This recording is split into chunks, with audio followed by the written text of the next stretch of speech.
Komið þið sæl og blessuð og velkomin í úrval, svona samantekt yfir hluta af því efni sem við framleitum þessa vikuna á samstöðinni við Rauðaborðið. Ég heiti Björn Þorláksson. Við ætlum að byrja á að endurbirta fyrir ykkur viðtal við Jón Ólafsson, fræðimann og heimspeking sem hefur verið mikið í Rússlandi, verið fréttaritari þar og kunnugur heimsmálum. Við ræðum jú stöðuna sem upp komin með Trump og Evrópu, Úkraínu. Ameríka að hætta með Evrópu hefur verið ein spurning vikunar. Og Gunnar Smári Egilsson ræddi við Jón fyrr í þessari viku þá miklu viðsjá sem upp Við skulum byrja á því.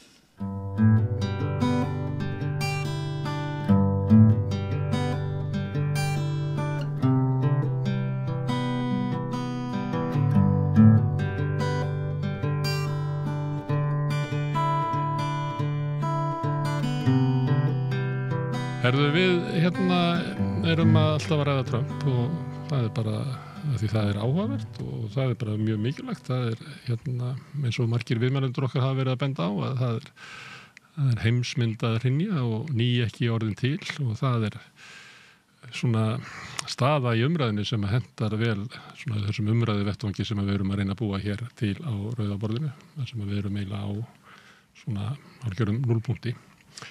Og gestur minn núna Jón Ólafsson, heimspekingur. Lærðir bjóst í Bandaríkjunum og í Rússlandi. Jú. Já. Ég bjó 7 ár í Bandaríkjunum. Ég bjó nú aldrei lengi í einu í Rússlandi, en ég var þar mjög mikið á löngu tímabili. Já, og mikil tengsl við það land. Það sem að mér langaði til þess að ræða við þig, að ég hef verið að ræða við fólk svona hver eru áhrif Trumps á öryggismál í Evrópu og fyrir í þættinum að þá ræði ég við Þorvald Gylfason áhrif Trump á bara heimsefnahaginn og fleira og við sjáum náttúrulega það sem að gerast bara í fréttunum að Evrópa bara í einhverju dauðans ofboði að reyna að finna einhverja stefnu sem á að taka við eftir og sem viðbrögð við því sem að Trump að gera kannski áður en að fólk alveg búið að lesa í það hvað hann raunverulega að hugsa. En þetta hefur náttúrulega líka mikil áhrif á stöðu Rússlands. Og hvað þetta bara það sem að Putin helst hefði viljað að fá eiginlega viðurkenningu á sinni stöðu, viðurkenningu á Rússland væri heimsveldi sem að hinn heimsveldin verði að taka tillit til? Já, sko, ég held að það heimsveldis eða stórríkis hugmyndirnar náttúrulega mjög ofarlega hjá Putin og rússneskum stjórnvöldum. Ég held samt sko að hugmyndin að Rússland geti verið heimsveldi sem að stendur á einhvern nátt jafnfætis Bandaríkjunum, menn ekki svo óraunsæir það engin svona krúsjófísk retorik í gangi í Moskvu í dag og Putin hefur náttúrulega lagt mikla áherslu á það opinberlega á svona hugmyndir eitthvað sem hann kallar fjölpóla heim, það sem ekki eitt stórveldi sem vomir yfir öllum og ég meina þetta í sjálfu sér ekki neitt sem að Bandaríkin hafa á nokkurn hátt tekið upp eða hefur orðið á einhvern hátt ríkjandi orðræða.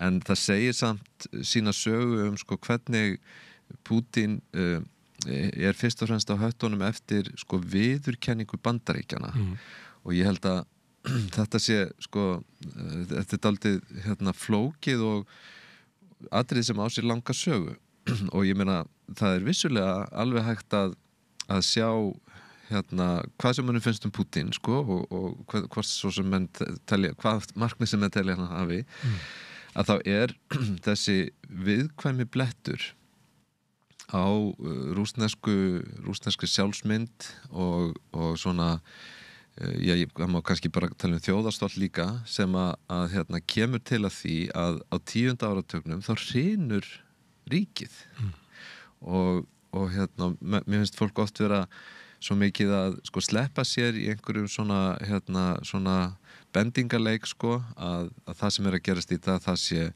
Vesturlöndum að kenna, það sé NATO að kenna, það hefur hugsanlega verið gefin lofvörð sem ekki var staðið við og svo framvegis, en ég held að fólk verði bara að horfa á þetta nákvæmlega eins og það er að Sovétríkin þau hrundu og það voru ástæður fyrir því sem að voru fyrst og fremst efnahagslegar, getur maður sagt, en aðal ástæðan var samt svo að sovjerska elitan, þeir sem að stjórnuðu ríkinu, þeir mistu trú á Sovétríkin. Þeim fannst betra að gera eitthvað annað.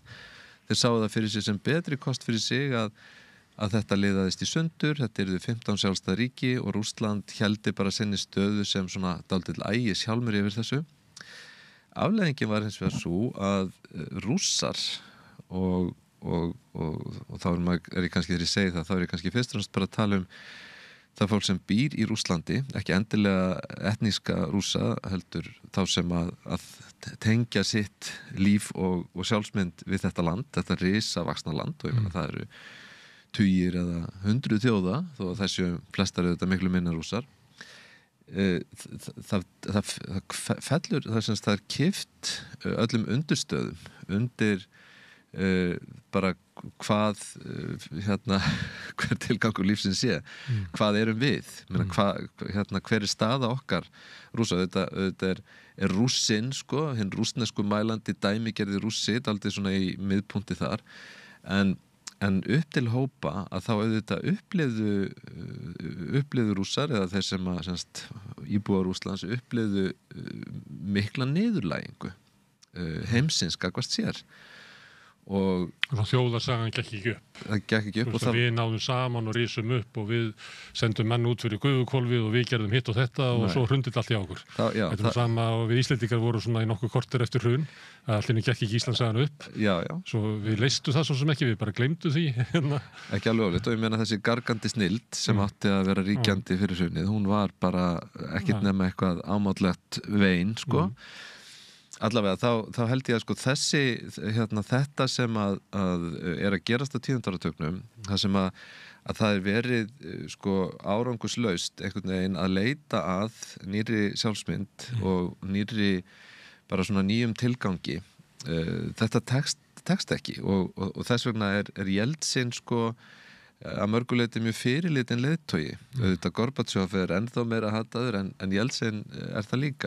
Gorbatsjov er hataður í Rússlandi en elskar á Vesturlöndum. Jú, og auðvitað er það miklu blendnari hlutur, sko, en síðan stígur Pútín inn í þetta og það eru nokkri hlutir sem að Pútín skilur mjög vel frá upphafi. Þannig að þessi uppbygging sjálfsmyndar sem að fer síðan saman við vaxandi þjóðernishyggju og það sem við erum að sjá í dag, þetta ásér að þetta rætur þarna og ég held að maður megi ekki gleyma því og það er algjör óþarfi að tala þetta út frá því að einhverjir aðrir hafi gert mistök eða gert eitthvað rangt. Þetta er bara tráma rússnesku þjóðarinnar, rússnesks samfélags. Það skiptir ekki máli að Vesturlönd hefðu getað byggt upp eitthvað svona marsjalaðstóð við Rússa á 10. áratugnum og þá hefði Rússland mögulega getað þróast í átt í lýðræðis. Þetta er svona sjónarmið sem maður heyrir. Ég held að Jeffrey Sachs er meðal annars með þetta. Já, sko, Jeffrey Sachs hann lék nú ekki besta hlutverki þessum tíma. Hann var að bjóða eiginlega til þetta sjokktreatment nákvæmlega, sem að var það misheppnaðasta og það versta sem nokkrum datt í hug að mínum mati. En það sem að meina 10. áratugurinn er áratugur nýfrjálshyggjunnar í algleymingi og þess vegna voru margar lausnir einfaldlega ekki í boði. Það var ekkit inn í myndinni að það kæmi þessi massífa aðstoð frá Vesturlöndum til að byggja upp Rússland. Það var allir á því að þetta myndi bara gerast sjálft. Eða varðveita eina félagslegu eignir sem samfélagi átti. Það var allt bara meira og minna í selt og gefið. Það voru menn úr á því að það væri bara frábært að einhverjir auðmenn næðu eignum undir sig því að þá yrðu til kapitalistar og síðan myndi þetta allt gerast að sjálfu sér. Og við erum eins og kannski sambærilegt vanda í pólitík í Austur-Þýskalandi af sömu ástæðum.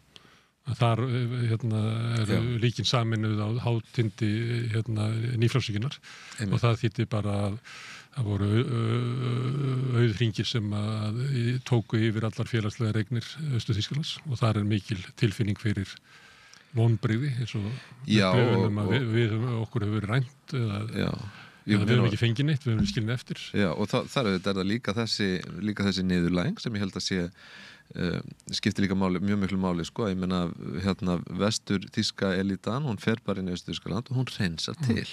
Það er litið svo að meira og minna allt háskólafólk í Austur-Þýskalandi sé inkompetent og það er bara sett á eftirlaun eða eitthvað svoleiðis og það kemur fullt af ungu fólki úr vesturinu kemur inn og ætlar aldeilis að gera það gott. Þannig að auðvitað er þessi sem sagt þessi niðurlægandi staða Austur-Evrópa þjóða í mismundi mæli og Rússa sérstaklega sem að og það sem að upplifunin hún er á svo mörgum stigum hún varðar sko efnahagsmál og hugsunarhátt, hún varðar líka kúltúr að til dæmis bara stereotypa Rússans sko, sem á kaldarstríðsárunum er mjög skýr sko, það er sá sem að kasta rússneskum sígarettum allstaðar og talar með þykkum hreim og svona þessi og sennilega glæpamaður sko hún kemur aftur svona í lok 10. áratugarins sko og þannig að sko að Rússum finnst að mörguleiti að þeir séu í svona stöðu þar sem að þeir geta einhvern veginn ekkert gert, þeir eru alltaf í einhvers konar lægri stöðu gagnvart þeim vestrænu sko. Þannig að sem kannski fyrst og fremst amerísku, þú vísa bara í það hvernig Rússin birtist í amerísku bíómyndum til dæmis og sérstaklega samviskulaus hrotti algjörlega samviskulaus, búin að vera það í 20 ár nákvæmlega og ég meina það er hægt að nefna mörg svona dæmi þar sem að Rússar finna alltaf fyrir þessu svo er kannski innan Rússlands, ég meina ég segi til dæmis ef ég bara tala svona mína vini og kunningja sem ég hef kynst í gegnum tíðina og þess að mitt tímabil í Rússlandi er akkurat þetta, ég meina ég kemur fyrst 89 og svo er maður þar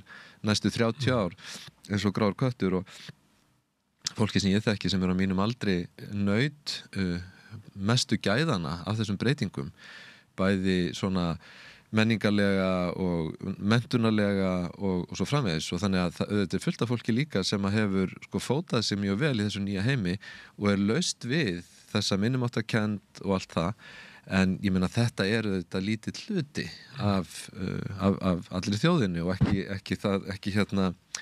ekki sá hópur sem að skiptir máli þegar er að ræða kosningar og annað slíkt sko þannig að þegar það er farið að leggja meira áherslu á ýmsa þætti fortíðarinnar sem hafi verið sterkir hernað þjóðerni og það kemur meina Putin kemur sko alls ekki strax það er svona sko að mínum hætti þá verður þetta aldrei breyting í kringum 2008 nú fóru Rússar í sjálfs ekki dúðalega illa út úr hruninu en það sem að gerist er eiginlega að stjórnvöld og þá sérstaklega Putin og þeir sem eru nánastir honum þeir missa svolítið trúna á frjálsan markað og kapitalisma og þeir sjá það við Evrópu.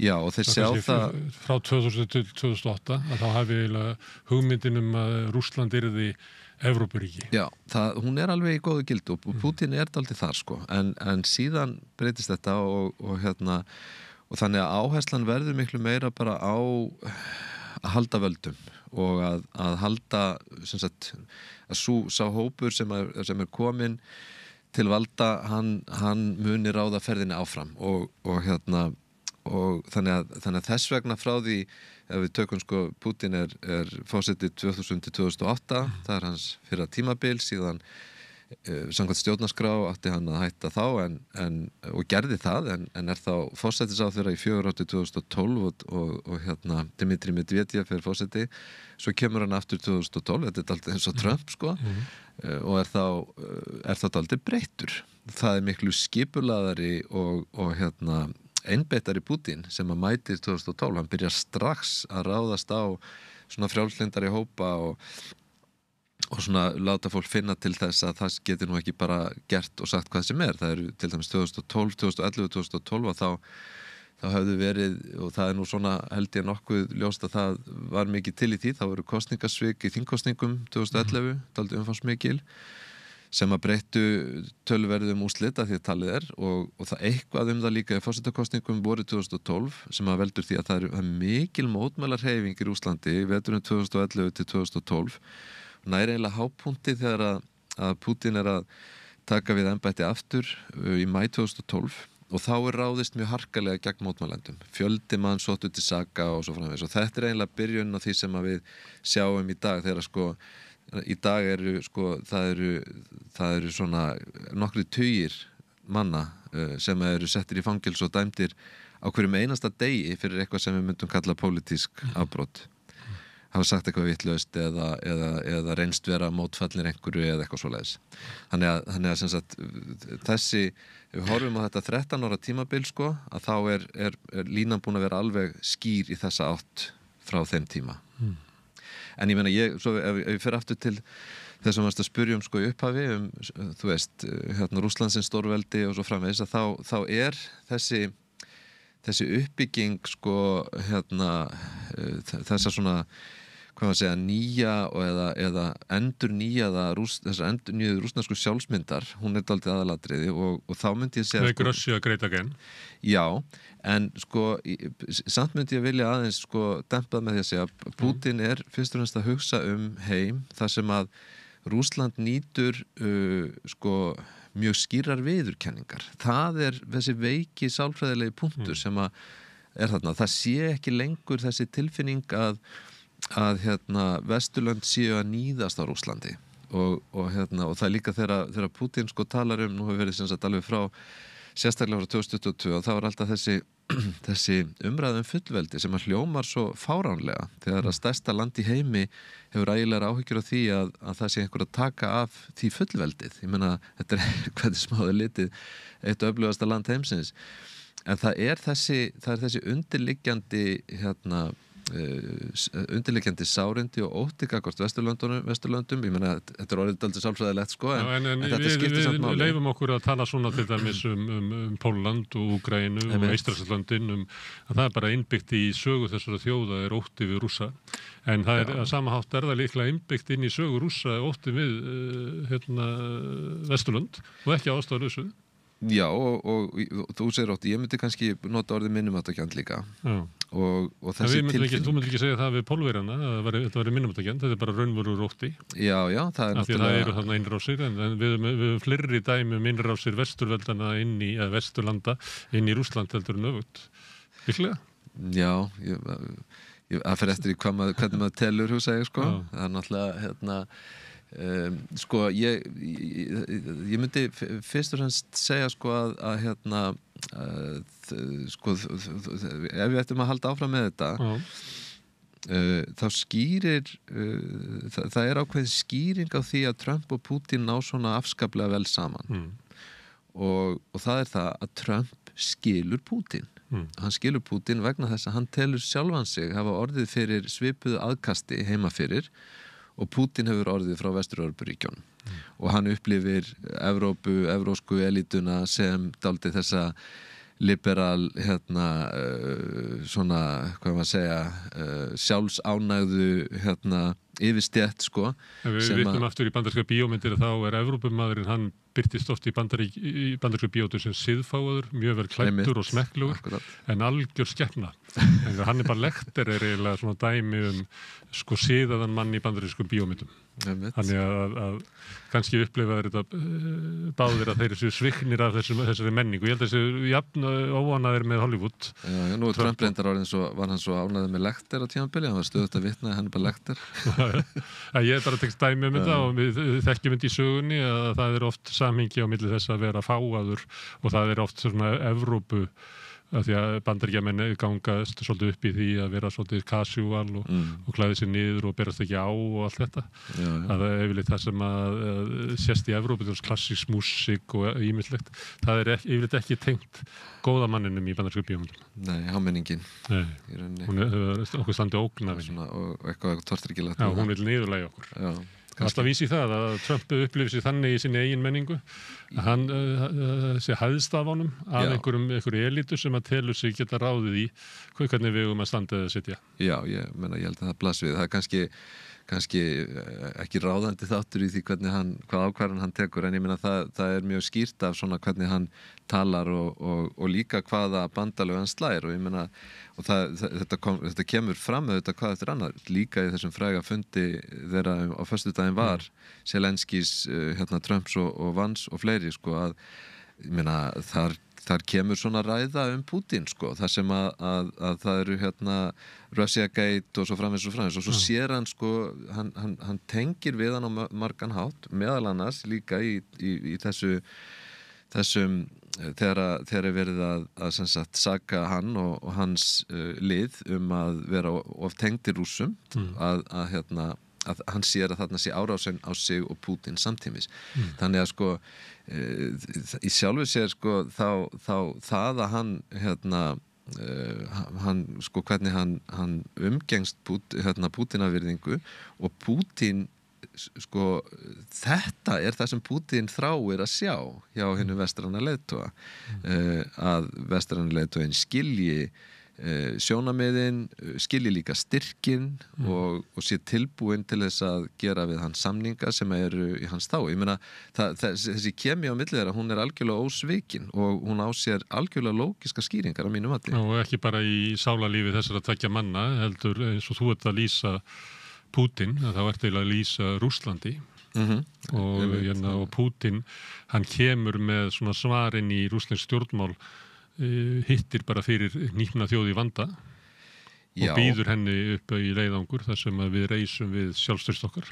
Og hann kemur í upphafi að það er kannski óheppni Rússa að fyrst þessi 8 ár fyrstu og jáfnvel alveg til 2012 eru mikil efnahagsleg uppgangsár.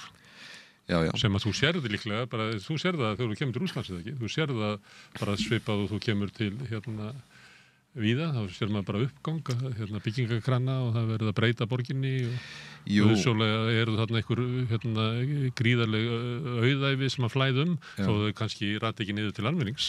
Sko, ég held að ef ég ætti að tala út frá eigin reynslu sem að byggist aðalega á því að á milli 1989 og 2019 þá var ég örugglega árlega stundum 2 og jafnvel 3 á ári í Rússlandi.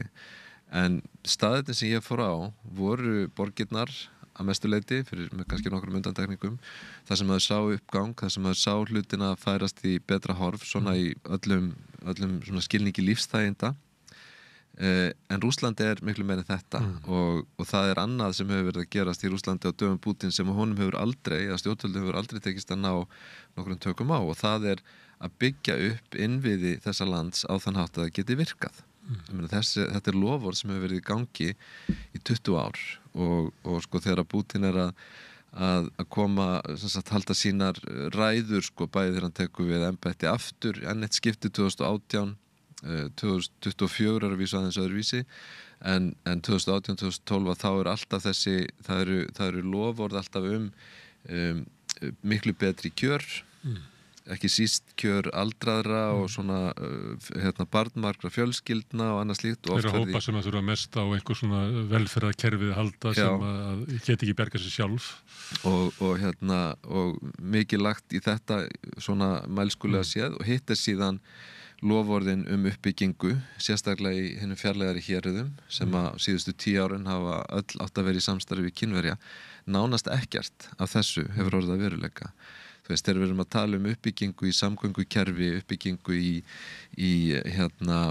á út fjarlægum stöðum og svo framvegis, þá sjáum við ekkert gerast, og það sem miklu frekar að gerast það að rússneska sveitin að tæmast. Það að segja, ég man ekki einu svona töluna á sko þeim þorpum sem að hafa verið yfirgefin á síðustu 30 árum. Þau sko, það skiptir tugum þúsunda og við erum að sjá sem sagt breytingar á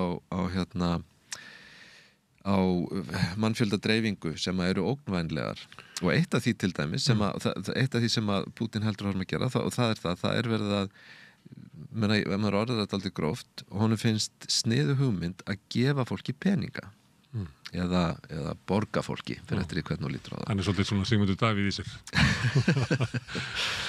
Það kannski hægt að orða það, en það til dæmis, það kemur fram í því að eitt af því sem að gríðarlega áhersla lögð á í sambandi við stríðsreksturinn í dag að halda þeim sem að koma tilbaka úr stríðinu og ekki síst fjölskyldum þeirra ánægðum eða sáttum, skulum við segja. Og þetta gert með peningagreiðslum, menn að það tiltölulega vel borgað að berjast á vígstöðunum. Það kann fólk kannski að fá 3-4.000 krónur á mánuði. Stundum fólk að fá einhverja svona daldi vænar greiðslur við samningsundirritun. Þetta aðeins misjafnt. Ef fólk fellur í stríðinu, þá fá fjölskyldurnar greiðslu sem að getur verið nálægt 10 milljónum íslenskum, jafnvel eitthvað meira en það. Hermenn sem að koma á stríðinu aftur, eftir að hafa barist og tala nú ekki að þeir hafa fengið orði fyrir eitthvað, þeir hafa aðgang að fjármagni og lánsfé og ýmsu fleiri, og hugmyndin að þessar stríðshetjur sem að Pútín mærir mjög, þær munu síðan fara aftur á heimaslóðir og verða þar góðgjarnir kapitalistar sem að muni byggja upp sín heimasamfélag. Og líka með tryggð við Pútín gegnum þetta kerfi. Og síðan hefur hann líka talað mjög fjálglega um það hvernig sem sagt hann tala beinlínis það sem hérna nýju elítu, það að segja þeir sem að hafa barist fyrir Rússlandi og Úkraínu og koma síðan inn sem kjörnir fulltrúar eða í stjórnsýslunni og svo framvegis. Þannig að sko þetta að dreifa fé hefur alltaf verið mjög sterkur þáttur í hans svona pólitík og hans vinsældum. Það hefur alveg virkað, ég meina ríkið stórt og olían mikil og gasið mikil og það mikið af auðlindum sem að gerir að verkum að tekjur Rússa, það velta svo lítið á mannaflinu en það þetta ríkisvaldið getur dreift þeim hvernig sem því sýnist og síðan en hitt sem er miklu stærra mál til lengri tíma að byggja upp innviði og sko skipulag þessa samfélags þannig að það virki og haldi áfram að blómstra, það hefur alltaf verið í miklu meiri málum. Nú það víðum heim það sem að þorpin að tæmast og fólk að flytja til borgarinnar. Við þekkjum náttúrulega ótrúlegar samfélagsbreytingar í Kína og þá upplifum við að það sé frekar þannig að borgirna sé að soga til sín fólkið vegna uppbyggingar í borgunum. Víða í Afríku sér maður að fólk að flýja sveitirnar og verður þá síðan lifir einhverju sultarlífi í borgunum og jafnvel í einhverjum reisum sem eru svo kragar í kringum borgir í Afríku og sumuleyti mætti halda því fram að Bandaríkin væru sumuleyti bara eiginlega fara þá leiðina. Já.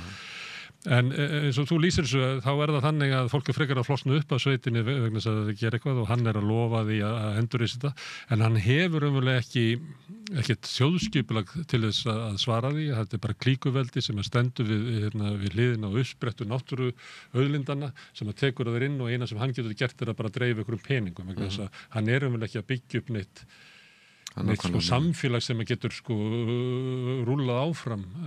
Nei, það nákvæmlega málið. Já. Það ekki það sem að gerast í Rússlandi í dag, jafnvel þó að við sjáum einhvers konar hagvöxt sem að þetta byggist á bara auknum ríkisútgjöldum fyrst og fremst og við sjáum opinbera umræðu sem að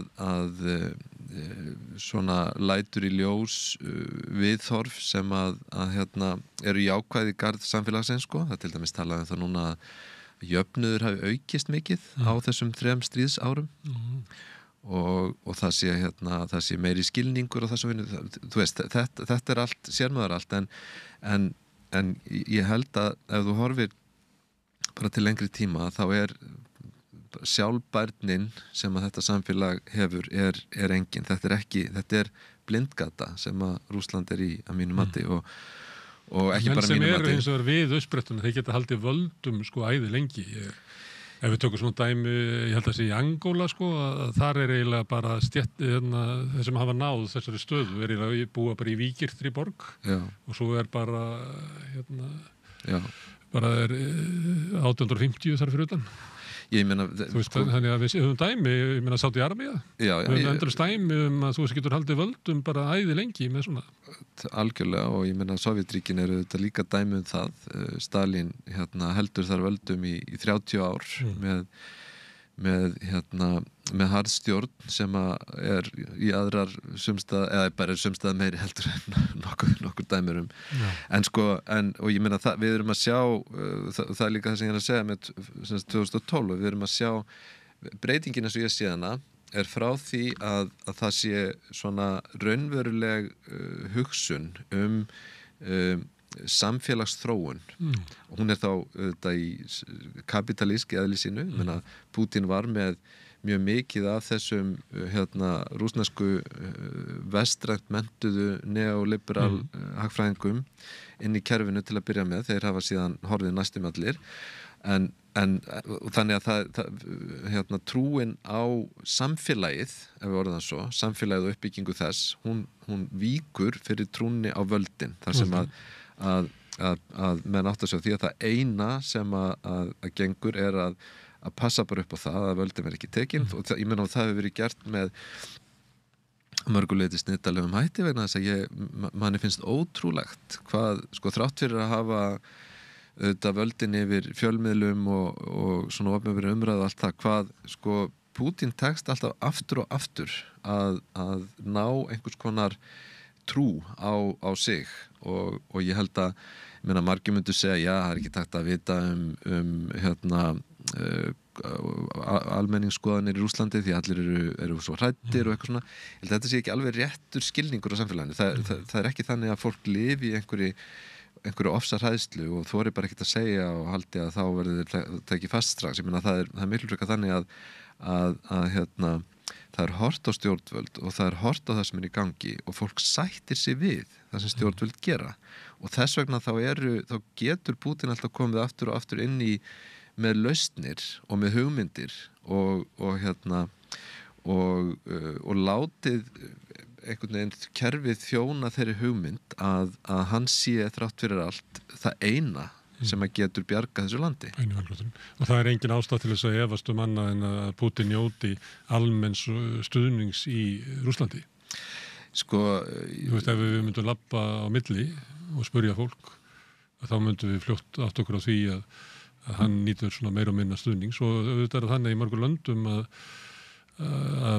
sérstaklega það sem er hægt að vísa í eitthvað svona efnaðslegan ávinning, við getum tekið bara nálægt okkur, Erdogan í Tyrklandi sem hefur naut á sínum tíma, þessi minna svona undanferð, mjög afgerandi stuðnings þrátt fyrir hann var að þrengja, þú nefndir hann háskóla og eitthvað fleira, en það var engin ástæð til þess að efast það að mikill meirihluti Tyrkja leit svo á að Tyrkland sé á réttri leið þó svo að við hefðum getað bent á við erum ekki sammála á því en þessi efnaðslegur uppgangur þetta verður sagt kínverska kommunistaflokkin að það er enginn sem að efast afgerandi stuðning kínversku þjóðurinnar við hann en þess að hann hefur bara fært okkur gríðarlega efnaðslegan uppgang ég held að mig segja að andófið eins og okkur finnst það eðlilegt og rökrétt og svo framvegis, það hefur alltaf verið í mjög litlum hópi. Svona félögu þínum. Til dæmis. Og svona, ég meina, mentafólk, fólk sem að, svona þessi vaxandi miðstétt, árið 2012, þá var þessi hópur að stækka. Hugsandi miðstétt, fólk með menntun og væntingar og mátaði sig við fólki í sambærilegri stöðu á Vesturlöndum og taldi sig eiga rétt á sambærilegu samfélagi. Já, því fór fjölgandi.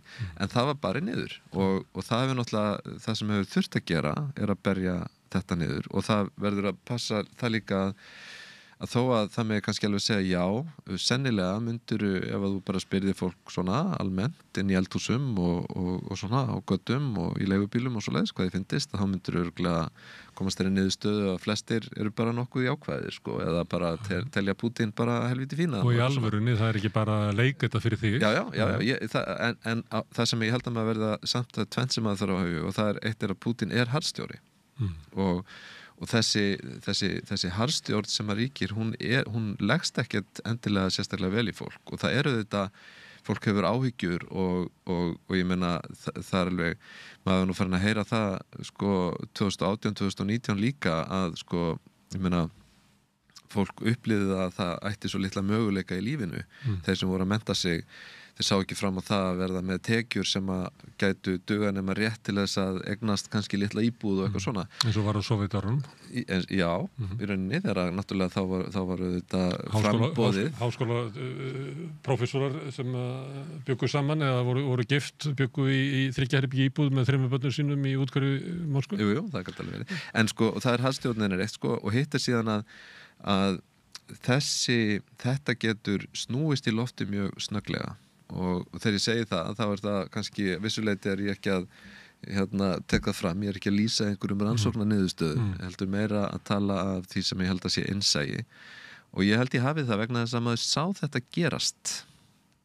Ég kom til Moskvu 1989 þegar komið svona ákveðið los á kerfið. Árið 1989 þetta engum í hug að Sovétríkin sé að fara að hreinja, ekki nokkrum manni. Það ekki það að það svona dálítið nýtt að það sé í lagi að fárast yfir heimsku og skilningsleysi leiðtogana, skilur þetta allt nýtt og það er svona þessi opnun og þessi gleði í loftinu sko og þannig að þú sér það ekki 89, 90 sko jafnvel 91 að þetta samfélag það sé að fara að liðast í sundur, bara alls ekki og svo gerist það í kannski nokkrum skrefum að þetta bara mjög hratt, ég meina ágúst 1991 það er þessi misheppnaða valdaránstilraun áttmenningahópsins þarna neyðarnefndarinnar svokölluðu það er svona máttleysi Gorbatsjovs þegar hann snýr tilbaka, það er harkan í Jeltsin og svo framvegis og þannig að maður sér á 3 mánuðum frá því byrjun september 1991 og þangað til í desember sama ár að viðhorfmanna breytast algjörlega og af því að fólk sér að það er eitthvað allt annað sem er að virka og ég held að þetta sé veruleiki sem að núverandi stjórnvöldum er mjög ljós þeim er mjög ljóst að þetta gæti gerst og það þarf ekki mikið til. Þetta er svolítið mikilvægt að ræða þetta hefur nú verið ein líkingi sem hefur verið tekið á þessu er að ísinn hann þynnist neðanfrá, þú sérð hann ekki svo allt í henni gerist að þá brotnar hann 91 og hann var bara svo þunnur hann gæti ekki haldið upp í kerfinu.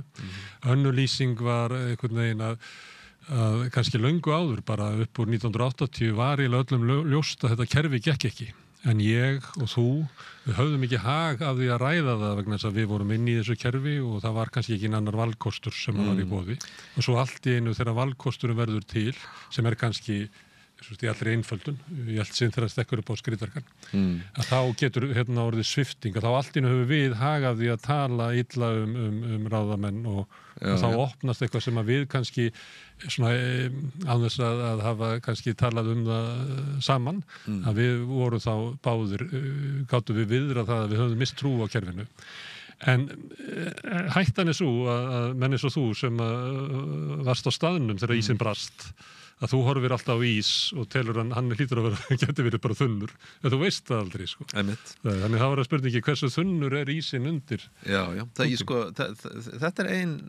ein túlkun og ég er ekki endilega sé þetta ekki endilega svona sko.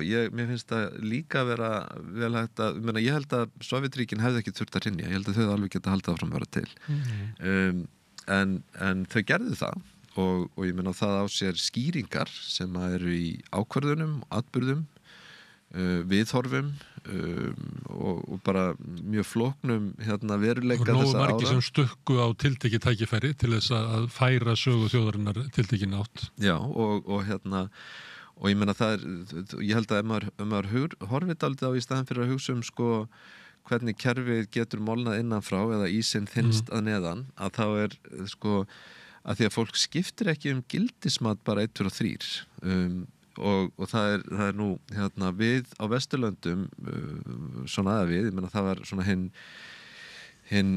borgaralega frjálslynda hugmynd Sovétríkin sem var ríkjandi allavega þegar ég var alast upp var svo að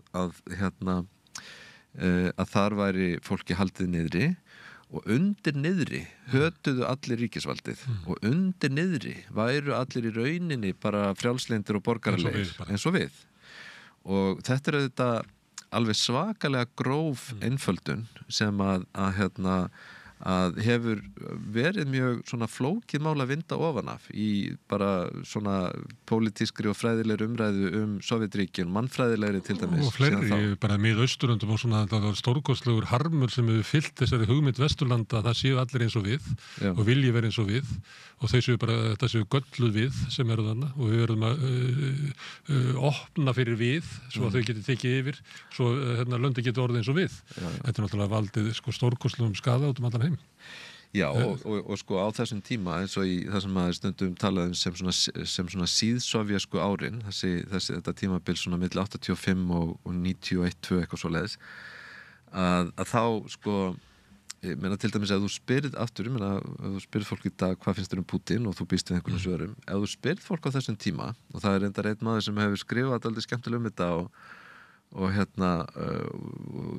mjög skemmtileg bók sem heitir allt var að eilífu þangað til það var ekki lengur til og það þetta að þú hefur verið að spyrja ungt fólk 1989, 1990 út á götu í Rússlandi, ertu sósíalisti?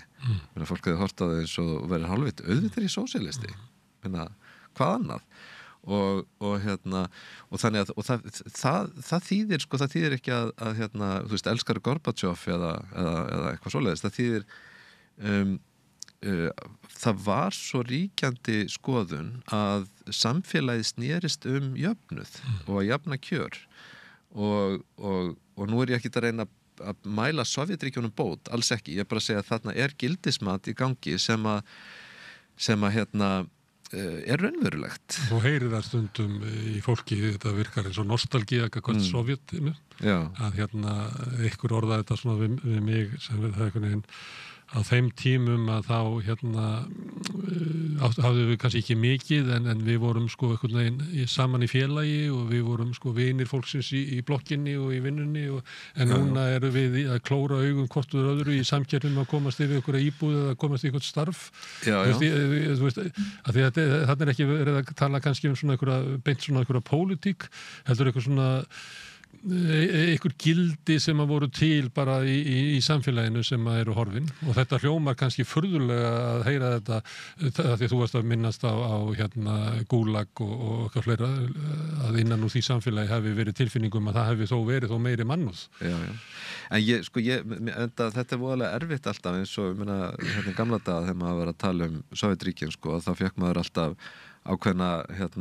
ákveði fólk upp á móti sér sem héldi fram að maður vera að verja Sovétríkin eða verja sósíalismann og það ekki málið, ég meina Sovétríkin voru hryllilegt samfélag bara hafa þá hreinu og hvernig var farið með fólk þar og svo framins, ég meina það ólýsanlegt sko næstum því sama hvaða tímabil við tökum sko, en auðvitað stalinismin vestur og allt það en það samt þetta að þú ert með móten samfélag, þar sem fólk lifir sínu venjulega lífi, þar sem að langflestir telja sig bara að vera ok og fólk sér hvernig það að berjast fyrir hlutunum, það fær áhuga á að mennta svo einhvern nátt, það getur einhver leiti ráðu lífi sínu sjálft og svo framvegis og það sósíalistar og það ekki þessi tvískipting sem að við erum alltaf einhvern veginn með í huga vestamegin að á milli og ég held að sko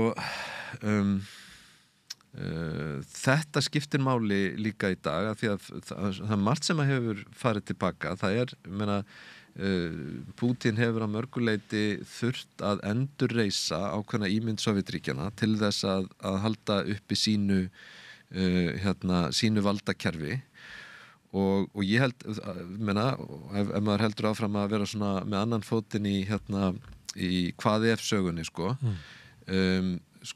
þá ég held að Sovétríkin hefðu alveg geta haldið áfram sko, það var ekkert sem að það voru ofboðslegir tímabundnir erfiðleikar sem höfðu að gera með olíuverð ekki síst og annað sko og þannig að sko að Putin, hann alltaf að reyna að brúa þetta bil og að vissum skilningi þá hann sko, það svona þessi ímyndaði heimur, þessi hugarheimur Sovétríkjanna sem hann vill gjarnan færa inn sko, og endurreisa, en það þýðir ekki og það er líka það gleymist undan oft verið að vísa í hann alltaf farin að verja Pútín hérna endalist, það var ekki meiningin sko, en það er oft verið að vísa í að Pútín hafi sagt sko mesta geopolítíska katastrófa 20. aldarinnar voru hrun Sovétríkjanna en hann sagði líka sá sem óskar endurreisnar Sovétríkjanna hefur kannski stórt hjarta en mjög lítinn heila ég man ekki hvernig orðið þetta nákvæmlega það var,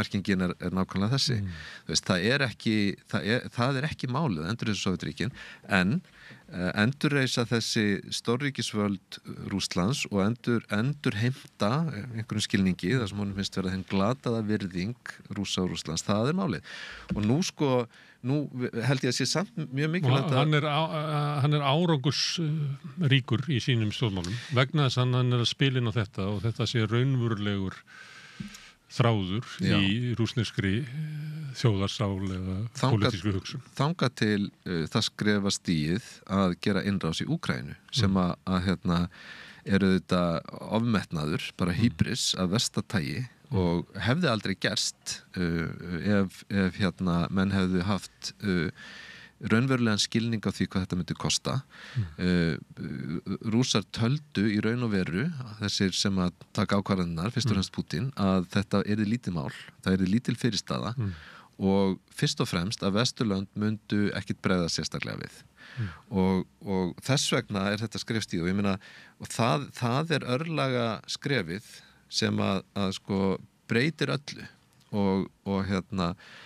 og hefur orðið til þess að sko menna, ég held að sé alveg rétt sem við vorum að tala áðan sko að fólk lifir ekki í einhverjum svona yfirþyrmandi ótta við yfirvöld frá degi til dags en það breytir ekki því að á síðustu 3 árum hefur samfélagið verið gírað inn á hervæðingu og það veldur því á Vesturlöndum þegar er verið að horfa á það sem er að gerast í uppbyggingu hergagnaframleiðslu og uppbyggingu bara og hervæðingun í öllu landinu að þá sér fólk að þetta hvað er í gangi eftir 5 ár þá verða Rússarnir algjörlega tilbúnir til þess að bara flæða yfir Evrópu ef þá skildi langa til þess og það veldur því að Evrópa þarf að herfaðast sem er líka pólitísk áhrif í Evrópu að sjálfsögðu, það er bara getur umbreytt álfunni og svo kemur Trump í Hvíta húsið og það verður sko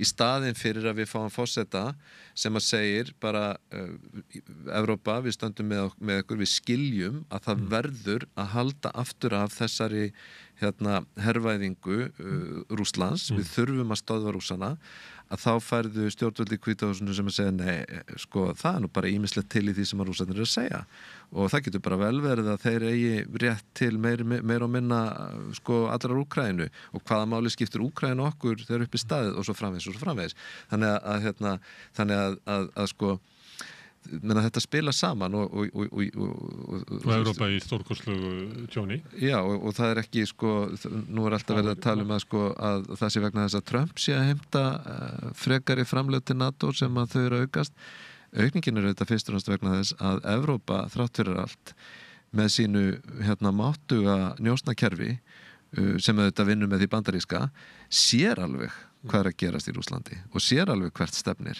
og það er, á endanum í dag er það sem við stöndum frammi fyrir sko.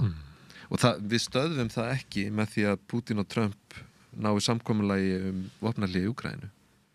Nú eru Evrópuþjóðirnar að leggja til vopnahlé sem að enginn lagði til þannig að þetta er mánaða vopnahlé. Það er orðið svo mikill sko rót í þessu og þú varst að tala að kannski hefðu Sovétríkin ekki þurft að leysast upp en þau gerðu það í einhverju svona ákvarðanir sem eru teknar á ögur stundum og við erum á ögur stund og það er náttúrulega mikil hætta á því að það verið teknar alls konar ákvarðanir bara næstu dögum sem getur haft bara svakalegar afleiðingar og eru kannski leið okkur ekki endilega á óska niðurstöðuna sem við hefðum ef við hefðum haft tíman og ráðrúmið til þess að reyna að rata réttar leið. Ég held að þessi ótrúlega dagar sem við erum að að lifa.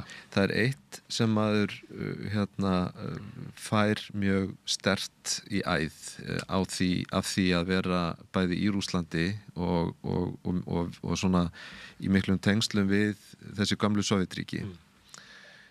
Og það er þessi spurning viðhorfið gagnvart Rússum, og þú varst nú að segja það sem er alveg rétt að óttinn við þá er allstaðar. Það er sama hvort þú ert í Eystrasaltsríkjunum eða Pólandi, þar er ótti af því að þessi lönd, þau telja sig geta verið sjálfstæð og ætla sér að vera það. Við höfum kannski ekki neina sögulegar ástæður til þess að óttast Rússa.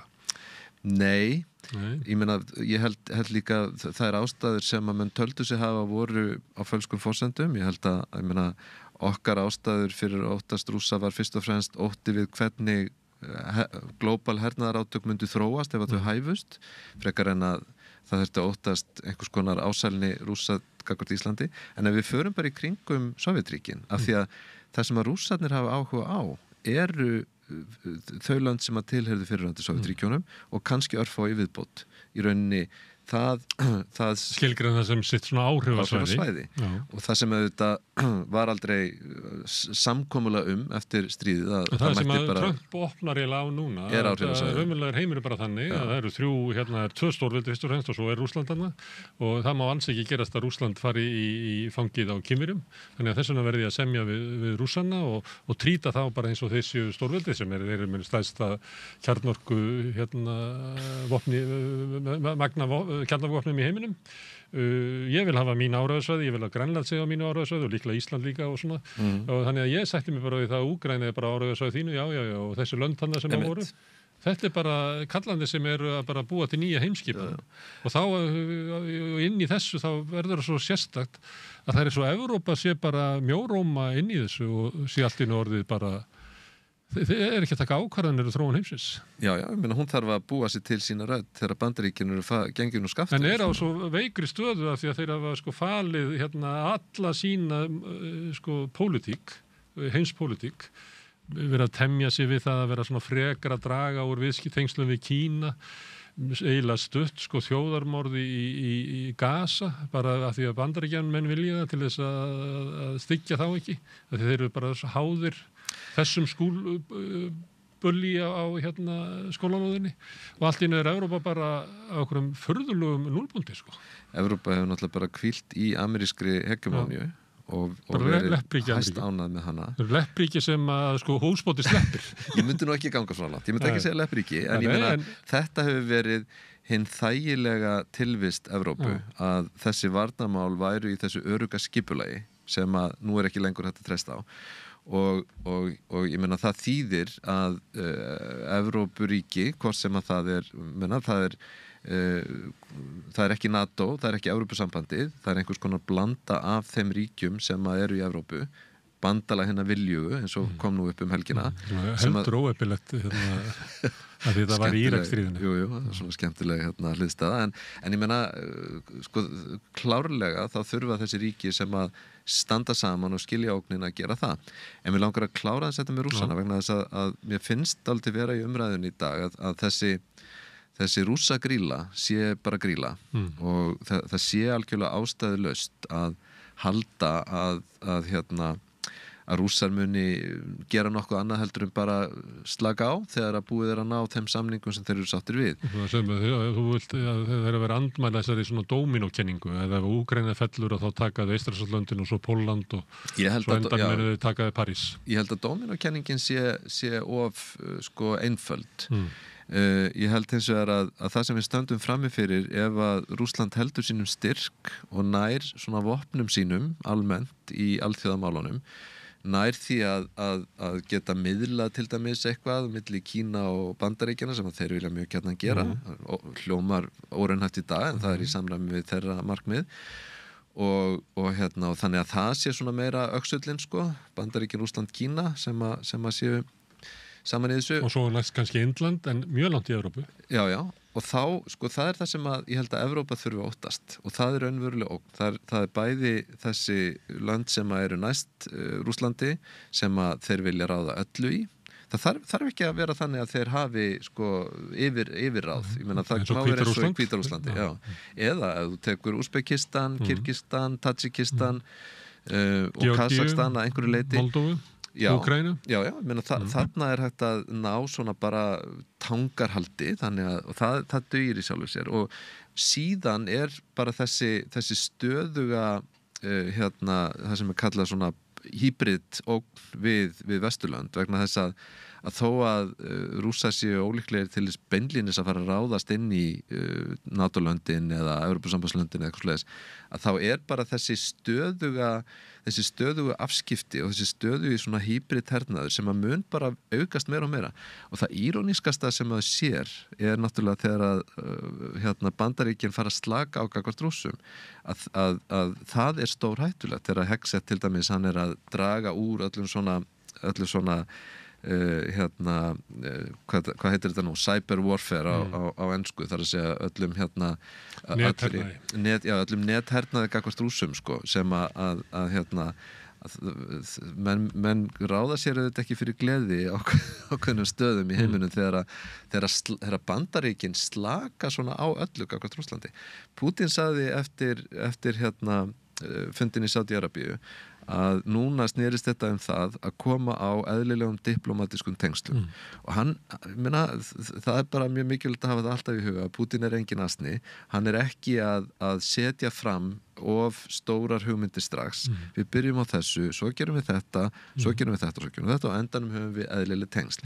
Hann er líka að segja heima fyrir þegar allt í einu heima fyrir fara að spyrja eiga þá amerísku fyrirtækin að koma aftur og taka við öllu sem við erum búin að taka af þeim sko og þá segir hann nei, þau munu þetta þessi fyrirtæki, enginn verður verðlaunaður fyrir að hafa yfirgefið okkur á augustundu, en við viljum að þau komi inn aftur, við þurfum á þeim að halda og svo líka, viðskipta þvinganirnar sko það er augljóst að það hafi ekki haft nálægt í þau áhrif sem að menn vonuðu eða héldu og fullyrtu en Leyfi ég mér að segja þegar við lifum náttúrulega inn í vestrænu stjórnmálum og mér finnst að maður megi halda til haga því sem að var haldið fram við okkur hvernig stríðið myndi þróast út af viðskiptaþvingunum og stuðningi vesturveldana, það hefur ekkert að því gengið eftir. Ég meina margt hefur ekki gengið eftir en við búum í samfélagi sem er ólíkt Rússlandi, ólíkt Kína, ólíkt mörgum öðrum samfélögum að því leyti að hér er gríðarlega mikil áhersla á sjálfstæða og gagnrýna hugsun. Þannig að við erum í miklu betri stöðu til þess að mótmæla og gagnrýna það sem að stjórnvöld segja okkur að trúa og átta okkur á því síðar þegar reynist rangt. Við höfum fjölmiðla sem að benda á það. Skilur, það er þetta sem að er málið. Það veikja svolítið hjá okkur. Það er veikst, en það er samt grundallar munur á þessu og því sem við sjáum í Rússlandi og víðar.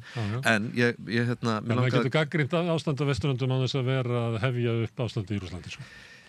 Jú, vissulega, algjörlega, en ég held að maður þurfa alltaf að hafa samanburðin í huga og ég held bara að vandinn er sá að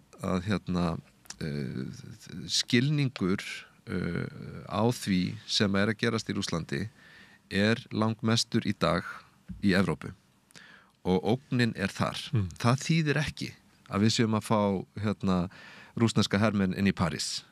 Það er ekki málið. Það þýðir bara að ef þessi þróun heldur áfram þá erum við að horfa fram á ára og áratuga ástand í Evrópu, því að Rússland er jú að stórum hluta í Evrópu, sem að getur ekki verið ásættanlegt fyrir fólk sem að vill lifa eðlilegu lífi. En nú það er kannski erfitt að spá sko. En segjum að nú er líklegt að verði vopnahlé í stríðinu einhvern tímann á næstu vikum eða mánuðum. Evrópuþjóðurnar eru byrjað að leggja til og Trump sagðist fyrir að vinna að því og Putin hefði fallist á það og eftir satt bara Zelenski og það var það sem við horfðum á í Hvíta húsinu, að hann var ósáttur við það sem átti að þröngu á hann svo að ég býst við að Trump og félagar hafi haldið að hann væri búin að samþykja samningi sem átti að vera að skrifa undir sko. Þeir töluðu þannig en svo bara allt inni kemur í ljós á fundunum að það er bara ekki samkomulag. Nú er það líklegt allavega, við skulum ekki fara til það og það er augljóst að Bandaríkin eru að fara að slaka á svona að halda Rússland út í kuldunum. Samkomulagið í Sádi-Arabíu var meðal annars að ræsa upp sendiráðin í Moskvu og Washington og Putin sagði eftir fundinn að þetta eins og þú ert að vísa í að bandarísk fyrirtæki gætu komið aftur til Rússlands og hann meira segja sagði sko að bandarísk fyrirtæki gætu sko hjálpa þeim við að vinna málma úr jörðu á hernumdu svæðum í Úkraínu.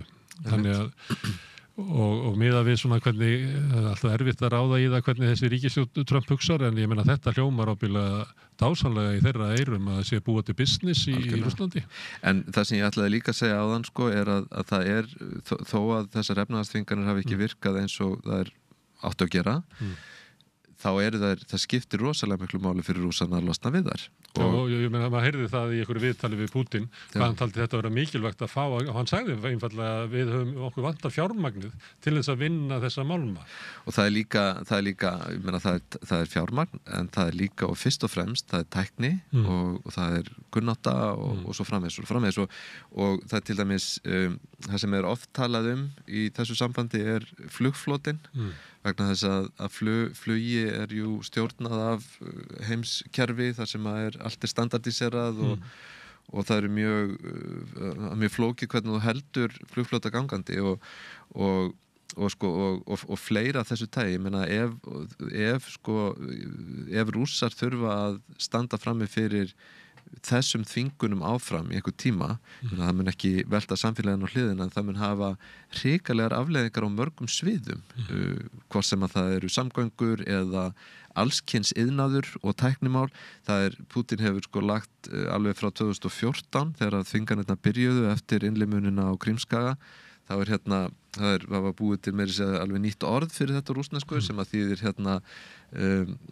innflutningsstaðgengils eitthvað mjög langt og tæknilegt orð sem allir nota og það er endalaust talað að geitaosturinn í Rússlandi hann sé ekki bara jafngóður og svo í Frakklandi heldur hann betri, þú veist, þetta er svona sovjaskdöldi retórik, en allir vita að það er ekki þannig og það sem að Rússar eru að búa við í síeknum mæli í sérstaklega með eins og segi í tæknigeranum er lélegt drasl í staðin fyrir almennlega hlutir. En það er komin þýða í samskipti Bandaríkjanna og Rússlands. Þú veist, þú myndir spá því að við myndir sjá eitthvað slíkt fara að gerast bara á... Veistu að ég ætla bara ekki að spá nokkur sköpum hlut. Okay. Ég held að við... þá kem ég með svona ef að ski og ef að mundi.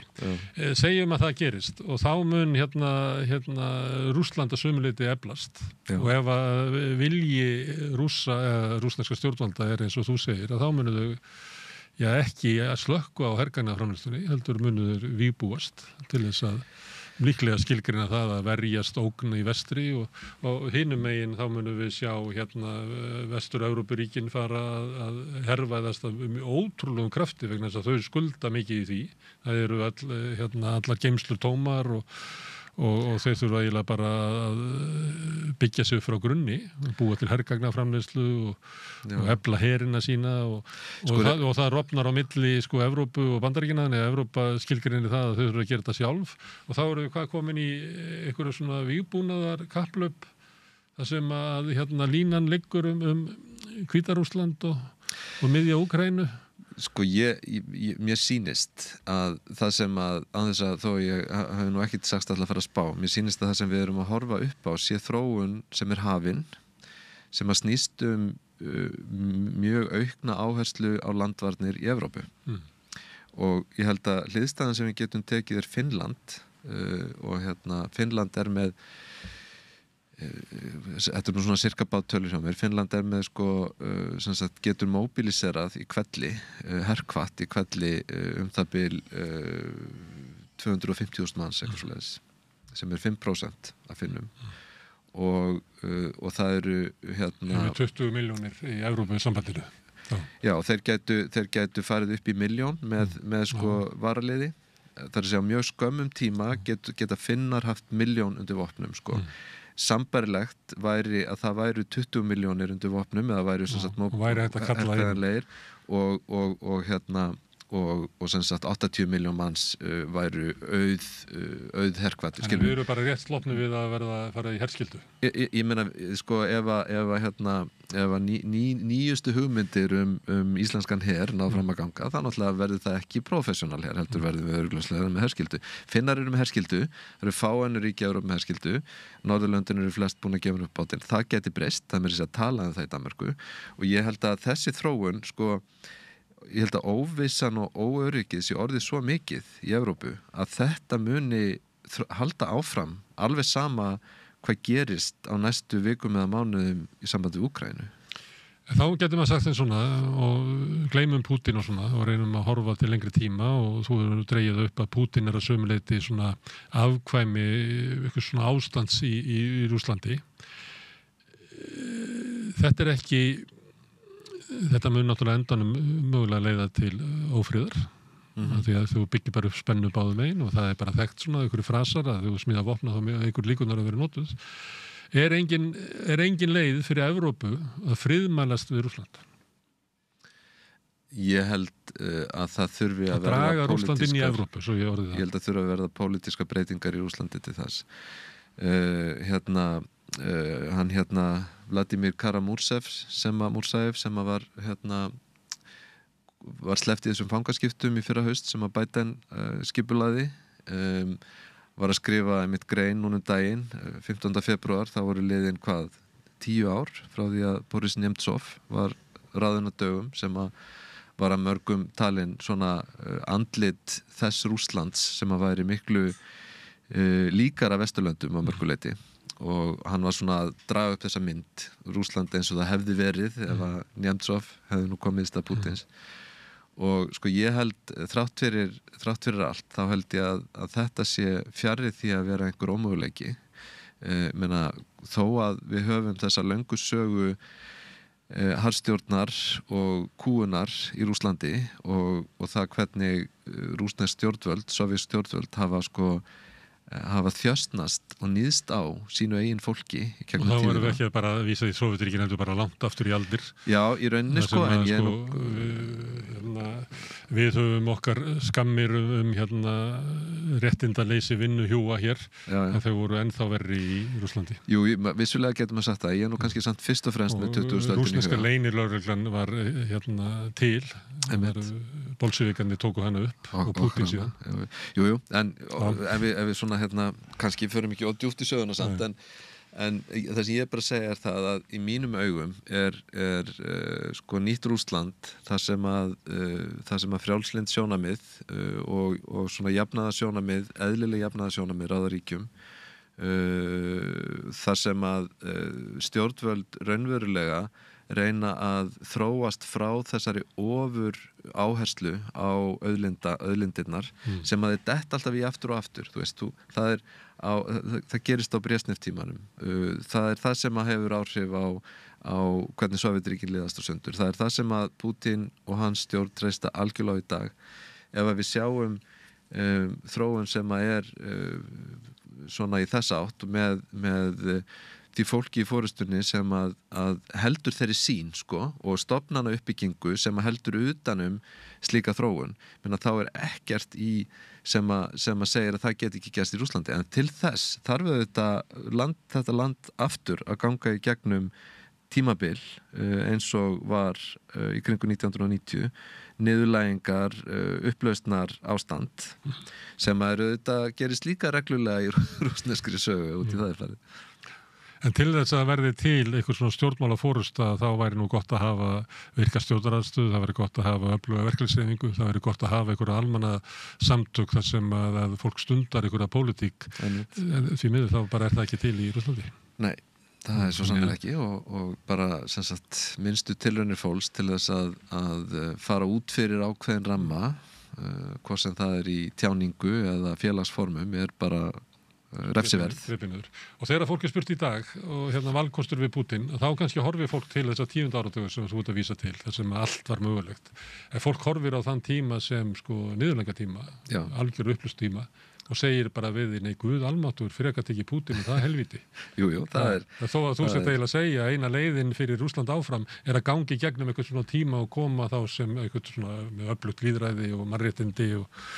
Já, sko, ég held að eins og ég segi, ég held að það sem er að gerast í Rússlandi í dag, það er ekki sjálfbært, það er samfélag sem að mun þróast áfram í þessa átt í einhvern ákveðin tíma en þetta mun enda, þetta tímabil mun enda, þessi harðstjórnartími Pútins mun taka enda og sko Pútín er ekki hann hefur ekki kommunistaflokkinn á bakvið sig, þrátt fyrir allt, þá var, þegar Stalin deyr 1953 og það eru þetta margir sem héldu að nú myndi allt kerfi liðast í sundur en það gerði það alls ekki og það var vegna þess að flokkurinn þrátt fyrir allt var nægilega sterkt afl félagslega til þess að halda þessu saman og menn gerðu ákveðnar hreinsanir á toppnum og eftir nokkur ár var það orðið stabilt og þetta hefur Pútín ekki sameina Rússland sem er hans flokkur er bara svona kjaftasamkoma og þingið skiptir engu máli þannig að sko það er mjög erfitt að sjá annað heldur en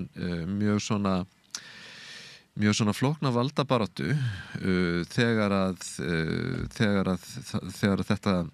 þessi núverandi valdaelíta þegar hún breytist eða þegar að menn fara að týna tölunni sem að líður nú að því að þeir eru flestir orðnir aldraðir.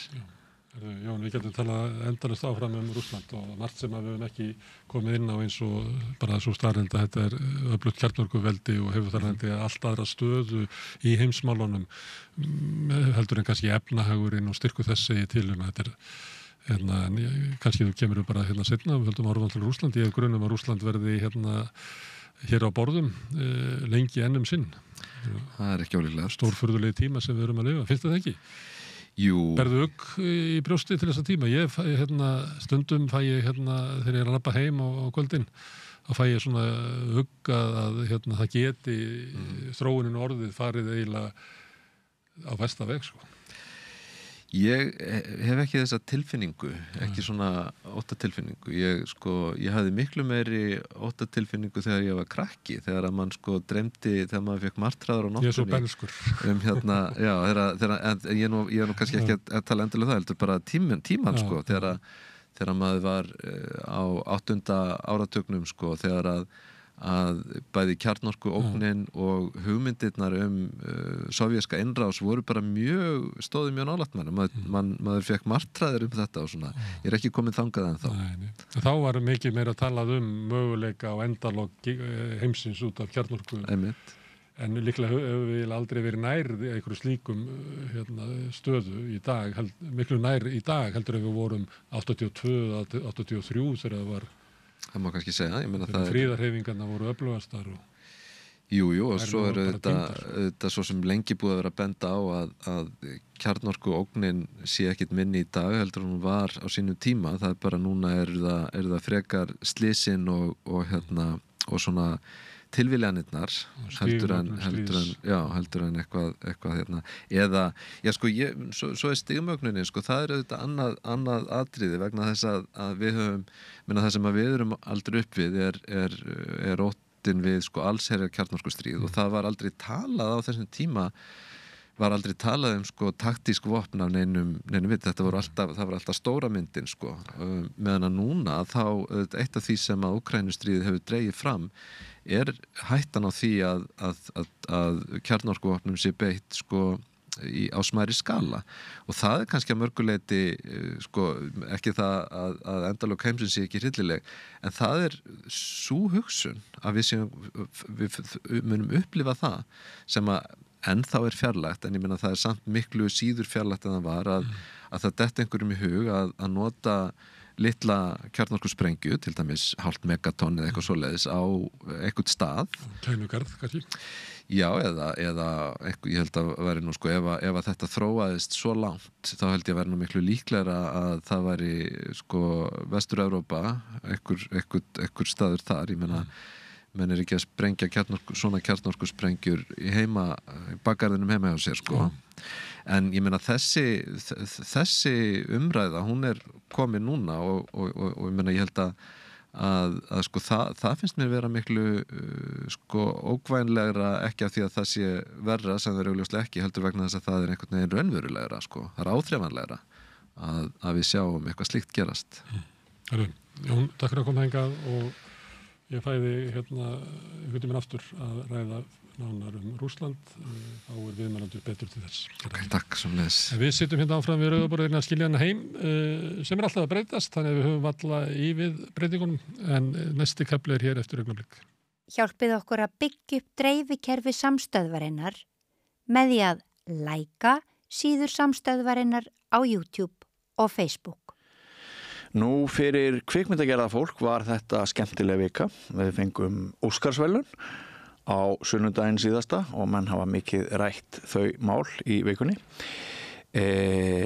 Anora var mynd sem sumum kom á óvart að skildi njóta eins mikillar velgengni eins og raunin varð. Og Árni Sveinsson, kvikmyndaleikstjóri, Lóa Björk Björnsdóttir, útvarpskona og Oddný Eir Ævarsdóttir, rithöfundur og dagskrárgerðar manneskja hér á Samstöðinni. Þau ræddu við Gunnar Smára Óskarsverðlauna myndina Anora. Við skulum kíkja á það. Ertu á leið heim úr vinnu? Stilltu á FM 89,1.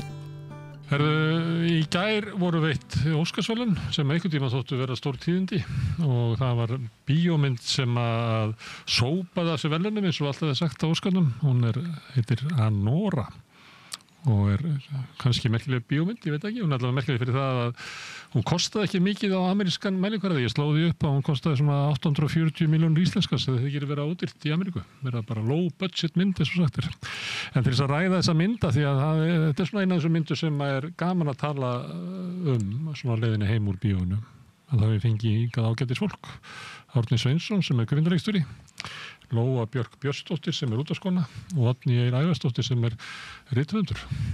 Og útvarpskona hér. Ég var nú eiginlega að segja þetta við áhorfendur að nú væri við að tala við rithöfundur. Já, einmitt. Herðu, Lóa Björk, þú varst að mæra þessa mynd bara í lestinni í dag og mér finnst þess að ég hafi heyrt mærana áður í lestinni. Jú, þetta er örglega svona þriðja skipti sem ég mærana í lestinni, mér líði þannig, sko. Ég bara var mjög hrifin af þessari mynd. Af hverju? Sko, af hverju? Það þetta hraðaspurning og maður komið langt svar. Sko, mér fannst þetta ótrúlega skemmtileg mynd. Ég fór út af henni og hugsaði að þetta er besta mynd áratugarins. Áratugarins? Já. Sko, sagan er stórkostleg og svo er hún bara hún er svo fersk, hún er svo óvænt allan tíman. Maður veit aldrei hvað er að fara að gerast næst og ég var bara þakklátt fyrir það, sko. Að sögumaður leiðir þig eitthvað staðar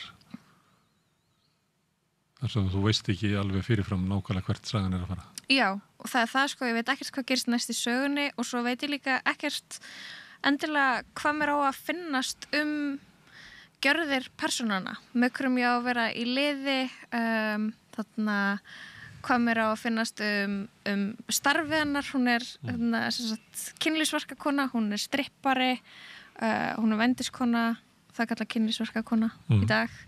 Það er ekki svona, er þetta ekki sammála mér? Maður veit ekkert, sko, í rauninni það er ekki neitt svona boðskapur endilega einhvern veginn starfið hennar, hún bara svona vinnur við þetta og þetta er ekki svona móraliserandi einhvern veginn mynd. Þetta er ekki aðdánavert fólk sem eru fyrirmyndir í þínu lífi. Hvað segirðu? Þetta er ekki svona aðdánavert fólk sem eru fyrirmyndir fyrir okkur hinn. Nei, þetta er náttúrulega bara karakterar svona þversagna. Já. Og það er það sem náttúrulega gerir karaktera áhugaverða, sko. Og hún alveg fyllir upp í það, sko.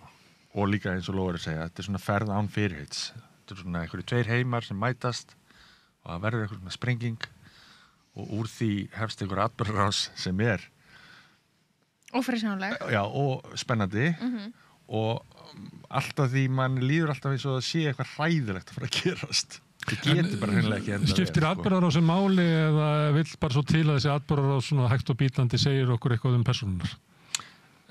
Já, bæði og, sko. Bæði og.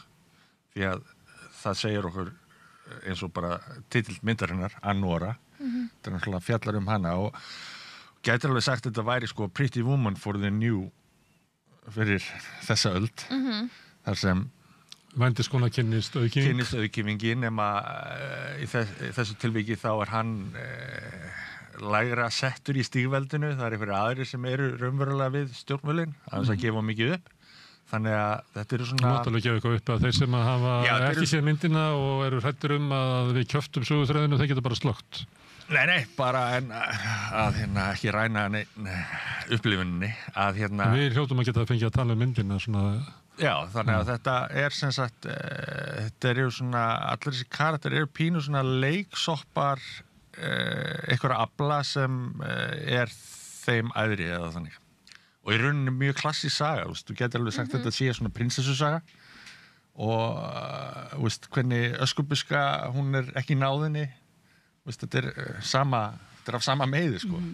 Öskubusku sem skilað Já, Öskubuska sem á endanum ekki velkomin sko. Þannig að þetta er náttúrulega bara þetta er náttúrulega stigveldi og heimar sem mætast Þetta er eins og Pretty Woman plus The Wire Já, þú vantilega búin að horfa á The Wire Já.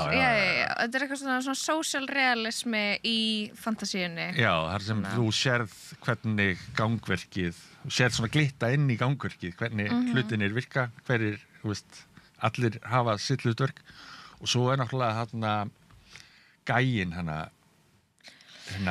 handrukkarinn Já, hann sem skilin eftir með henni Já. sem Ungi handrukkari Já, sem alltaf á bíl ömmu sinnar og geggjaður sko og og er einhvern veginn að reyna að vera næs við hennar í þessum hræðilegu aðstæðum og hún getur ekki hugsað sér að vera næs við sig þarna sko Já, þetta er bara manneska sem það hefur bara enginn verið næs við hana Nei og líka út að hún er í þannig stöð einhvern veginn að hún vill einhvern veginn berjast fyrir þessu sko en eins og sé að berjast fyrir sko að hugsanlega komast inn í eitthvað ríkidæmi eða bara að þessi gæi valdana Hún er einhvern veginn löngu búin að missa af ævintýrunni en er samt ennþá að berjast fyrir því það er kannski það sem er í gangi Já Olli Ég veit ekki alveg hvað að mjög oft þetta sko alls ekki áhugaverð mynd, alls ekki góð ekkert sko, mjög oft hún alveg ofbáslega fyrirsjálega, því ég yfirleitt horfa myndir og geta aldrei átt mig á plottinu eða veit aldrei hvað gerist næst en einhvern veginn í þessari mynd, þá vissi ég bara nákvæmlega, það er mjög oft að bara svona Það er myndin þín þá líklega ef þú nærði ekki öðrum plottum Nei, bara því hún er svo, eins og Árni segir, hún er náttúrulega svona bara klassískt ævintýri og það er að flotta af þessum við hann, ég viðurkenni það hún er mjög svona flott, bara grind hvernig hún er raunverulega fyrirsjáanleg og svo væmið þarna í lokin þegar hann er búið að sætur handrukkarinn, þegar hann segist vera á bíl ömmu sinnar og hann ætla að vera góðu við hana, þú veist mér þetta svo vandræðaleg mynd sko einhvern veginn að hún greiðist með enginn að vera góðu við og loksist sér einhver sem er góðu við hana og við einhvern veginn áhorfendurnar erum svona okkur er stilt upp í það að vera, þú veist, ekki mynd dómhörð á kynlífsbransan, mér finnst þetta einhvern veginn þetta með kynlífsbransan og hver er góður og ekki góður, mér finnst þetta bara að vera einhver umræða sem að, ég veit ekki átt sér stað fyrir 20-30 árum og klámið og það en ég meina kynlífssenurnar voru góðar þú veist, sjálfar kynlífssenurnar voru alveg, ég meina þessi leikona hreyfir sem var fallega og svona þetta er, þú veist, erotist, ég myndi alveg gefa því alveg plús sko, þú veist, þetta er svona klám þú veist, sérstaklega ef að fólk er ekki búið að horfa klámmyndi lengi og þú veist, þá er þetta bara hressandi svona klám og erotík myndi ég segja, fara út í það en öðruleit, ég myndi segja klámið og erotíkin fái bara nokkuð hátt hjá mér en allt annað ekki hátt. En ég hef veit fólk tala þegar skrifum þetta kannski og þá er meðal annars að því að þetta byrjar inn á svona kynlífsklúbbi er eiginlega þar í 40 mínútur eða ég veit ekki, cirka og mér fannst sem ég tala um að það var næstu óbærilegt að vera þann inni af því að það sé sko að klámið sé einmitt ekki sko svona komin að þessi upphafið það sé frekar bara erfitt að vera þarna Já, þú veist, klám og ekki klám sko. En er það ekki þannig? Já, Á það ekki að vera þannig? Ég myndi Mér- halda mér því að Oddný að segja Já. að þetta hafi verið sko erotíst, að þá hef ég frekar talað að þetta væri svona yfirþyrmandi. Já, kannski síðasta senan erotísk frekar, þú veist, hitt náttúrulega bara þú veist, meira klám, en það alltaf verið svona að því að þetta geti verið að þarna, þú veist, maður sér alveg frá upphafi þarna handrukkarinn að hann verður ástfangin af henni og hún muni einhvern veginn, þar muni kvikna ást og nefnist það bara eitthvað svo væmið, ég skil ekki alveg Og mér finnst það svo næs. Já, en þú veist, ég skil Mér finnst það svo fallegt. það var engin gagnrýni, þetta vakti mig ekki til umhugsun ekki neitt, En sko mér fannst erotíkin í henni, ef við getum kallað það erotík, mér fannst hún þjóna ákveðin tilgangi í svona afmennsku, eða veist, þetta er svona, hún er alltaf að setja sig í svona þessar stellingar sem er svona ætlast til af henni, hún er svona hlutgerð, algjörlega, og það er svolítið svona rauði þráðurinn líka þannig gegn. En er það eitthvað nýtt, þú veist, er það ekki bara eitthvað svona kona sem er í kynlífsiðnaði Nei, og ég held að þessi mynd hlutgerð? snúist ekki um nýtt og ekki nýtt. Ég held að hún snúist bara um frábæra karaktera og sagnagerð og ákveðna svona tesu og spennu sem Þetta er bara mjög sönn, held ég, því sem sé svona raunveruleikin í dag, sko. Mér fannst þetta alltaf snúast bara manneski sem væri þjónustu við annað fólk Já. og bara konu sem að vinnur fyrir aðra og er einhvern veginn upp á aðra komin og hún hefði getið verið að vinna í bakari, hún hefði getið verið þú veist, hún hefði getið verið að þrýfa það var tilviljun að hún vinna þarna Já, hún hefði getið verið Hún hefur skúrkonan, ekkert pláss í þessum heimi sem er stjórnað af öðru fólki og bara í eigu annars fólks, heldur það að þjóna því fólki. Við fáum ekkert að vita hann allumis, ekki neitt. Hvaðan hún kemur og svona? Hérna, Nei, ég meina, hún er ekkert, þú veist, hún er bara eins og okkur skuggamynd, þú veist, og við sjáum bara þetta ofbeldi og það...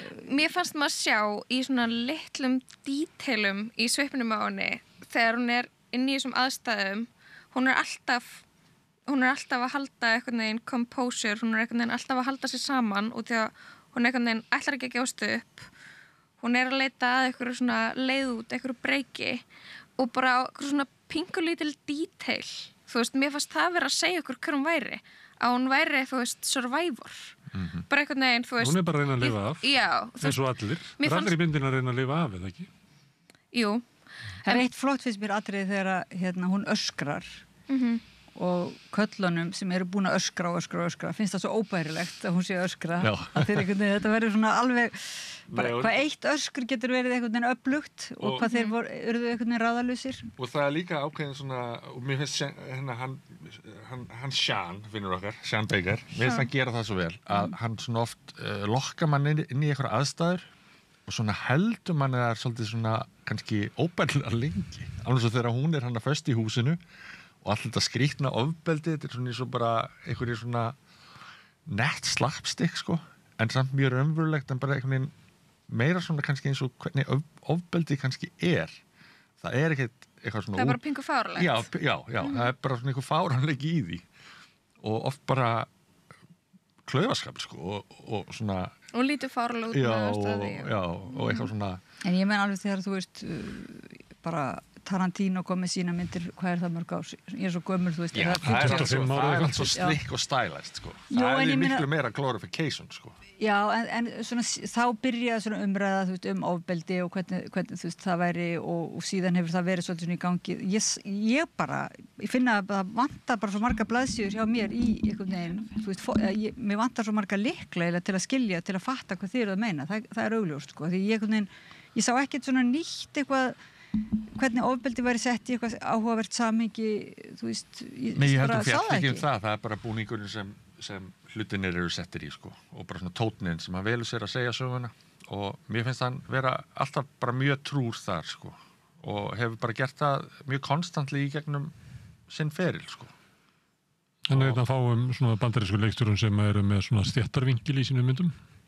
Já, allavega eitthvað svona vitundum eitthvað svona, já, hvernig svona hlutinir virka og er kannski að fjalla líka einmitt eins og í Florida Project, ég meina bara eitthvað fólk sem fær aldrei neina athygli, sko.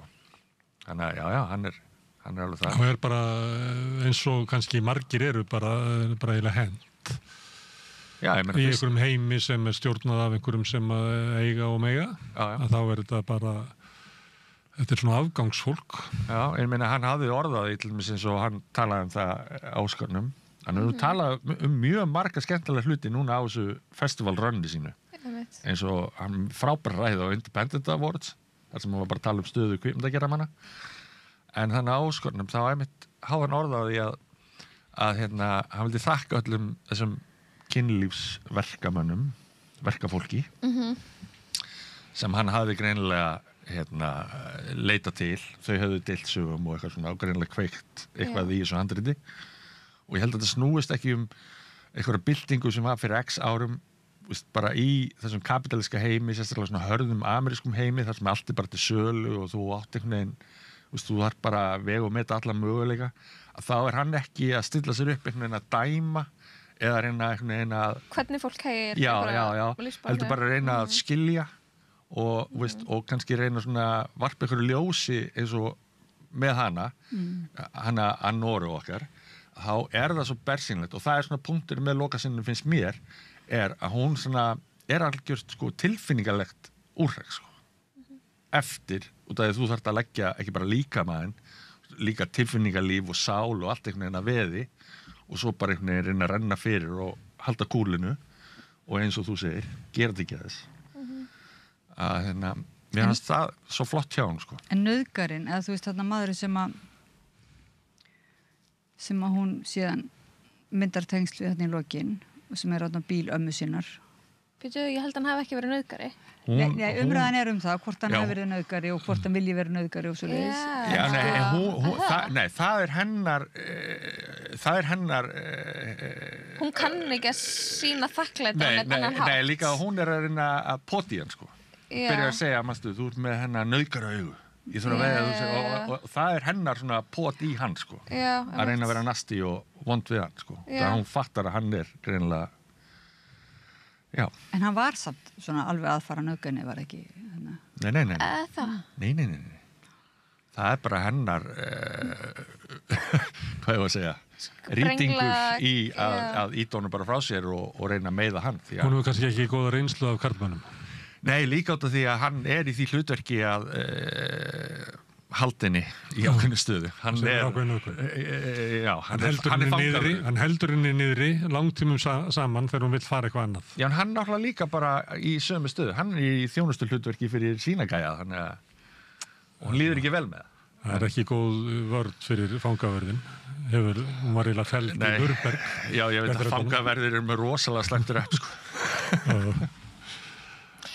hann er líka vanur Sean Baker að þú veist, hann finnur fólk til þess að leika í bíómyndunum sínum sem að þekkir þennan heim, skilur hann er með ungt fólk þú veist, hann gerir þetta öðruvísi, þú veist það verður svo stutt á milli þess að einhvern veginn leika og vera þú veist, það er einhvern veginn opið þarna á milli strippklúbsins og inn á tökusvæðið, inn á tökustæðin og mér finnst það skína í gegn í þessari mynd og svona einhver heiðarleiki og bara tilbúin að vinna með fólki sem að þekkir annan raunveruleika heldur en fólk sem að fer vanalega út í kvikmyndagerð og langar að vera leikarar þannig að mér finnst það líka og nær þar er þetta eitthvað svona raunsæi sem að snerti þig þú trúir þessu en Oddný trúir þessu ekki Jú, ég hef alveg séð aðra myndir líka sem fara inn í þennan heim og heimildamindir og þú veist þannig bara og mér finnst það alveg stórkostlegt auðvitað finnst mann það jákvætt að einhver skuli fara inn í alla heima, þú veist, án fordóma og Ég er bara að tala um stílinn hans sem er svolítið, þú veist, þetta eru langar séður, hreyfanlegar kamerur og þú veist einhvern veginn hálflokuð inn í einhverjum heimi, þú veist, sem áhorfandi og þetta er svolítið einkenni á honum. Já, ég held að þetta snúist líka hvernig þú njótir myndarinnar, Ég sá henni í bíó og mér fannst það geggjað, mér fannst það algjör bíómynd og þið veit ekki hvernig maður horfir á myndir í bíó, það er ekkert að trufla mann, Þú er ekki símann? Nei, þú veist, alltaf að horfa á þetta kannski í einhverju tölvu eða eitthvað, ég veit ekki en þetta var svona, fyrir mér var þetta bara svona upplifun sem gjörsamlega heltók mig frá fyrstu mínútu og svo bara einhvern veginn sparka mann út og það er náttúrulega bara einhver galdur þar og enda er það staðfest 4 Óskarar, fyrsta skipti í sögunni Við erum sammála akademíunni. Og það sem er líka Hvað svo finnst það skipti sögunni hvað? 4 Óskarar til hans. Hann er sem sagt leikstjóri, handritshöfundur, besta mynd og svo sem er breytan, stóra breytan, er hann klippir myndina sjálfur. Sem er náttúrulega ekkert lenska og Steven Soderbergh skýtur oft myndina sína sjálfur. Kannski Chaplin hefði getað náð þessu, hann hefði náð líka músíkinni, sko. Svona menn sem að gera allt í myndunum. Þetta er svona höfundabind. Já, en bara svona beyond allir þessi stóru gæjar eins og Scorsese og veist, og hann er raunverulega indie. Já, og ég myndi segja að hann er líka bara nýbylgja, sko. Veist, bara eins og franska nýbylgjan sem tók bara fólk oft út á götu og lét alvöru fólk leika. Það er það sem hann hefur, eins og þú ert að nefna. Og þetta er aðferð sem að Íslendingar gætu raunverulega tekið upp. Íslendingar hefðu efni á að gera þetta. Já, ég meina, Frikki Þór gerir þetta svolítið með skittunum. Ég meina, aðalhlutverkið þar voru bara 2 dútar sem þekktu heiminn og það er, held ég, galdurinn við þá mynd til dæmis. En þú þarfst líka að vera góður leikstjóri til þess að leggja í það, skilur að vinna með fólki sem er ekki fagmenn í því að leika. Það er alveg flókið, sko, getur ekkert hver sem er gert það. Og Hrafn Gunnlaugsson vildi það alltaf, hann var alltaf að velja eitthvað svona Viðar Víkings og eitthvað svona.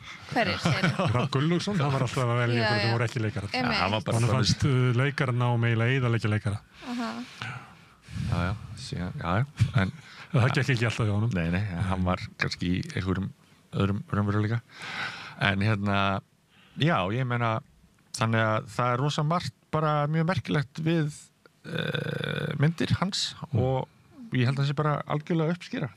En það er eitthvað svona og líka held ég afsakið, má ég klára að þetta er svo ófyrirséð, svona lítil mynd, veist, og þetta er svona, ég held að þetta sé líka pínu svona... Það gerist nú reglulega, var ekki Little Miss Sunshine eða eitthvað svona... Jú, en ekki svona... Það er langt síðan. Það gerist reglulega. En hvað heit hún Moonrise King. Já, líka hvað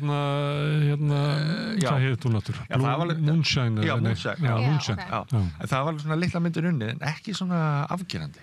Þannig að það er skemmtilegt. Þannig að þessi myndi er bara ódýr og svona bara, þetta er bara ódýr myndi eða eitthvað. Já, það var 840 milljónir og það getur það ódýr. Hún kostaði $6 milljónir og krúið, allir sem komu að henni, bara leikarar, krú og allt, telja eitthvað í kringu 40 manns, sem er náttúrulega bara mjög lítið, sérstaklega á amerískan mælikvarða.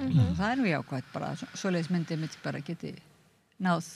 Já, en hann hefur líka fetað, fyrsta myndina, Tangerine, hafið þið séð hana?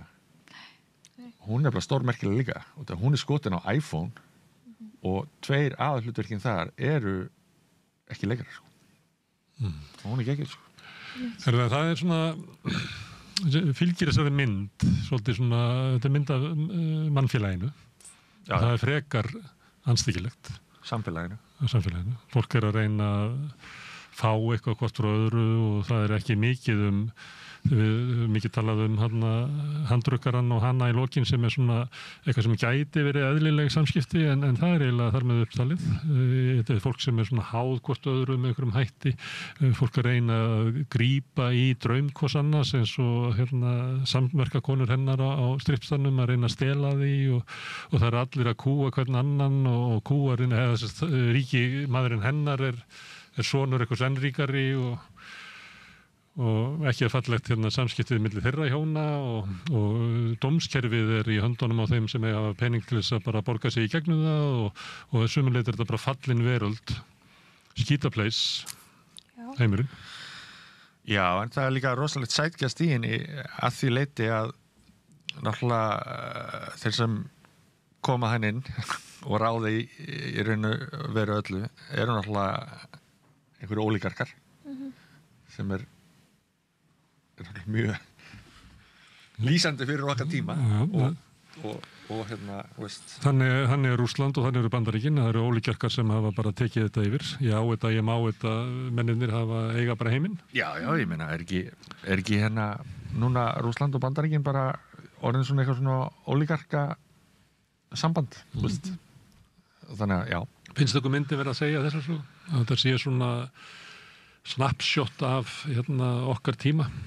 Til þess að lýsa sko bara föllnu samfélagi. Hefur þetta ekki alltaf verið svona? Það er sem ég er að spyrjum. Eða er þetta lýsing á því að svona mannskepnan og hefur alltaf verið? Ja, allan að hún kemur á fyrir svona tíma þar sem hún að varpa upp svona spegli sem alveg í dúrumál við það sem að gerast.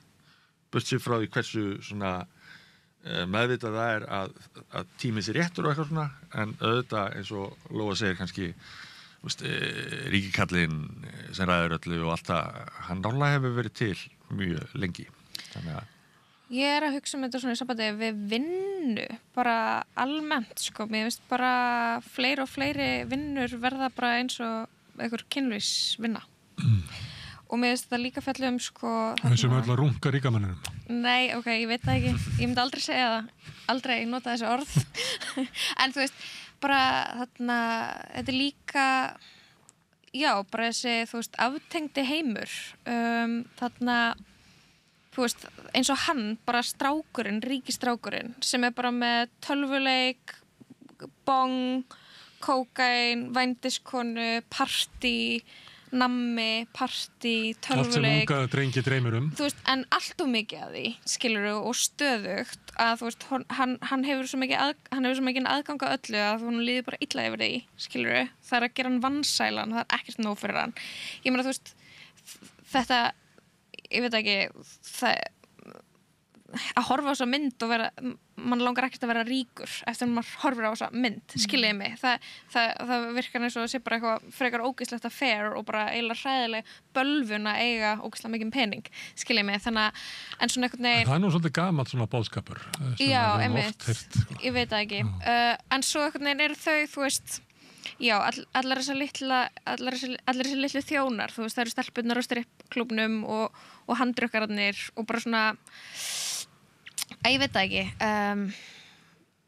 mér veist þau svona já, mér veist þau svona þessi vinnumarkaður sé bara stækka, skilurðu. En það talir þetta inn í það því við vitum bara núna nýverið á Íslandi með vinnuleigurnar og hérna allt mannsælið og ræstingafólkið okkar sem að, þú veist, fær bara ógeðslega laun og hræðilegar svartar skýrslur sem komum það einna reglulega og bara svartu blettur náttúrulega á okkar svona atvinnu sögu verður að segja, eins og er og þannig að mér finnst svona já þetta vera, ég meina það eru auðvitað fyrst manni sláandi og gott að taka það fyrir, þú veist Mér finnst það vera svona komment á vinnu eitthvað. Jú, pólitískt, ég er ekki að gagnrýna, ég myndi ekki segja, ég bara segja hún snerti mig ekki sem eitthvað svona skiljið, eins og bara þessi orðum þetta sé bara merkilegasta mynd einhvern veginn áratugurins, ég bara, það fer alveg svona fram, mér finnst svona samt alveg ég bara skil það ekki, sko, en hins vegar finnst mér hún alveg einmitt, þegar, sko, ég þarf að sjá náttúrulega eftir að þið eru búin að segja mér þetta allt, það getur vel verið að þegar maður veit þetta allt hvað hún er eitthvað svona flottur leikstjórin og þú veit, ég þekkti ekkert leikstjóran og vissi ekkert þetta einhvern veginn. Nei, kannski bara taka bara, þetta eru bara 4 myndir, taka bara Sean Baker, Movie Nights. Já, seríu.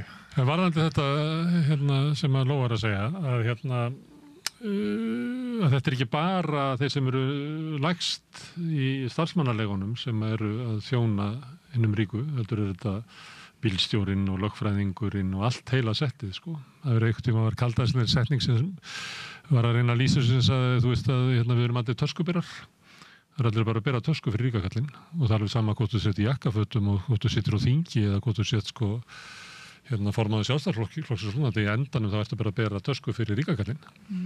Og að sumuleyti er það bóðskapur, eða svona, ég sé ekki bóðskapur, það er þessi veröld sem er verið að lýsa þann inn í, að þetta er eitt stórt bara en finnst ykkur ekki við búin að sjá þetta margar myndir, mér finnst ég bara búin að sjá svo margar myndir sem er þetta bara þessi veruleiki, þú veist, einhver bara þeir sem eru ríkir og eru með öll völd og eru bara svakalega spiltir beita ofbeldi, kom inn þarna og svolítið sætur sjoppustrákurinn sem að reynir eitthvað, þú veist, reynir eitthvað að sýna þeim einhverja viðspyrnu og þá er hann bara brotinn að, þú veist, hann er bara, þá kemur bara meira ofbeldi og orðið fuck, það segja allir, það er alltaf líka svolítið fyndið, það lítur að vera að ráði gert, sko, að það er bara engin setning í myndinni sem ekki eru svona 20 fuck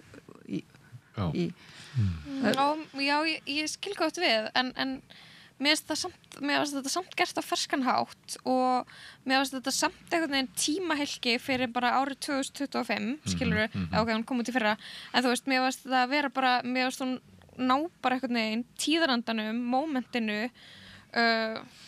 þú veist, þarf ekki að, eða þú veist, ég veit það ekki, það ekki takt að segja svo margar sögur. En við erum alltaf að segja sömuna. En auðvitað þetta bara svona, já, einhver spegill og eins og þú segir, það alltaf verið að segja sögunum en að ríka kall og bla bla bla.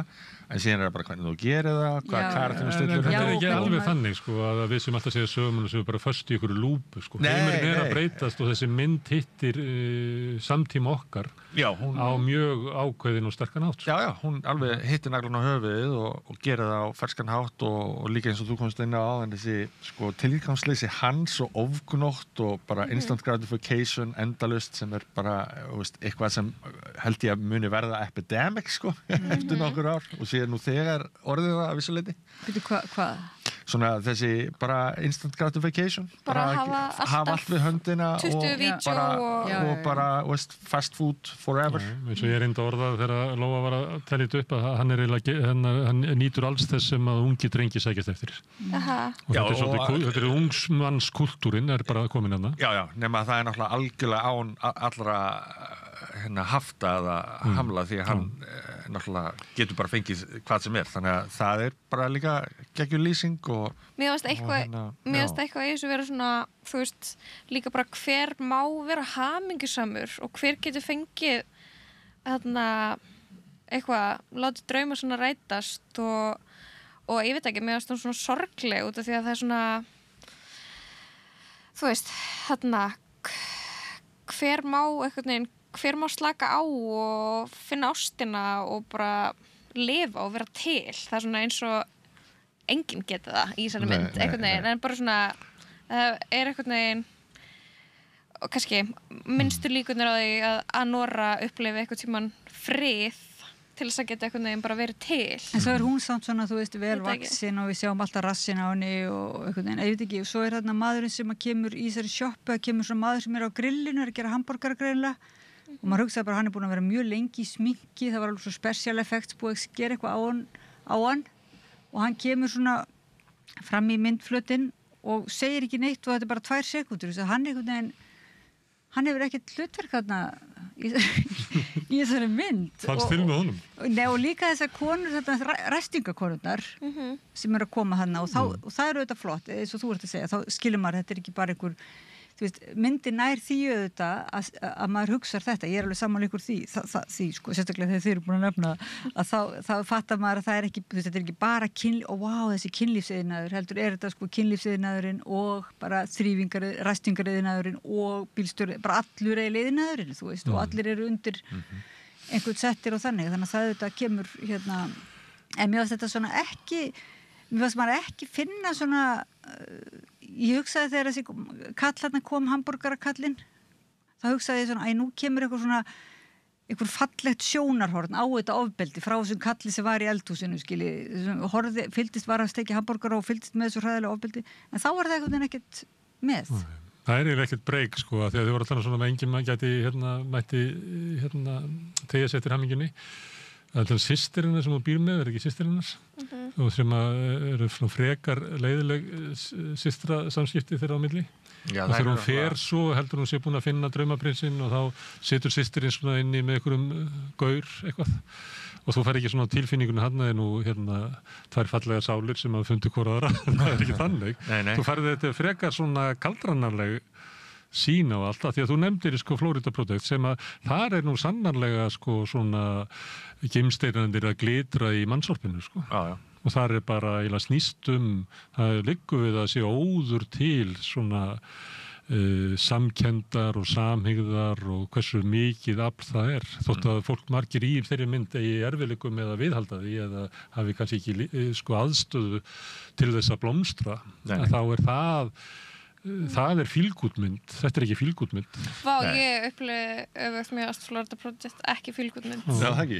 Nei, með að hún gera mann hræðilega vonlausan, sko. En það er samt vísað í, sko, hvað Já, en er það ekki líka handrukkarinn í þessari mynd? Willem Dafoe í Florida Project og handrukkarinn í Anoru, eru þeir sömu? Þeir eru svona voninar, sko. Já, eitthvað svona stundum er ein manneska sem er góð við kannski nóg Ég veit það ekki. En þar voru kannski fólk á leið sem eða í bjó í aðstæðum sem voru leituð til tortímingar. En þau voru samt ekki svona... Mér fannst það bara annar fílingur yfir þeirri mynd, sko. Já. Hún var jákvæðri, hún var hlýrri. Þessi bara stálköld, sko. Já, hún mjög köld. En, þú veist, talar bara fullkomlega inn í samtíman. Sem kaldur? Já, hann mjög kaldur. Og bara eins og Lóa að segja, þú veist, svona, þetta að færast svo mikið út, sko, einmitt. Þetta ekki bara við kynlífsverkafólk eða bara þetta þjónustu og hvers virðið ertu og hvað pláss hefur í samfélaginu og sérstaklega eins og þú segir, veist, hver hefur leyfið til að mega vera til, sko, í raun og veru og allt það, sko, og ég held að það sé bara þessi miklu skárra á mörgum öðrum stöðum hérna á Vesturlöndum en til dæmis í Bandaríkin. Bandaríkin bara mjög harður staður, sko. Ég alveg saman því að þetta með kynlífsiðnaðinn, það bara hluti af sögunni og eftir 40 mínútur var maður að fara að hugsa býtu á ég að fara að sitja í 2,5 tíma undir þessu.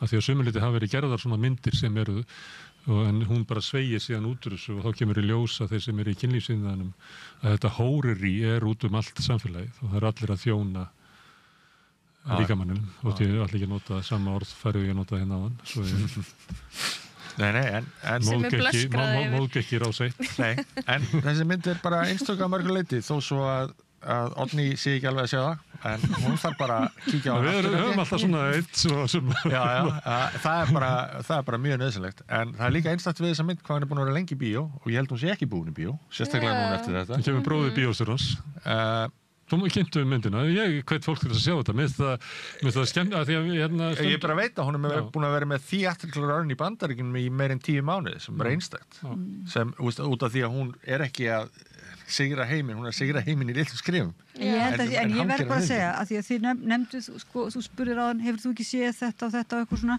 sem lyklar, ég meina auðvitað, listaverk eru bara mjög oft þannig að maður þarf ákveðna lykla, maður þarf svona pínlítið að fá, þú veist, einhver svona, svona smá hvað heitir aðgangsorð og hérna, ég bara hafði það ekki og ég fer mjög lítið í bíó sko undanfærin ár og ég hef mist bara úr þú veist, kannski, ég veit ekki 10 ára í bíó, sko nokkurn veginn, þú veist, þannig ég bara játa mig sigraði líka, ég meina þannig, ég fattaði hann einhvern veginn ekki, sko. Nei, en bíó náttúrulega bara alls konar, það bara dagsformi líka, maður alveg séð myndir sem maður bara alls ekki var að kveikja og bara þegar mann leiði einhvern veginn, og svo séð maður hana árið síðar og hún bara geggjuð. Síðasta mynd sem ég sá í bíó, sem ég fannst rosalega góð, hún hét Beautiful.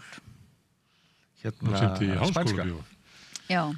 Það er svo langt síðan hún var sitt í háskólabíó. Ég held ég að sé hann í stóra salnum í háskólabíó, það er svo langt síðan. Sko. Já, ég líka einmitt. Sem að það var ekki búið að... Ég var alveg sé myndir eftir síðan þá, sko, en ég meina, það er eiginlega síðast skiptið sem ég sá einhverja mynd og ég veit ekki út af hverju. Svona bara einhvern veginn slærað mann. Ég var hérna þegar ég horfði á þá mynd að hugsaði, þessi mynd er algjört kaflaskil. Nú munum við sjá myndir þessa veröld. Síðan bara komu þeir ekki, sko. Hvað er það eiginlega? Hvað er veröld? Beautiful, það er aðra mynd, kannski búið við til borðum að ræðum hana. Ég þarf að rifja hann upp, en ég bara mann eftir henni, já. Er það ekki Almodóvar eða? Nei, ég veit ekki hvað hann heitir sem hann bjóður. Ég veit ekki hvort einn á að fletta því upp. Herru, en hvað vil ég ræða fleiri myndir? Nei, sem ég ætlaði að segja, því að þú ætti að segja, hefði verið kannski betra að fá einhvern tíma bjó ég til svona í leikhúsi sem heitir Fordómar, það var að skrifa verkin áður en að frumsýningin er og mér fannst þetta að vera að skipta máli vegna þess að ég er sammálaði sem þú ert að segja að stundum við betra að koma einhvers þar að verkunum sko, með einhverjum hætti og það skiptir ekkert máli hver tekur að sér að tala þetta meðan þú tala að þú hefur sko bara fallið bara látið myndina draga og þú líka, að hérna veist gaman átt að sögumannin draga þig eftir svona óvæntum brautum. Ég satt undir myndinni og var svona í sko linnulausu samtali við hana og átti í erfiðleikum með hana mjög lengi framan eftir. Mér finnst þetta líka vera mynd sem er minnst gaman að tala eftir hana, hef bara ekki fundið nógu marga sem að hafa séðana til þess að tala hana. En ég bara að fara yfir þetta því að myndi geta verið svo, já, bara... Þú varst hrifin að þessari myndar ekki? Mér finnst hún vera mjög áhugaverð og var alltaf að hvetja fólk til þess að sjá hana til þess að ég geti farið og rætt hana. Af því að ég átti erfiðleikum með að sko settla hann einhvern veginn í mér. Ég var í svona hálfgerðu stríði við hana í allan tíman sko. En, satt í þér? Algjörlega, mér finnst þetta að vera, ég sagði bara einhvern tíman helgina að þetta væri myndi sem að myndu vilja vinna Óskarinn. Já. En svo ég var alltaf að spá og ég er svo ánægð með hvað ég ótt rétt fyrir mér. En ég sagði, og það var ástæða fyrir því, að hún væri sko ágeng mynd mikilvægt málefni í okkar samtíma. Og það, ég meina, það verði ekki tekið af henni, sko. Nei, ég meina, ég held að öllum þessum myndum, hvað voru 10 myndir útnefndar núna? Og af þeim öllum, þá er þetta mest aðkallandi myndin, by far, sko. Þannig að burt sér frá því síðan hvernig tekst til og allt það. Það er nú gaman að sjá hina myndirnar og hittast aftur hérna og að vita hvort við erum svona ósammála líka. Mér finnst eins og María Pérez og Substance og svona mörguleiti sniðugt eitthvað svona, en mér finnst það bara ekki í sama flokki á þessar. Mér fannst Substance nú talar líka svolítið inn í. Jú, en hún finnst hún ekki náði að verða góð bíómynd. Ég var ekki fan. Nei, mér finnst hún ekki vera bara nógu góð bíómynd, sko. Nei, ekki í líkingu við þessa. Hún fer svolítið í svona genre dæmið, en sem slík þá finnst mér nú samt alveg halda haus upp á vatni, sko. Og Dylan myndin og svona fannst mér bara snirtilega gerð mynd, sko. Sem að ég veit að Lóa fór tvisar á hana í röð. Já, þetta var eins og immersive Bob Dylan tónleika experience. Tribute, þetta voru svo immersive tribute tónleikar með Bob Dylan. Ertu búin að sjá hana? Nei, ekki ennþá, sko. Ég á alveg eftir að sjá hana, sko, en ég fór alltaf inn að hugsa, en byrju, ertu ekki búin að horfa á hana 5 tíma Scorsese heimildamyndina? Bob Dylan? Nei, vá, þá bara... Get ekki beðið fyrir að... Herru, við erum byrjað að tala margar aðra myndir, en við mælum með þessari mynd, eða ekki? Nefna, Oddný, mælum með þessari mynd? Nei, jú, bara alltaf ræðum hana þá, þú veist, en ég myndi ekkert mæla, ég myndi freka bara mæla með myndinu þínum Óla Prygg eða Kúrika Norðinsins. Já, ég sá hana ekki, sko. Sá bara Óla Prygg. Þú verður að horfa á hana. Hún er á RÚV, sarpinu. En þið mælið með henni, eða viljið mæla með einhverju öðru myndu? Ég mæli með Anora, út af því að þetta er náttúrulega líka bara ástarsaga. Já, hún er það. Og ástars, það er alltaf gaman að sjá góða ástarsögu. Væmin ástarsaga sem að þykist vera eitthvað svona talallir raunveruleikans. Ég fíla það. Ég fannst þetta bara alls ekki væmin, sko. Þú veist út af því að En við mælum með henni, ég mæli með henni og meðal annars út af þessu sem er komið fram hérna. Það er gaman að fara í bíó og stundum er gaman að sko tala myndirnar eftir. Það er til þess aðstæða til þess í Bíó Paradís. Að fara bara og setjast fram og eftir og spjalla mynda. Ég held að það sé nóga plássið þar, sko. Herðum, kæra þakkir. Takk hérna. Árný, Lóa og Oddný. En það er eitthvað prógram hérna eftir við Rauðaborðið. Næsti kafli er eftir augnablik. Þú ert að hlusta á Samstöðina. Róttækt sjónarhorn á atburði dagsins. Nú, það urðu hamfarir í pólitíkinni, getur maður sagt síðustu helgi, þegar gjörsamlega var skipt forystu Sjálfstæðisflokksins og menn hafa svona velt fyrir sér fyrir hvað þau standi. Þessi 2 sem nú eru orðin formaður og varaformaður Sjálfstæðisflokksins.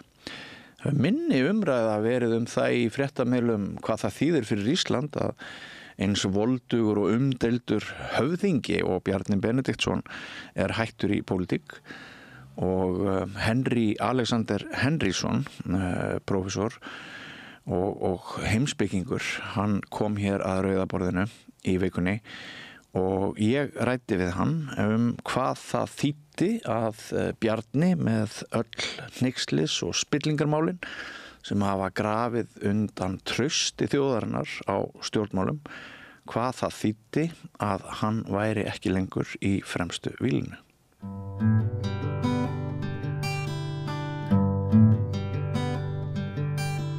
Já, komið í sæl og blessuð og velkomin að mínu innleggi á þessu mánudagskvöldi við Rauðaborðið. Siðferðisleg álitaefni er það sem að ég ætla að bjóða ykkur upp á. Það eru umskipti í íslenskum stjórnmálum. Ný forysta hefur tekið við hjá Sjálfstæðisflokknum og við getum velt því fyrir okkur hvort það breytir einhverju. Fráfarandi formaður Sjálfstæðisflokksins nú sennilega sá einstaklingur sem að Íslendingar hafa talið og mælt spilltastan langt árabil og vinsæll. Breytir ný fórista einhverju í íslenskum stjórnmálum ein spurningin. Önnur spurning varðar afhjúpun í síðustu viku þegar í ljós kom að Ragnar Þór Ingólfsson hafði þegið biðlaun frá VR, nam minni mig rétt 10 milljónum og fór af stað mikil umræðum það hvort hann hefði átt að afþakka þau. Þetta svona meðal þess sem við ætlum að reyna að brjóta til merkjar í einhverri mynd og fleira verður sennilega á dagskrá hjá okkur. Og til að hjálpa mér að finna viðleitni, skulum við segja, að svörum við þessum stóru spurningum komin hingað doktor í heimspeki og háskólakennari sem hefur verið hérna áður við rauðaborðið, Henry Alexander Henrysson. Vertu velkomin til okkar. Já, takk, góðan dag.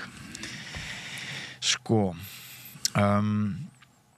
ég rifjaði það upp þarna í inngangnum að einn af okkar svona stærstu mönnum í pólitík og umdeildustu, hann vék af velli í gær og þá var kosin nýr formaður Sjálfstæðisflokksins.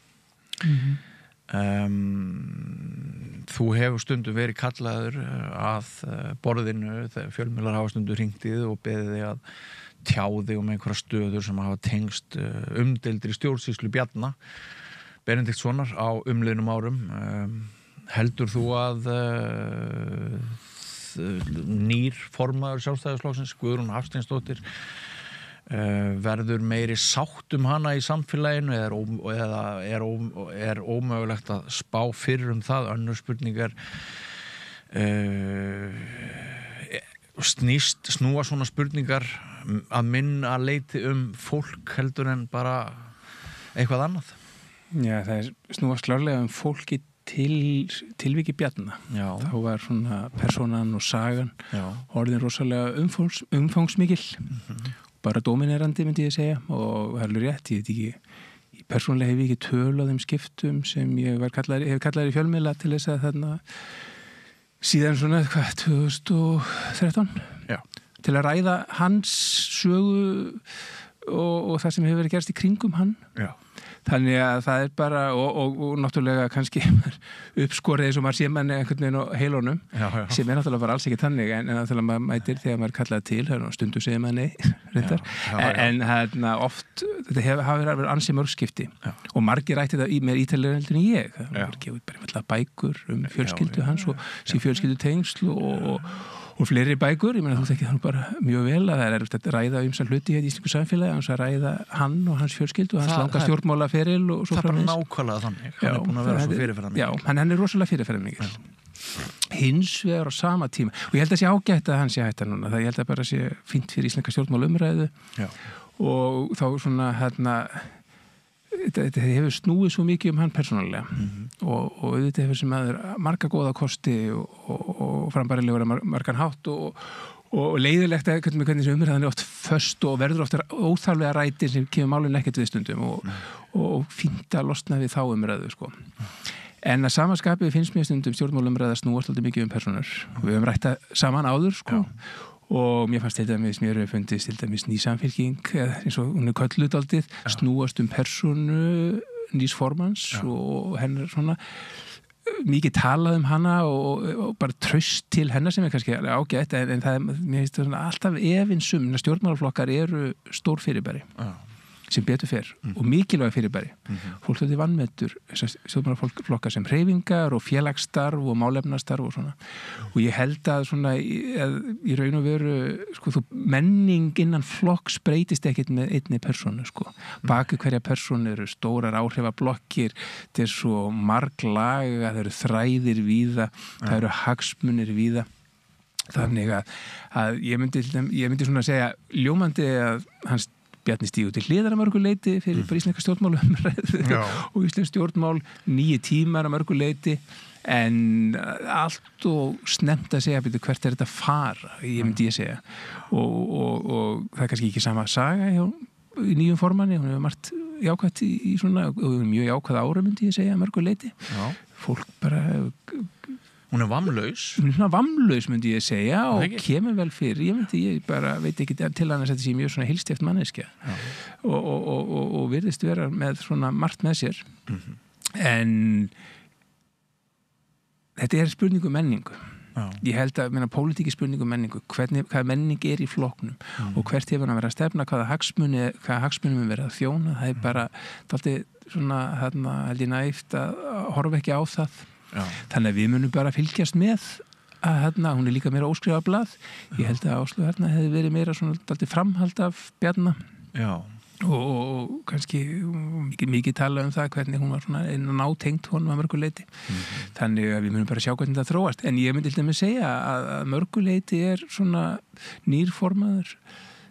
Mér fannst mikið af svona kannski íhaldsamari öflum í flokknum vera á bakvið. Mér finnst mikið af svona miklir Evrópu andstæðingar sem voru að fylgja sér bakvið hana. Ég veit ekki hvort það sé svona kannski svona einhver svona einangrunnar hyggja sem blasi við núna svona sterkari. Mér fannst mjög áhugaverð. Ég fylgdist bara, ég setti mig inn í samsagt, ég fylgdist ekki með í beinútsendingu en passaði mig að fylgjast, skoða það og hlusta á það. Þarna erindi fráfarandi varaformans sem gengur bara einfallega dálítið mikið gegn stórun hluta málflutningi í kringum sjálfstæðisflokkin og í flokknum núna. Ég er mjög svona áhugasamur hvert það fer, hvernig gerir flokkurinn það upp. Mér fannst ótrúlega þögn í kringum þegar varaformaðurinn að kveðja mörgu leiti svona stórt hlutverk í flokknum. Já. Mér fannst bara alveg dauða þögn í kringum þetta. Já. Hvernig hún talaði um Bandaríkin og talaði til Evrópu til dæmis. Önnur manneskja sem satt lengi hérna og búin að vera lengi tengjast þessu en þú notar orðið vamleysi. Mér finnst hún hafa komist ótrúlega vel frá þessu tímabili. Já. Og svona áhugavert hvað verður hvert hún er að fara. Einmitt. Og hvernig verður gert upp, hvort að þessi ræða hennar verður gerð upp í flokknum og hvert nýr formaður er að fara með hann. Þetta verður bara rosalega áhugavert að fylgjast með þessu og ég er áhugasamur en þetta er kannski ósnefnt að vera með einhverja sleggjudómum. Ég sé að það hefur stuðað suma sem ég vil segjast kjósa sjálfstæðisflokkin að á landsfundinum þá var dálitlu púðri eitt í það á þeim viðkvæmu tímum sem nú eru uppi að tala mjög illa Evrópusambandið og sumum finnst það eiginlega bara smekklaust með að við þá viðsjá sem eru uppi akkurat núna og ég var í leikhúsi í gærkvöld og þar var fólk sem kom til mín og ókunnugt fólk og sagði hefur ekki bara getað þagað Evrópusambandið af því að sko þetta er svo hlutirnir virðast vera að gera svo hratt núna. Er það eitthvað sem að þú hefur skoðun á? Já, það er bara raunveru þetta sem ég verið að tala um sko. Mér finnst fráfarandi varaformaður vera að tala inn í svona umræðu samtímans. Já, hún sé betur tengt. Já, og ég svona, mér finnst sérstakt hvað var lítið, sem sagt, voru lítið viðbrögð við þessu, lítið uppgjör og reynd svona bara að láta eins og þetta hafi ekki gerst, af því að við verðum að fá það hjá nýjum formanni. Ég meina, hver er hennar afstæða til þessara stöðu? Og mér fannst aldrei smekklaust til dæmis að formanni, eða sem sagt, frambjóðanda til varaformans að tala tala þetta aldrei svona inn í bandari stjórnmálum, vókismi, hvað skoðun svo sem hefur á honum. Mér fannst þessi síðastliðin helgi ekki. Var það ekki Dilljá sem ekki náði kjöri sem var en svona fara að tala eitthvað sem var ekki, fannst mér umræðu efni fyrir okkur hér á Íslandi síðastliðin helgi sko. Nei. Ekki stef sem við verðum að draga fram sem áttu bara ekkert erindi og tónn sem áttu ekkert erindi. Þannig að það er svona bara sjá hvert, þess vegna er ég að tala um þessa menningu sko. Meina, getur fólk slitið sér frá einhverju menningu og menningar átökum, það er alltaf menningar átök líka innan flokka og það er það sem við þurfum að fylgjast með, svo við skulum kannski ekki alveg einblína á þessa persónur sko. Nei. En sem sagt, ef leitin að breiðfylkingunni átt að standa yfir helgina, þá fjallu svona frekar óheppileg ummæli sem ekki líka til þess að ná því markmiði, fannst manni. Já, ég myndi segja það, annars nú ég farin að kannski að tala alltaf rátt út fyrir það sem ég finnst þægilega að tala en ég minna að það er verið að tala að fá flokknum í gamalt fylgi saminar, ég meina þau hljóta að vera að horfa á til fólk sem núna í viðreisn og fylgi að kjósa viðreisn, ég meina það stærsta flokksbrotið hérna frá flokknum en mér fannst ekkert það sem ég fylgst með síðastliðna helgi, mér fannst bara bókstaflega ekkert gert til þess miklu frekar verið að steita nefan í átta viðreisn og þeim og fylgismönnum þess flokks og mér finnst það bara skrítið og það þess vegna að segja sko það eru hérna einhver menning sem erfitt að slíta sig frá verið vera í flokknum. Sko, ég sammála með að það kannski þjónar einhver tilgangi frekar að tala mikið meira Bjarna, en ég ætla samt aðeins að ræða það nú á þessum tímamótum að ég og margir í kringum mig við höfum upplifað það bara mjög þreytandi að vera með fólk í brúnni sem hefur augljóslega lent í eins mörgum álitamálum, hneykslismálum og málum sem að við skulum segja að daðra mjög við spillingu ef þau eru ekki bara hrein spillingamál að það er bara öðruvísi tilfinning að vera hluta af þessu mengi sem íslenska þjóðin þegar það er í brúnni ráðamenn æðstu ráðamenn jafnvel, forsætisráðherra eða aðrir ráðherrar, fólk sem að maður sjálfur treystir ekki og með langan hala af hneykslismálum á bakvið sig. Er þetta nokkuð óeðlileg tilfinning? Nei. Ef þú ert að tala þessa tilfinningu sem þreyta sem hellist yfir fólk. Já, ég held að það sé ekkert óeðlilegt. Og þetta er náttúrulega rannsakað mikið, sko, við vitum þetta alls saman. Við vitum alveg að heilbrigt lýðræðislega þjóðfélag þrífst á trausti. Það er bara, þetta hefur skoðað svo vel og við vitum allt þetta. Ef við berum trausti stjórnvalda, þá bara gengur samfélagi betur til þess að orða þetta á einfaldan hátt. Og við vitum hvað þarf til þess að trausti til staðar. Og við vitum að trausti ekki sama og fylgi. Nei. Þú getur ekki sko, það er svona tvö hugtök, þú getur reytið á einhvern fundist einhver áreiðanlegu til að koma þínum hagsmunum áfram en þú treystir henni ekki öðru leyti og Bjarni var í þessari stöðu árum saman að það voru öfl sem treystu á í þeim skilningi að þeir gátu reytt sig á hann og við sjáum bara hvernig hann kveður með einu hneykslismálun í viðbót bara núna í sem sagt í nóvember, desember. Þannig hvalinn. Já. Það er þannig kveður hann. Og er alveg í stíl við allt annað. En öll þessi mál benda til þess, og við sjáum það bara eins og þú nefndir hérna áðan eftir mælingu, að traust til hans var alltaf alveg bara örlítið, samfélagslegt traust. En það þýðir ekki eins og hann gæti alltaf vísað í að hann fengi ekki atkvæði og hafa með gríðalegt mikið fjölda atkvæða bak við sig. En það er náttúrulega bara þannig í lýðræðis samfélagi að fólk getur hugsa sem svo mínum atkvæði best borgið hjá þessum af því að hann mun líklega koma sem sagt mínum hagsmunum áfram. En þetta er ekki traust.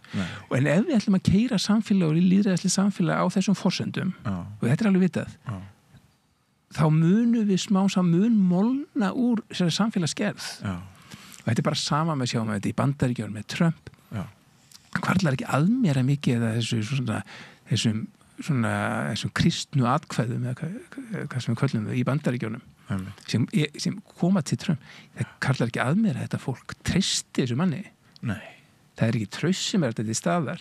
Nei. En þau vita að hann mun koma ýmsum þeirra hjartans málum áfram ef þau gefa honum atkvæðið sitt.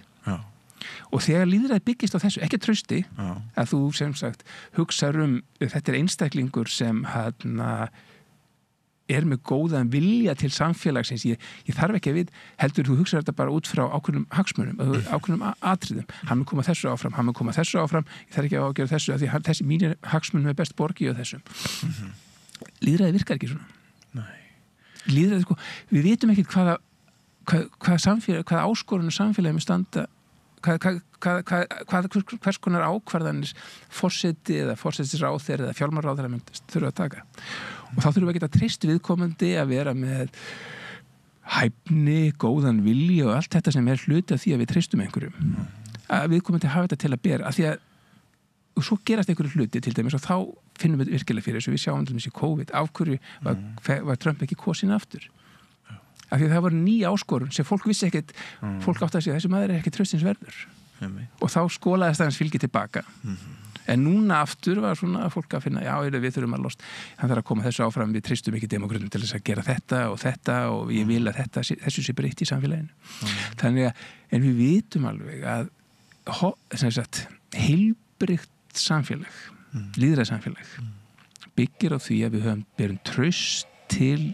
stjórnvalda og við berum traust þeirra vegna þess að þau eru trúverðu í hlutverkinu og ég held að það sé ansi langt síðan við bara segja eins og þess að Bjarni Benediktsson hafi verið trúverðugur í sínu hlutverki fyrir almenning en það þýðir ekki náttúrulega eins og hann gæti alltaf bent á að það var enginn hann að þingmaður með fleiri atkvæða bakvið og svo framvegis Það var annað sem ég varst mjög merkilegt hann hætti að ávarpa okkur í fréttatímum fréttaviðtölum sem þjóðina hann var bara ávarpa sjálfstæðismenn hann talaði bara sérstaklega til þeirra þegar hann var að útskýra sína stefnu í fréttaviðtölum ég meina ég held að það var eins og hann væri bara forsætisráður og bara ráðherra sjálfstæðismanna en ekki það það sem gerist hann var það sem einkenndi hans í stjórnmálavar myndi ég segja var að hann horfði á þau atkvæði sem voru á baku við hann í hans stöðu sem hann vísaði stöðut í og að trausti skipti ekki máli en ég hugsa að innstinni hafi þetta nú bara sviðið og hann hafi átt að segja á því ég meina þetta ekki góð aðstæða þegar þú finnur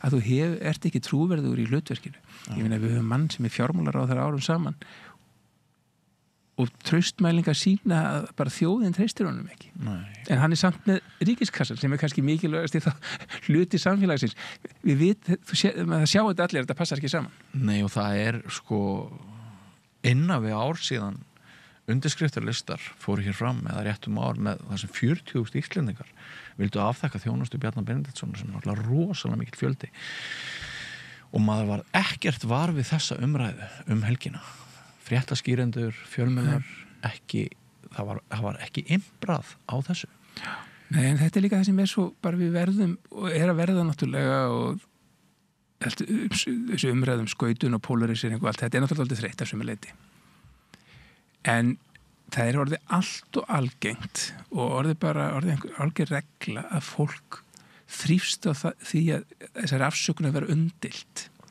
að maður sé umdeildur og það sé bara gott ég meina það getur ekki verið að samfélagi virka þannig að það séu alltaf umdeilt fólk í stafni þá kasta menn eigin ábyrgð varpa henni út í samfélagi en náttúrulega Bjarni komst upp með þetta lengi að mörgu leiti komst upp með að hann naut þess að Katrín Jakobsdóttir var svona eins og skjöldur fyrir hann Akkurat að trausti var á henni og þá horfði fólk að hann getur ef hún svona, hvað maður að segja hún skildi honum og svo náttúrulega sá maður hvað gerðist um leið og hún fór að þetta bara hrundi svo spilaborg sko.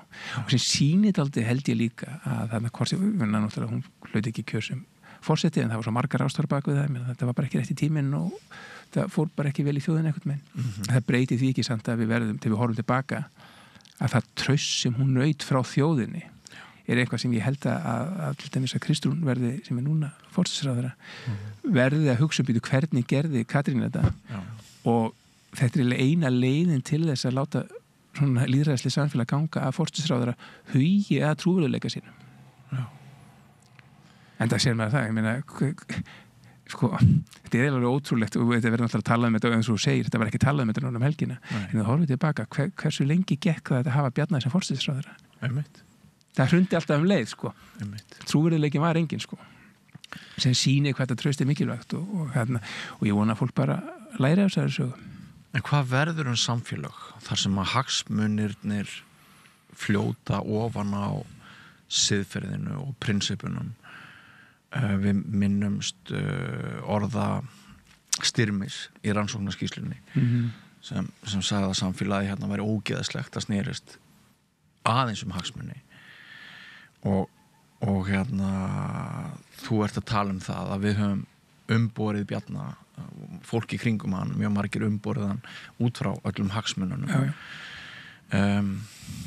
Ég var hér með Jóhann Hauksson blaðamann sem var að ræða munin á Danmörku og Íslandi. Hann sagði að þar væru stjórnmálin, Danmörk eru minnst spillta land heimsins samkvæmt nýrri mælingu, og hann sagði að það sem væri gjörólíkt með Ísland og Danmörku væri að þar væri mjög skörp skil á milli atvinnurekendavalds og stjórnmálavaldsins í Danmörku. Það væri stjórnmálavaldið væri sjálfstætt frá atvinnurekendavaldinu. En hér hefur verið talað að Bjarni Benediktsson hafi náttúrulega bara fyrst og fremst verið að vinna vinnuna fyrir ákveðin öfl og fyrir ákveði fólk og hvað kostar það samfélag til lengri tíma þegar við svona berum ekki fullt traust til þeirra sem standa í brúnni og við sjáum einmitt bara hagsmuni og förum að mappa sjálf okkar eigin gjörðir og annara út frá hagsmunum í stað þess að svona að okkar samviska kannski fái að blómstra. Já, ég er náttúrulega augljóst hvernig ég svara þessu, ég meina, ég held að þessi samfélag bara gangi ekkit upp, sko. Ég sko, lýðræði gengur ekkit upp, þetta verði ekki lýðræði samfélag, sko. Hagsmunni minna bara stjórna. Og þú nefnir stjórnmála valdi, eins og þú kallaðir það, og valda atvinnulífsins, en það er náttúrulega líka annað vald í samfélagin sem betur fer, sem er aldrei mikið verið að tala við sjáum heldur betur í Bandaríkjunum núna, sem er kannski mikilvægasta valdið, sem lætur þetta allt saman ganga upp, og það er stofnanavaldið. Það eru stofnanir samfélagsins sem við erum með, sem láta þetta lýðræði samfélag ganga upp í raun og veru. Hvort sko sem af því að traust til þeirra sem er í brúnni, það fer upp og niður og svona, það þarf að vera einhvers konar kjölfesta. Og af hverju er landið svo Danmörk í efsta seti? Af hverju er Noregur óvalega, af hverju er Finnland óvalega, af hverju þessi lönd? Það er stofnana umhverfi sem er svo rosalega sterkt að það. Og hvað er verið að gera núna? Það er stöðugt verið að tala þeir sem eru með hagsmunina, það er verið að tala niður þetta stofnanavald. Það er verið að tala niður, hvort sem þetta eru litla stofnanir sem eru bara einfallega að sjá eitthvað einföld afmörkuð verksviðina eins samfélags eða alþjóðlegt samstarf til þess að þarna sjáum þetta bara núna til dæmis í sambandi við alla nýja tækniþróun og eitthvað svona, til dæmis gervigreind Evrópa reyna að standa saman gegn einhverjum tæknirísum og krafturinn sem er settur í þá umræðu til að tala niður þetta samstarf við erum að tala um umhverfismálin þegar það hefur verið að reyna að þarna koma sér saman eitthvað alþjóðlegt samstarf krafturinn sem er settur í að tala niður þetta samstarf allt þetta stofnana umhverfi er svo nauðsynlegt til þess að standa í vegi fyrir þessu sko. Sem sagt standi í vegi fyrir þessum hagsmunum af því við vitum alveg að við getum ekki bara treyst á stjórnmálalífið en til þess að stofnanavaldið sé til staðar og virki þá þarf náttúrulega almenningur að treysta sem sagt stjórnmálalífinu og það sem gerist því að það er stendur veikt traustlega séð stjórnmálalífi lengi það náttúrulega mólast úr krafti stofnanana það er verið að veikari og veikari og endunum þá endar, ég meina, hvernig getur heimurinn endað eftir nokkur ár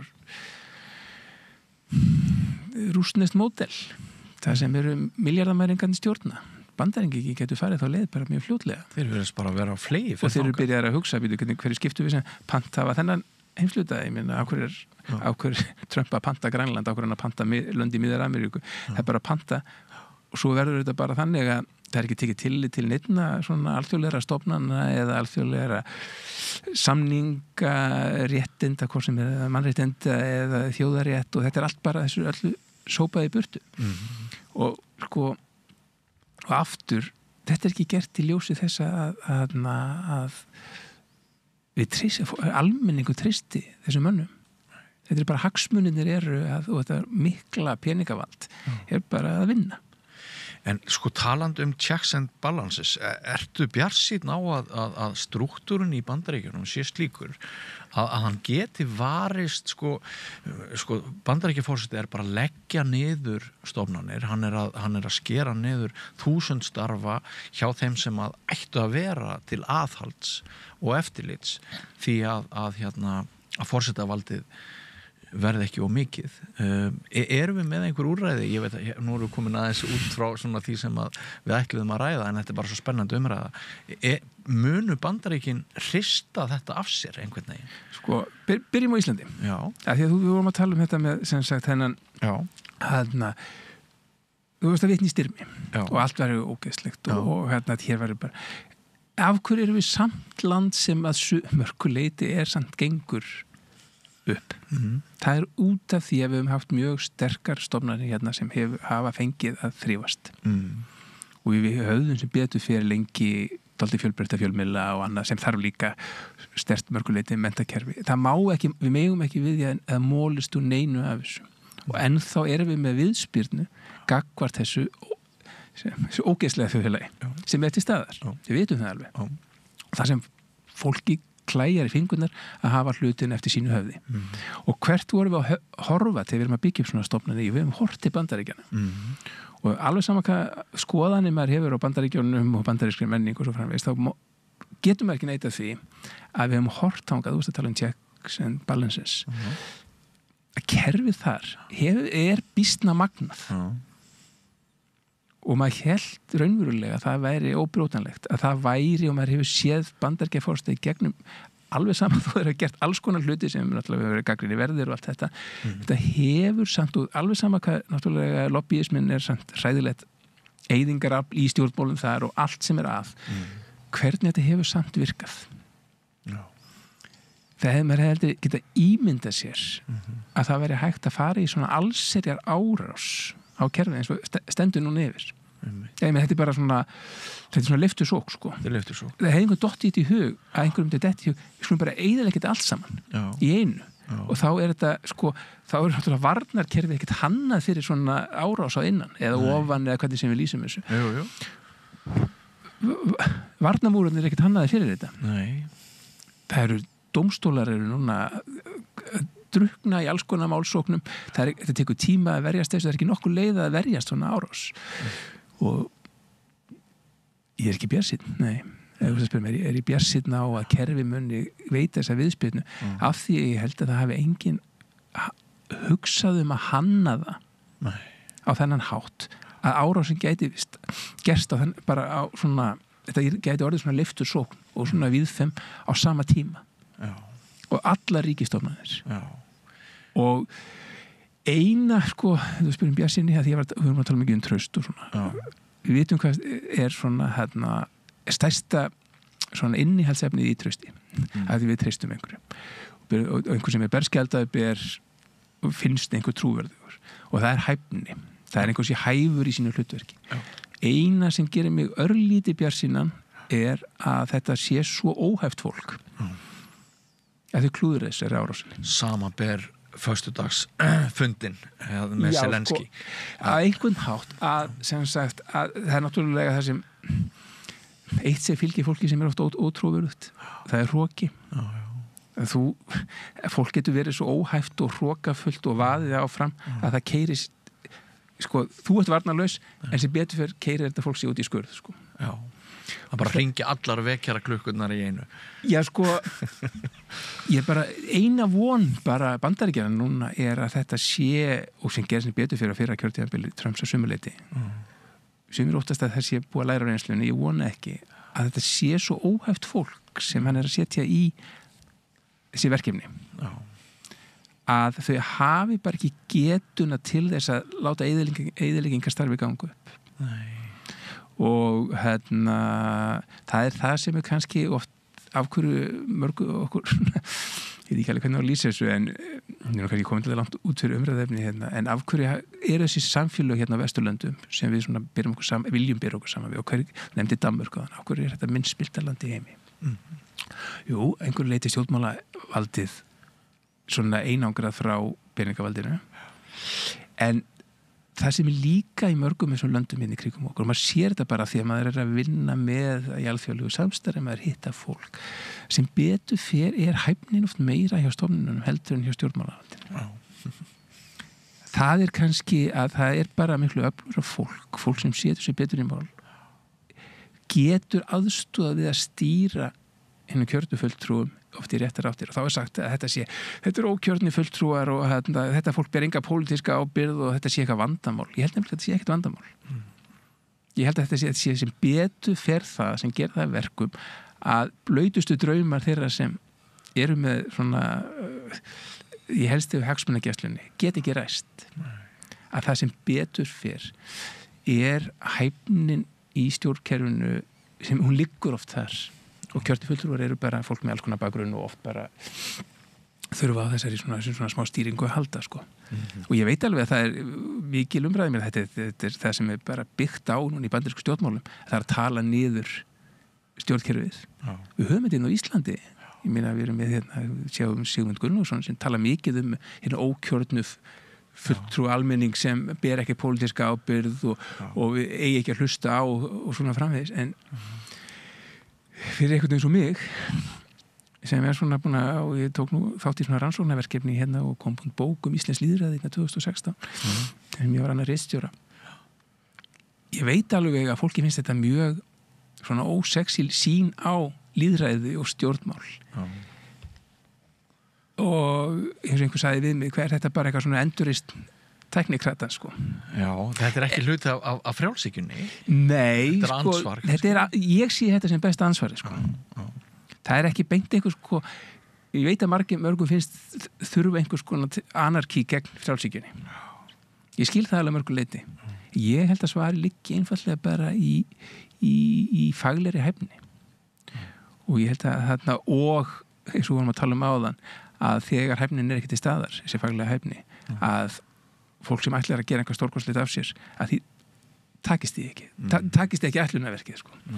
Og þetta er svona, eins og ég segi, þú spurði hvort þau væri bjartsýni, menn að þeir eina bjartsýni sem ég ber í brjósti að þetta sé bara svo að hæfnin í bandarísku stjórnkerfi, hún muni að lokum fljóta ofan á og þetta sé, þó að árásin gangi vel í upphafi, og þessi eyðileggingarstarf og maður sjá kannski ofsjónum yfir því þá muni þetta ekki takast að lokum en það maður sér alveg hvert ætlunarverkið það sé alveg ljóst. En áður en við yfirgefum Bandaríkin sem útúr í rauninni í þessari umræðu en tengist nú samt því að við byrjum að tala landsfund Sjálfstæðisflokksins og formannsskipti þar og ræðu varaformans að við þurfum íslensk stjórnmála sem sagt líf þarf að taka afstöðu í þessu máli sko. Við þurfum að fá þeirra skoðun fram hvar standið í varðandi þetta ætlið að fara að flýta inn einhver orðræði frá Bandaríkjunum hingað eins og eitt frambjóðandi til varaformans reyndi sko, ég meina hvar ætlið að standa í sambandi við þetta og hérna, já, eins og ég segi þetta er náttúrulega bara alveg það er vanta hérna á þessu landsfundi sko. Rétt bara í lokin varandi það sem að gerast fyrir vestan það sko það var augljóslega ekki markmiðið að lýðræðislega kjörin forseti sæti með auðvaldið sér á hægri og vinstri hönd forseti Bandaríkjanna hugsaður sem einhvers konar ansvar gegn auðræði en nú hann bara með ólíkarkana hann bara með ríkustu menn heims þarna allstaðar í kringu sig. Þetta bara módel sem flutt inn fyrir Rússlandi sko. Já, ég segi það eins og þú varst að benda á þetta sko þetta svakaleg staða hún sko ég verð 60 eftir í næsta mánuði ég man ekki annað eins Nei Er það ekki bara þannig? Þetta bara þannig, sko. Þess vegna ég að segja þetta. Það ekki hægt að sleppa kjörnum fulltrúum á Íslandi til þess að tjá sig þetta og hver afstæð þeirra sko. Akkurat. Við þurfum að vita hvað standið í þessu máli, af því að nú þetta er orðið alveg grímulust. Á rúmlega, hvað við komin núna á einhverjum 7. eða 7. viku frá því 7 vikur síðan Trump tók við. Að þetta er orðið alveg grímulust. Við sjáum alveg skína í nákvæmlega það er ekki lengur það er engar reykvélar eða reykbombur eða grímur á nokkru manni þetta er bara alveg liggur fyrir hvað stóð til sko. og eins og þú segir sko, við getum þá mappað skref íslensks stjórnarfars út frá því sem hefur gerst þarna líka og séð hluti koma sem að ekki mega verða þannig að við þurfum að halda vöku okkar heldur betur ég nefndi þannig í inngangnum aðeins mál sem var mjög mikið fréttamál í síðustu viku það var allt honum toga heldur það sem við höfum verið að ræða hér það er mál Ragnars Þórs Ingólfssonar hann kemur inn í stjórnmálin með svona kannski ákveðna pólitíska inneign getum við sagt hann hafði verið maður fólksins og fer fram sem þingmaður flokks fólksins hann hafði lækkað sín laun og talaði oft það og svo upplýsir Moggin kannski ekki tilviljun hvað fjölmiðl sagði frá því fyrst en það var nú kannski ekki skjóta alltaf sendi búið alls ekki en svo upplýsir Moggin hann í síðustu viku að Ragnar hafi þegið 10 milljónir rétt það af biðlauna fé sem honum bauðst frá affer en það var ekkert tekið rof hjá honum hann fer bara beint inn á laun sem þingmaður og heilmikill hiti í kringum þetta viðbröðin allt frá því að honum hefur lýst sem einu svínana í Animal Farm Orwell sko hann Sigurður G. Guðjónsson lögmaður sem að lýst honum þannig jafnari en önnur svín frá því alltaf Egill Helgason segir stormur í vasklasi þannig að sko skoðanir fólks eru á nokkuð breiðu bili getum að sagt mér langaði til þess að ræða þetta aðeins við þig sem siðferðislegt álitamál þetta það hvað átti Ragnar að afþakka þessi biðlaun sko þegar þú segir tala pólitíska inneign við getum það annað hugtak sem við varum að nota áðan þetta er ekki alveg að öðrum meiði heldur sem við erum búin að ræða sko. Þetta er spurning um trúverðileika akkurat hvað sem fólki fannst Ragnar þá var hann að vinna í ákveðnum svona sínum trúverðileika að vera traustinsverður á ákveðin hátt hann líka samt dildur að mörgu leiti en fólk svona held ég að vita fyrir hvað hann stóð hann vann mjög markvisst að því þannig að það er mjög eðlilegt held ég og þetta er ekki alveg stormur í vasklasi að því leiti og hann var líka búin að segja, bara tjá sig áður svona mál þannig að þetta er spurningum að þú verður að vera samkvæmur sjálfum þér til þess að vinna í þínu trúveruleika ef þú leið að þú byrjar að fara svona það er mjög auðvelt að tapa trúveruleika í svona málum það sem það er augljóst að þú ert með svona ólík prinsip sko ég vil samt vera með hann alltaf þegar maður tjáður sér svona þegar maður verður svona álitsgjafi hvað siðferðilega álitamál maður verður líka að passa sig sko í sambandi við ýmislegt eins og til dæmis oft persónuleg fjármál og fleira að maður má ekki setja sig of háan hest sko horfa niður horfa fólk og segja þú áttir ekki að gera þetta ég get ekki sett mér þá stöðu að vera yfir það hafin hvort að ég hefði gert þetta líka sko þegar þetta snýst svona þetta snýst ekki einhvers konar þannig fjármála hann hefði verið gerspiltur að sko, þetta eru hvar liggja mörkin sko og þannig að ég skal setja hann fyrirvara að þarna sumir leiti má maður bara vera að passa sig þegar maður tala svona mál en sko mér fannst ýmislegt þarna ekki alveg gangu upp hjá hann mér fannst hann ekki alveg eiga að fara í þessa svona sko þannig að þú veist tala þessa pólitísku inneign eða trúveruleika þessi svör svona alveg komin í hlutverk stjórnmálamannsins hjálpuð honum ekki í þessu koma með eitthvað svona orðgripi eins og neyðasjóð fjölskyldunar það fór ekki held ég sko ég held bara að fyrir almenning sem hann er búin að vera mikið að tala til þá er hver einasta króna í kassan neyðasjóður okkar sko ég minna það eru allir bara vita allir hvernig mánaðamótin bara marsmánuðin ílega gengin í garð sko ég minna hver einustu mánaðamót eru sko við erum allar leiti neyðasjóði hver einustu mánaðamót þannig að hver einasta króna er nauðsynleg þannig að tala einhvern svona neyðarsjóð fjölskyldunar vegna þess að hann sé svo umdeildur en hann er samt kominn á þing sko það er þessi mál öll munu alltaf fylgjónum sko og sýnir sko að hann hugsaði þetta ekki alveg til enda sko hann er ekki að hugsa býtu, nú er ég búin að byggja upp hérna pólitísku inneign út af mínu trúveruleika fólk veit hvar ég stend þetta augljóslega alveg sama hvernig maður horfir á þetta það er ekki að neita því þetta passar ekki við þessa ímynd sem hann búin að vera vinni. Nei. Það bara ekki hægt. En hefði ég sagt nei persónulega, ég vona ég bara, veist þetta svo erfitt að setja mig á háan hest og horfa niður og segja, segðu bara nei við 10 milljónum, eða hvað sem þetta var í eingreifslu. Þannig, en ég ætla bara að hafa hana fyrirvara að þegar maður talar sem mál, maður verður að passa sig, en bara svona til að gefa stuttasvarið, þetta augljóslega skadaði trúveruleika hans mikið. Ég held að það hafi gert það réttu. Hann hefði getað séð þetta fyrir. Hann hlýtur að hvarla á honum, er þetta það sem ég ætti að vera að gera. Og þannig þetta sýnir bara enn og aftur, og þetta mál sýnir það alveg klárlega, hversu viðkvæmt það er að byggja upp svona trúveruleika. Að maður þarf að hugsa betur, ég þarf að vera samkvæmur sjálfum mér núna, og þetta er það sem ég er að segja, þetta er stefna mín, þetta er það sem ég er að boða og ég mun þá breyta í samræmi við það núna í framtíðinni og hugsa hvað ég hef sagt áður. Þetta er eiginlega bara eins erfitt mál fyrir hann og maður geti ímyndað sér svona mál geti verið, Og það er ekki gott mál fyrir flokk fólksins, kemur ofan í fleiri mál sem að hafa svona aðeins verið að...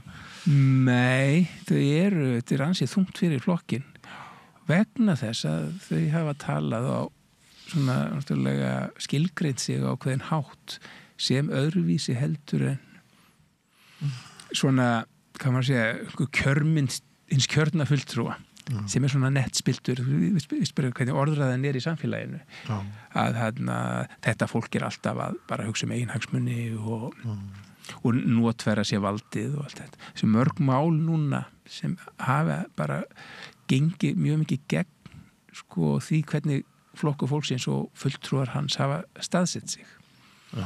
Og svo er þetta bara með eins og allt annað í lífinu. Það getur verið svona ágjöf en maður bara vinna traust tilbaka. Og það er bara ein leið til að gera það. Það er að vera þá, þess vegna hef ég oft talað með þetta í fjölmiðlum, það er hvernig maður biðst afsökunar. Já. Hvernig maður viðurkennir mistök. Hvernig maður... Hann sagði engin mistök hafa verið gerð, ég gerði engin mistök. Nei, og fór kannski í þessa, eins og sem var ég að nefna þetta,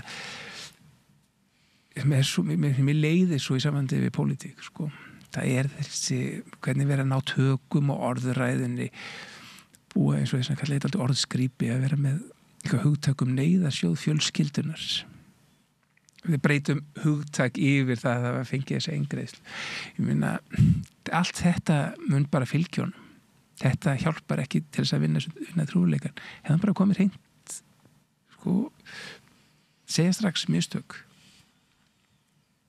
Hugsa hvernig þú ætlar að vinna úr þessi, bara núna, hver er næstu skref og hvernig mun ég vinna traust tilbaka, Og það er þetta sem hefur alltaf truflað mig og ég hef bara ótal sinnum talað með íslensku fjölmiðlum. Það eru þessar svona lélegar, illa unnar afsökunarbeiðnir sem eru ekki til þess, ekki líklega til þess að fólk svona vinni trúveruleika tilbaka, Við erum nefnilega þjóð sem fyrirgefum og við erum breysk og mannleg og þú átt alveg, þú færð annan séns þótt þú biðist afsökunar. Já, það er bara algjörlega og það er ekki bara við, ég finnst bara sem sagt svona heilbrigð samfélög taka við, það að biðja einhvern afsökunar er bara svona einfaldasta svona siðferðilega athöfn sem maður getur framkvæmt, þú rekst utan í einhvern og þú biðist afsökunar. Sá sem byggðist ekki afsökunar, hann eða hún er bara ádaldið langt í land. Þetta er einfaldast að þá vera sjálfsbrotnasta, þú ert að viðurkenna eitthvað átti sér stað og ef viðkomandi þarf eitthvað að ræða þetta meira við þig, hversuna spyrði þá átt að svara viðkomandi og svona. Þetta er það sem að kenni börnunum sínum og vonar að þau sem fullorðnir einstaklingar sem sagt til ekki sér. Já. Og þetta er bara alveg það sama í sambandi við hvort sem það eru stórfyrirtæki eins og Samherji að biðjast afsökunar eða kjörni fulltrúar. Gangtu alla leið með þessu afsökunar, ekki eins og þú þarft ekki eins og að biðjast fyrirgefninga er alltaf stærri hlutur, þá þarf fólk að fyrirgefa þér einhvað, bara biðjast afsökunar og viðurkenna einhvað átt sér stað, viðurkenna upplifun annara og vera tilbúin í umræðum hvernig maður getur haldið áfram. en þessar endalaus afsökunarbeðinni þar sem er reynda að kalla hluti öðru nöfnum afsökunarbeðinni með ef sem kemur á eftir efsökunarbeðinni stundum alveg nákvæmlega sem er svona orðin dálítið þreytandi bara satt að segja og það er þetta sem og þannig séum að séð fjölda kjörna fulltrúa bara aldrei að eiga sér sko svona þeim ná sér aldrei á strik aftur sko og þú ert búin að þræta fyrir eitthvað og samt einhvern með ertu staðinn að þessu og þetta verður alltaf svona einhver millust einn hálsinn að þið frekar en að losa þið út úr aðstæðum strax í upphafi og nú er ég ekki að segja að þessi tiltekni þingmaður flokks fólksins sko sem þetta var ekki stærsta mál í heimi og eiginlega alveg rétt fyrir sig með það að hann eigi sér ekki viðreisna von, bara alls ekki en mér finnst fyrstu skrefin ekki vera þau réttu og mér finnst bara einfallega og ég hef oft talað með þetta umbreyðilega mér finnst stundum bara stjórnmálafólk eða kjörni fulltrúar í Íslandi þurfa bara að fá aðeins annars konar ráðgjöf þetta er stundum verið að finna hver er stysta leiðin til þess að loka einhverju máli í stæðin fyrir bara einfallega aðeins að taka þau skref sem þarf að taka ef maður gerir einhvað af sér af því að það er alveg rétt sem þú segir við erum ekki þjóð sem tökum ekki við afsökunarbeðinum eða við erum til í að bara að gefa fólki tækifæri aftur við höfum alltaf gert sko Mér dettur líka í hug að það var fyrsta frétt á Stöð 2 2005 sennilega sem að ég skrifaði á sínum tíma þegar Kristján Þór Júlíusson ákvað að taka sér biðlaun, hafði verið bæjarstjóri á Akureyri og fór svo beintin á þing. Það var fyrsta frétt þá. Þannig að sko þetta mál snýst ekki einhver högg gegn tilteknum stjórnmálaöflum þótt að þetta sé kannski enn erfiðara fyrir mann sem að höfðar mest til kjósenda sem eru með minni tekjur. Hann hafði nú tjáð sig biðlaun áður, var það ekki? Jú, plús það sko. Plús það sem skadar svo mikið núna sko. Og já, þannig að það hefur áður orðið frétta umræða umdeilanleika þess að menn sé á tvöföldum launum. Og ég bara margoft sko. Já. Og það þykir aldrei neitt sérstaklega gott sko. Nei, menn geta alveg búist við þessar umræðu sko. Það er alveg það sem sko, maður þarf að hugsa hans fram í tíman, er þetta eitthvað sem ég ætti að íhuga sko. En Henry, það er búið að vera mjög gaman að spjalla við þig siðferðisleg álitamál dagsins í dag. Dagsins í dag, já. Og ég vona að þú haldir áfram að finna tíma til þess að koma hér að rauða borðinu. Við höfum haft hann síði núna í nokkra vikur á mánudögum og miðvikudögum að fjalla mál svona keimlík þessari umræðu okkar. Og að umræðan skildi fara út fyrir landsteinana og svolítið til Bandaríkjanna, það náttúrulega bæði segir sitt það sem að þú nefndir að sitt hvað er jú keimlíkt og við getum hort til það sem er að gerast þar meðal annars sem vítist til að varast og en hugur okkar flestra sem að svona fylgjast með þjóðmálum hann er maður er eiginlega sko eins og ég aðeins kom inn á áðan maður færi eiginlega ekki annað hugsað og eins og þú segir sjálfur það er verður mjög áhugavert að rukka skoðun íslensku ríkisstjórnarinnar og þingmanna Íslands á því sem nú er að gerast því við þurfum á því að halda. Já, og einmitt ekki bara ríkisstjórnarinnar sem hefur nú reyndið aðeins sjá sig heldur ég er mjög áhugasamur að sjá í hvaða átt ný forysta sjálfstæðisflokksins er að fara. Það verður mjög spennandi. Já, maður þarf að átta sig á býtu hvaða menning hefur orðið ofan á, ekki hvaða einstaklingar hafa orðið ofan á, heldur hvaða orður eða hvaða menning hefur orðið ofan á við þessi formanskipti.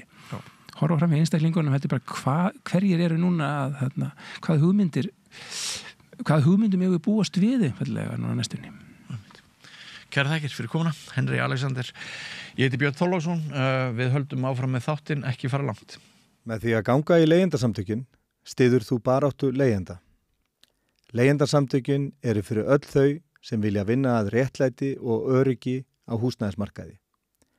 Leigjendasamtökin.is Nú, við skulum halda áfram með utanríkismálin. Gunnar Smári ræddi við Hilmar Þór Hilmarsson prófessor við Háskólann á Akureyri sem reyndar í leyfi utan landsteinana hygg ég hvort Trump takist að sveigja Úkraínustjórn og Evrópu undir sín markmið og Hilmar Þór og þessi viðtöl Gunnars Smára við Hilmar Þór hafa vakið mjög mikla athygli. Hann einn af þessum fræðimönnum okkar sem að þorir að hafa sjálfstæðar skoðanir, leggur saman 2+2 og fær út hans 4. Við skulum hlusta þetta spjall.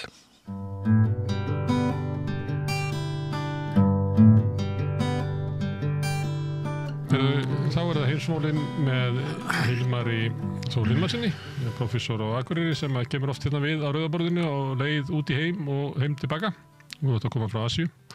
Herðu, þú ert að koma hérna reglulega svo til frá því á innrás sem var gerð í Úkraínu og við farið yfir þessi mál hérna.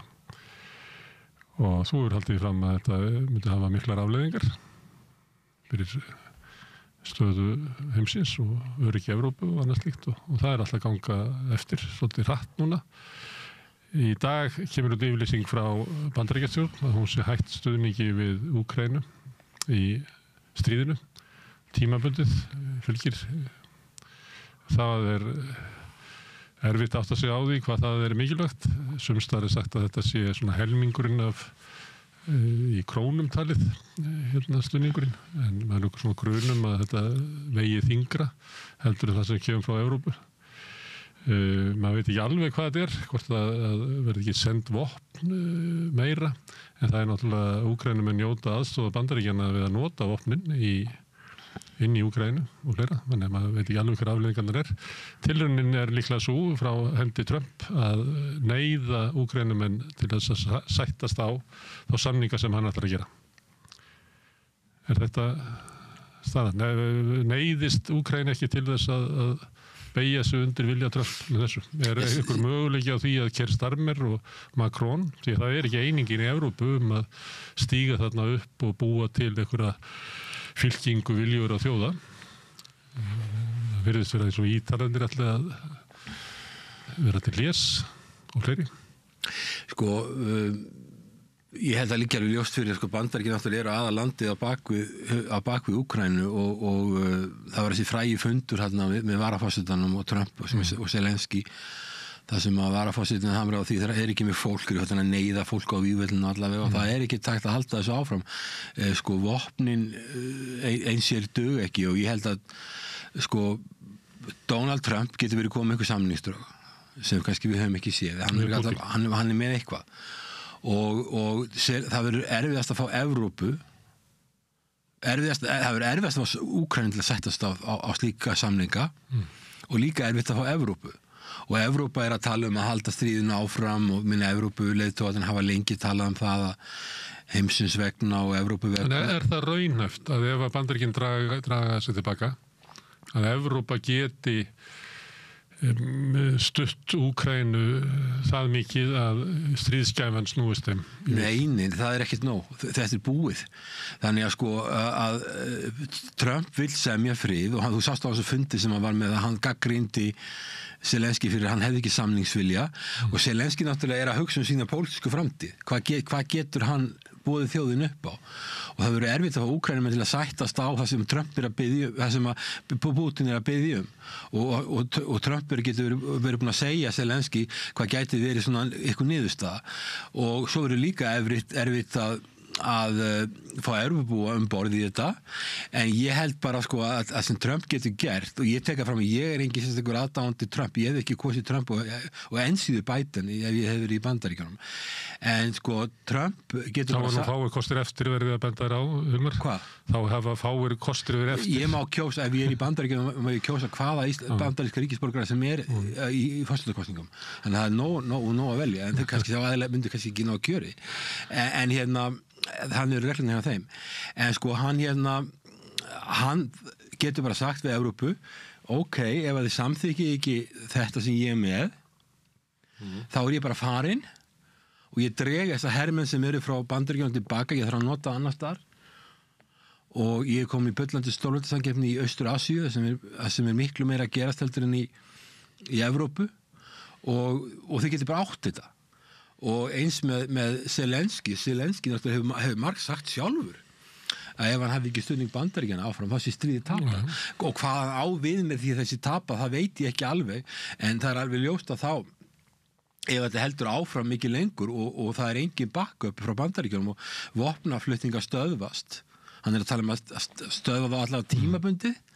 Hann að þrýsta á Zelenski til að semja og Trump hefur líka bara sagt við Evrópu, þið viljið ekki frið og sagt líka við Zelenski, þú vilt ekki semja frið og ég meina Það reyndar í viðtölum við svona fólkið í kringum Trump að þá segja þau margir, því aðalagust á kalla þá segja að leiðtogar Evrópu tala svona opinberlega fyrir fram að mikrofónum en í prívatsamtölum þá segja að þið verðið að beygja Zelenski til þess að ganga þessu samningum. Segi leiðtogar Evrópu við... Nei, það sem að þeir varaforsetinn, utanríkisráðherrann og fleira í viðtölum eftir þessar uppákomurallar segja þeir að þeir leggja svona takmarkaðan trúna á það sem að leiðtogar Evrópu eru að segja á blaðamannafundum því að í prívat eru þeir að tala að þið verðið að ná Zelenski aftur að samningsborðinu, þið verðið að láta hann gangast við þessu samningum.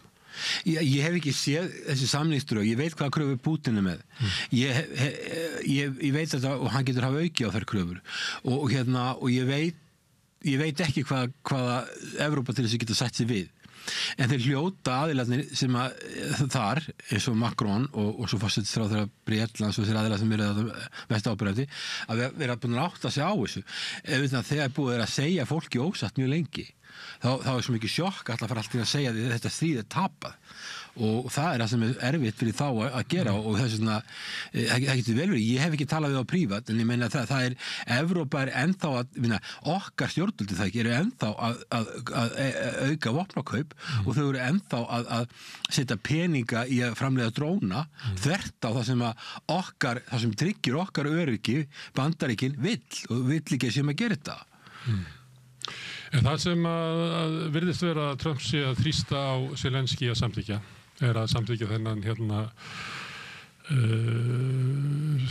jarðefnasamning það sem á að tryggja það að bandarísk fyrirtæki farið þarna að vinna út alla Úkraínu og Trump heldur því fram, ég veit ekki hvað vitir í því að þar með drægi úr vilja Rússa til þess að ráðast þarna inn því að þá var þeir að ráðast gegn bandarískum hagsmunum og það öryggisverndin sem hann er. Og hann að segja, og það sem hann segir með þessu fundi, að þú ert ekki með einn spil á hendi, segir hann með Zelenski, að stríðið sé tapað og þess vegna verða hann að eiginlega sætta sig við kröfur þess sem hefur yfir höndinni í stríðinu, sem það líklega að fari ykkur 4 fylki í Úkraínu, þessi östustu, til Rússlands og Krímskaginn, eitthvað slíkt, og Zelenski verði að mæta sinni þjóð og segja við börðumst í 3 ár, kannski komum við í vekk fyrir það að Rússarnir færi ennþá lengra við náðum allavega að stoppa þau þarna það var réttilega barátta en við erum að missa stuðning okkar helstu bandamanna það orðið vandamál eins og allir vita að fá fólk inn í herinn það minni stuðningur við stríðið innanlands í Úkraínu það fleiri sem vilja enda það með samningum og þetta bara einfallega það sem við getum náð útrússu og við verðum að setja okkur við það þetta það sem að Trump líklega að reyna að tróða ofan í kokkið á Zelenski. Já, fá auðlindi líka þarna. Nú alveg ljóst að Úkraína á 30 ára tíma sem var frjáls frá 91, var sjálfstæð 1991 til 2021, það var ekkert að gera því að hagkerfið var steindautt. Það var ekkert að gera þarna. Þannig að þó þeir eigi þessar auðlindir að þá tókst þeim ekki að nýta allavega ekki þá almennings og þá það kannski einhverju svartur markara sem þetta hefur verið að fara í gegnum. Svo spurningi hversu miklar auðlindir eru þarna? Eflaust þetta mikið einhverjum svona sovjaskum kortum, hvað þarna er. Ég ætla ekki að fullyrða það er ekki að sé svo mikið. Og það náttúrulega við að nýta svona auðlindir þá þurfa örugglega einhverju erlenda fjárfestingu. Þannig að það örugglega til fyrirtæki í Bandaríkjunum og reyndar í Evrópu líka sem getur hjálpað þeim að nýta þessar auðlindir, ekki bara að það sé í jörðinni heldur að finna þær og nýta þær. Þannig að þeir þurfa örugglega einhverju erlenda fjárfestingu. Þetta þarf ekki alltaf að vera slæmt, en það hins vegar slæmt ef Úkraína breytir svo því að vera einhverju 7-8 ólíkarar sem fá allt þarna sem er náttúrulega alltaf almenningu döðun og skilin svo þetta var yfir í það að erlend fyrirtæki heyrði allt sem þarna og landið njóti ekki neðis góðs af því. Það er það sem ég skrifaði grein fyrir nokkrum árum 2019 sem kallaði Drinking the Blood of Ukraine. East-West competition for a country in crisis. Það mér fannst vera líklegt að landið lendir á milli Rússlands og Bandaríkjanna og þetta verður svona proxy war. Og átökin snúist í reynd náttúruauðlindir. Já, það kemur að því að blóð Úkraínu verður drukkið, að segja að land klemmist á milli, það fær ekki NATO-aldina, það fær ekki þessa gulrót sem alltaf verður að tala og það fær ekki öryggistryggingar sem eru kannski nógu góðar, það missir auðlindir sínar að töluverðu leyti og það verður erfiðar í framtíð, það er búið að missa mannauðinn, fólk flúið eða látist eða örkumlast og svo einhvern veginn stórveldin skiptast á milli sín. Rússarnir taka svona þessi austursi hér þar sem eru miklar námur og mikil verðmæti, taka það og Vesturlönd taka eitthvað af þessu. Evrópuríki munu gera kröfur að fá líka bita. Það er hægt við. Þess að segja þeir byrtu þetta Social Europe sem byrtu þetta sem er kannski glannaleg fyrirsögn. Mér finnst þetta bara að vera svona. Að það er bara að vera að drekka blóðlandsins, það kemur að því og það er þessi East-West competition, það er samkeppni yfirráð. Þannig að Rússa líta á þetta land sé á sínu áhrifasvæði. Þeir vilja ekki Vesturlönd, þeir vilja ekki NATO, sérstaklega NATO og hefðu frekar sett sig við Evrópusambandið. Og það klemmist alltaf á milli og það lítur bara ill út og ég meina auðvitað leiðilegt að segja þetta sem ég fannst líka þá á þessum tíma það hefði verið betra að Úkraína hefði farið þá leið að vera sambandsríki en það var engin vilji fyrir því Vesturlönd hefði ekki stutta og þess vegna verður þetta svona verða átök sem enda illa. En hefur maður reyna að lesa í það hvað er það sem að Trump er að neyða Zelenský til að gera? Eitt geti verið það að Trump sé að neyða Úkraínumenn til þess að skipta fórustu. Því hefur verið haldið fram í bandarískum fjölmiðlum að bandaríkjumenn vilja semja við einhvern annan en Zelenský. Það er svona íktasta dæmið. Annað dæmið er það sem ég var að lýsa á þann að bara sætta sig við það að þetta stríð getur ekki haldið áfram. Það eru sendt vopn og peningar og eitthvað fleira þá er það að renna út á mannafla þannig að og þá er bara hætt við að Rússarnir brjótist í gegnum vílununa og verði með ennþá frekari landvinninga. Þannig það er ekkert fengið með því að ef maður er að reyna að skilja afstöðu Bandaríkjanna það er ekkert fengið með því að halda stríðin áfram. Það er líklega að það leiði til enn lakari niðurstöðu. Já, ég held líka að ég hef eins og það sem Macron og það sem forsætisráðherra Bretlands er að tala eru friðargæsla eitthvað svona öryggistrygging eftir að það er búið að semja vopn. Já, eftir að það er búið að semja og þannig að þeir eru að hugsa um það mál hvernig er alltaf en það er engin tilgangur að halda þessu áfram en það verður erfitt fyrir Zelenský pólitískt að fallast á kröfur Putin og hann hefur boðist þess að segja af sér ef að Úkraína fær inn í NATO og það minnst að sína ákveðna veruleika fyrir og hann haldi það að það sé nú bara hann segja af sér og þá fær Úkraína inn í NATO. Ég vil ekki taka mark á því að vera svona ofmat á eigin mikilvægi Já, það er alltaf algjör órunni þær hugmyndir og það er það sem er svo mikið vandi í þessu að hann sem leiðtogi auðvitað ef hann staðið sig vel, hann flúði ekkert Úkraínu þegar innrás sem var gerð og hann hefur staðið sig vel að mörgulegt að halda þjóðunni saman og Úkraínumenn eru með hetjulega baráttu, það er engin efast um það. Nei, en hann hefur ekki verið raunsær á það hvar var mögulegt. Ef hann hefði verið raunsæri, þá hefði hann sagt ég ætla að fara fyrst í Evrópusamvinnuna. Ég ætla að fara lengra í honum, ég ætla að byggja landið upp efnahagslega, ég ætla að vera hluta sameiginlegu markað Evrópusambandsins áður en að fara að tala um að fara í fara í varnarbandalag eins og NATO er En hann lifir náttúrulega ekki í tómarúmi Zelenský á sama tíma og hann metur það sem svo að þessi bara lífsspursmál fyrir Úkraínu að komast inn í NATO að þá eru leiðtogar Vesturlanda sem taka undir það með honum meðal annars okkar fólk það var bara núna held ég fyrir áramót þar sem að Norðurlanda þjóðurnar voru saman að kvöttu til þess að Úkraína ekki bara beint inn í NATO það var bara fyrir nokkuð Það er náttúrulega alveg ótrúlegt þannig að hann fæst líka stuðning að taka land sem er í stríði inn í NATO ég dreif ekki ef það sem þú segja það er alveg ótrúlegt að menn halda það því að þá ertu komin í beint stríð við Rússland og Rússar hafa ekkert verið að hugsa mikið sín kjarnorkuvopn núna vegna þess að þeir þurfa þess ekki, þeir geta alveg unnið þetta stríð bara með hefðbundum hætti en ef þeir verið komin í stríð við allt NATO ég meina ekki hvað fólk er eiginlega að hugsa þá ertu og Bandaríkjamenn til þess að ekki vilja og hafa sagt þeir ætli ekki að láta hermenn frá sér inn í einhverja friðargæslu vegna þess að þeir líta bara á það að þá sé bara komið stórveldið í Bandaríkjunum hafa alltaf forðast að vera með hermenn við landamæri Rússlands, hafa alltaf gert það til dæmis að Eystrasaltsríkin voru að fá aftur frá NATO, þá kom það frá Kanada, Þýskalandi og Bretlandi af því að Bandaríkjunum kærðu sig ekki að vera með hermenn við landamæri Rússlands að þeir vita alveg hvað þetta er hættulegt og varnarmála þeirra Bandaríkjunum að segja að sko, þið fáið hvorki NATO og þið fáið enga bandaríska hermenn í friðargæslu.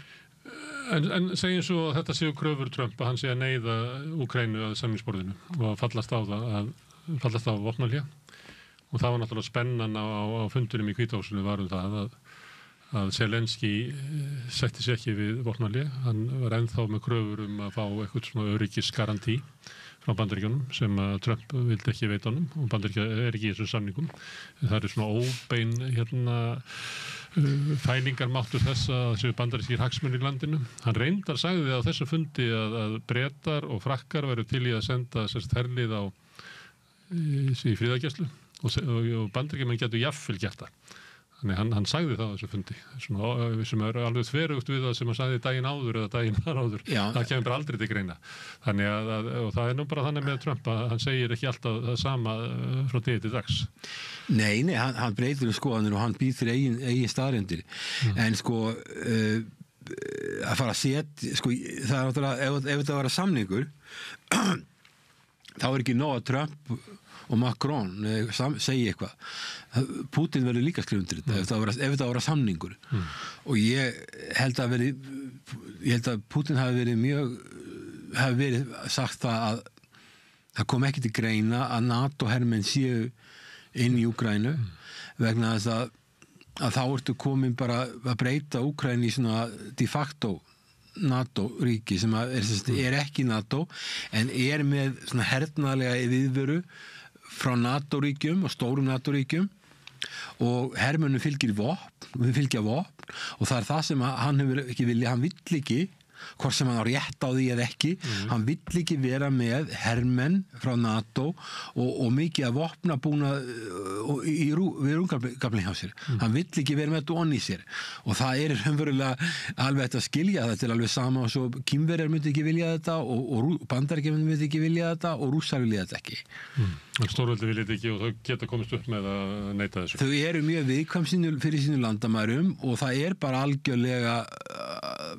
það kemur ekki til greina ef að Kínverjar eða Rússar ætlaði að fara að setja vopnabyrðir inn í Mexíkó við landamæri Bandaríkjanna það myndi aldrei koma til greina En staðan er svo að Úkraína hefur tekist að verjast svo veist, ekki mist meira heldur 20% af landinu og það var þetta Krím-tali með hann sem að fór 2014 hann er kannski ósakjart að stilla sig upp sem 20% frá 2022 En staðan er svo að Úkraínumenn hefur tekist að verjast með þessum árangri með stuðningi Bandaríkjanna. Nú dregur Bandaríkinn stuðningi tilbaka og ætlar neyða þá til þess að fallast á vopnahlé og friðarsamning.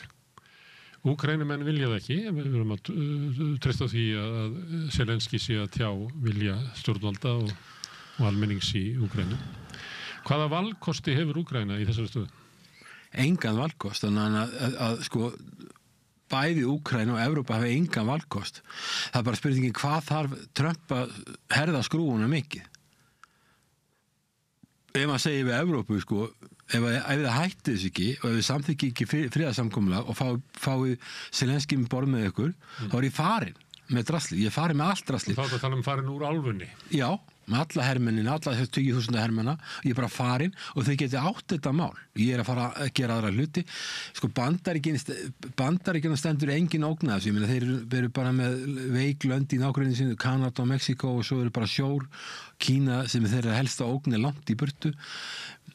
Hvað gerist þetta skiptir þá ekki svo stórkostlega miklu máli en ef þetta heldur svona áfram þá getur þetta víglína brotna hjá Úkraínu við getum verið að tapa miklu meiru jafnvel 40% eða meiru, maður veit ekki hvað það myndi enda en það verður sennilega erfiðar að fá Úkraínumenn til að samþykja og Zelenski friðarsamkomulag því þetta lítur svo illa út fyrir hann pólitískt en það verður líka erfitt fyrir Evrópu og ég meina en ef að Trump hótar þessu og þeir trúa því, þá held ég að þeir muni ekki það aðra kost heldur en að fallast á eitthvað svona samkomlega eins og í svona nála því sem Putin er að tala en ég hef ekki séð því, ég meina Kellogg eflaust komið með eitthvað pappíra sem hann er búin að sýna Zelenski og Zelenski vill ekki samþykja þetta og hann tala bara að fá bandaríska hermenn og meira vopnum og þetta sem óraunhæft. Og það þarna þegar Trump að segja við en þú ert að leikar við 3. heimsstyrjöldina, þá hann að svara þessu kröfum og við svo sem bentað áður að margar kröfum Zelenski eiginlega krafa að starta 3. heimsstyrjöldinni, að fá leyfi til þess að ráðast inn í Rússland með vestrænu vopnum, að fá NATO hermenn inn í Úkraínu, margt af þessu sem hann hefur verið að krefjast og til dæmis að ganga bara strax inn í NATO sem myndi kveikja automatist á 3. heimsstyrjöldinni ef að NATO ætlar að standa við það árás og eitt sé árás og alla. Já. Og það var það sem að Trump var að vísa til að hann væri að ekki bara hætta framtíð sinnar þjóðar heldur væri hann að leika sér að því að það stigmögnun í þessum átökum sem myndi breiðast út. Já, þess vegna svo hættulegt að fara að leipa öllum þessum mið- og austur-Evrópu löndum talandi ekki löndunum sem með landamæri Rússland inn í NATO, þá bara verður NATO breytist út því að vera varnarbandalag svona ríkja sem voru ekki alveg onni í Rússlandi yfir í það að vera svona ögrun sem alltaf mun valda spennu og líka átökum vaksa mikið og náttúrulega svo sprakk allt í loftu upp í Úkraínu og svo spurningi hvort að NATO dettur í huga að halda áfram og reyna að taka Georgíu inn og Moldóvu og hvað á þetta eiginlega enda en það var að vera að selja okkur þá hugmynd sko að því stærra sem NATO yrði því friðvænlegra væri í heiminum sko, þetta verið svona friðar aðgerð sko og að því að vera breið út NATO gengur út á lýðræðis það séu lýðræðisríki og þó með í deilum þá hvað NATO ekki séu lýðræðisríki og það er mikil hörnum lýðræðis inn í ríkjum NATO eins og í Tyrklandi og Pólandi á löngu tíma í Ungverjalandi og en allavega þetta gerir þetta miklu hættulegra en það er eitthvað svona afneitun að Rússar hafa enga rétt á að vera með það sem er kallað spiritual influence eða áhrifasvæði En að þú segir þetta, má ég þá spyrja einu erum við kannski núna á þeirri stöðu að NATO er að brotna að ég meina Bandaríkin eru hálfpartinn að draga sig úr NATO eða komin þar inn með allt önnur skilur en áður var og við höfum alveg séð að það eru mjög ólíkar svona áherslur og öryggismat eftir því hvar í álfinu ríkin eru. Já. Má kannski segja að við séum á tíma núna þar sem er að koma í ljós að stækku NATO eftir fall Sovétríkjanna að það hafi, hvað við segja, svona falið dauða NATO í sér.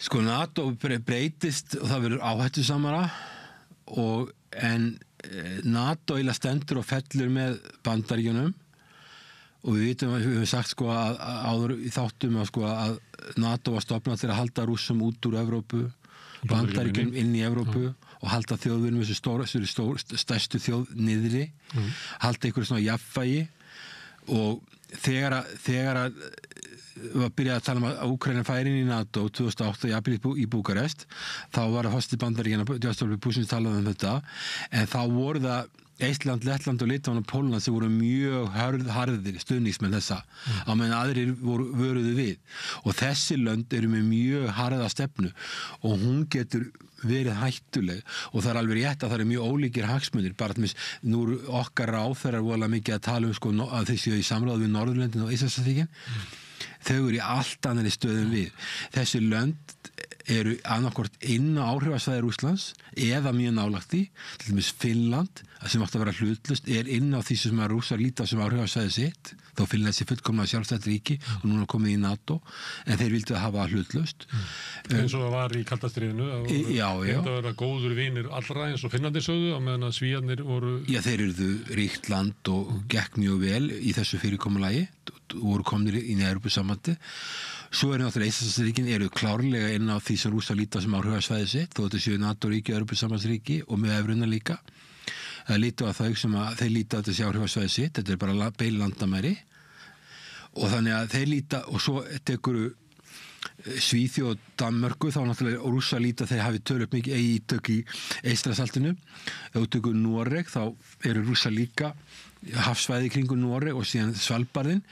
Þetta eru ofboðslega viðkvæm svæði og Eystrasaltið líka mjög viðkvæm svæði. Með okkur þá held ég að detti engum í hug að við séum áhrifasvæði Rússlands, eða Rússland þetta ekki til hugar að við Ísland séum áhrifasvæði Rússlands. Alls ekki. Við frekar að tala við Írana eða eitthvað slúið sem við viljum að meta svona sameiginlega öryggishagsmuni. Við erum líkar Írum sem reyndar ekki í NATO sko. Nei, en við þeir náttúrulega hafa svo lengi verið undir Bretland í skugga Bretlands, en við erum á áhrifasvæði Bandaríkjanna, undir vernd Bandaríkjanna og ég held að stórveldunum Rússlandi og Kína þetta ekki til hugar að Ísland sé einhverju leiti á þeirra áhrifasvæði, þetta er ekki til hugar þannig að við allt annar í stöðu.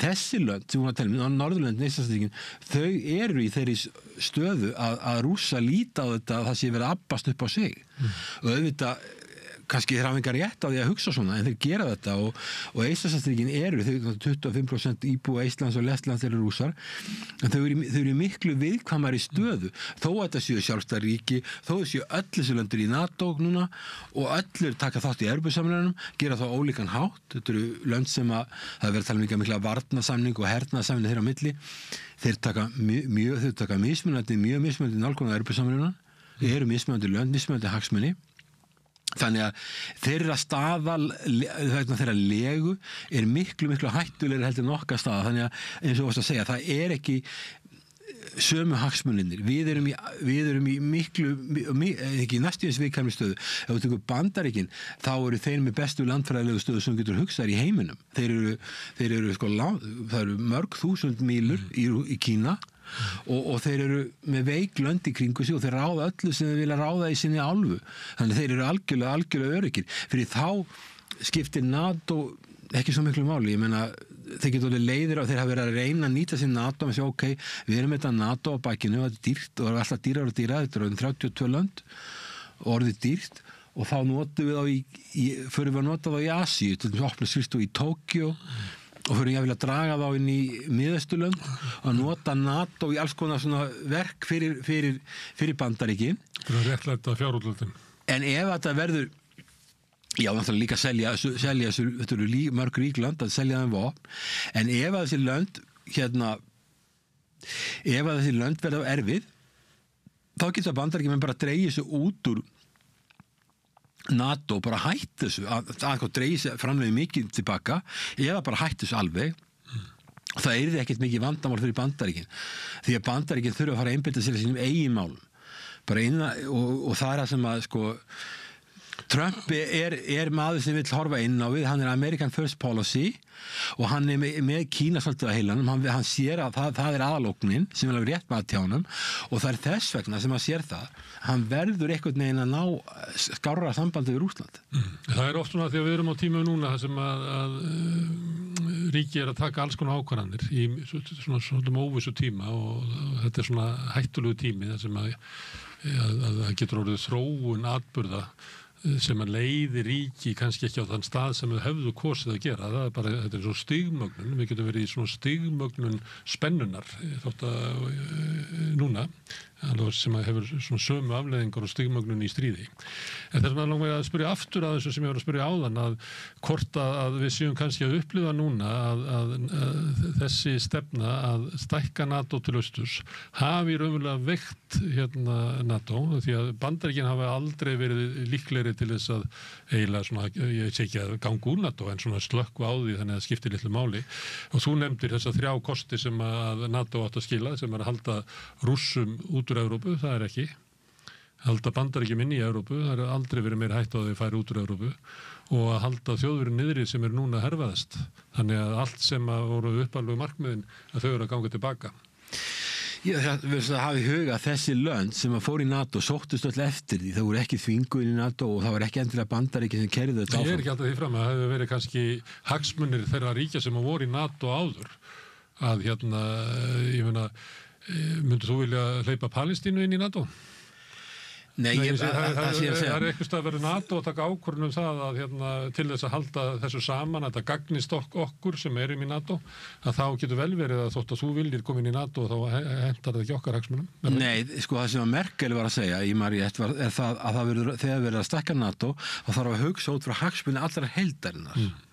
Og þessi lönd, eins og Íslandsríkin, vildi endilega fara inn í NATO og er í NATO og það er spurningin var þetta rétt að gera þetta og síðan hafa fleiri mörg önnur lönd komið inn seinna og NATO er orðin 32 lönd og það eru deilur útgjöld og það eru mismunandi hagsmunir, löndir á misjöfnum svæðum, misjöfnum hættulegum svæðum, það er hagsmunu árekstrar og svo er komin heimurinn ekki einpólar lengur heldur multipólar, annarkvort bipólar eða multipólar, bipólar eða tvípólar ef þú hugsar á Kína og Bandaríkis stórveldi en ef þú bætir Rússlandi við sem ég myndi halda að veri eðlilegt af því að vegna kjarnorku eignar Rússa, vegna kjarnorku vopna eignar vegna stærðar landsins vegna auðlinda þá sé það stórveldi að það er orðið svo miklu harðari samkeppni og Bandaríkin er farin að horfa svo mikið á Austur-Asíu og þeir hafi ekki bara þeir get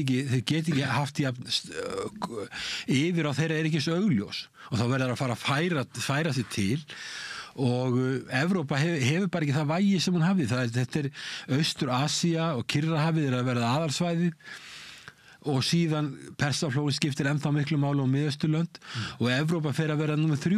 Ok, en á hverju segir að Austur-Asía sé að verða aðalsvæðið? Er þetta efnahagslegum uppgangi? Það er náttúrulega efnahagslegur uppgangur og svo bara og fólksfjöldi náttúrulega mikill, flestir íbúar heimsins búa þarna, það er mikill hagvöxtur og Kína er náttúrulega verða orðið samkvæmt á jafnréttisgengi stærra hagkerfi en Bandaríkin mikið mun stærra og notar það mæli einingu. Já, töluvert, en ekki ef notar current prices en og það eru komin þarna mikill núningur og milli landa Suður Kína hafi þar eru átök milli Kína og Filippseyja og það er svo líka með Vietnam sem það liggur þar af mikið spenna Austur Kína hafið líka út af Japan, svo kemur Kóreauskaginn, svo kemur Taiwan og svo eru löndarna sem skipta miklu máli sko ef í valdabaráttunni því að Bandaríkjamenn vilja ekki að Kína verði allsráðandi í Asíu. Lönd sem eru líka mikilvæg eins og Indonesia sem er 5. fjölmennasta þjóð heimsins með eitthvað tæplega 300 milljónir manna.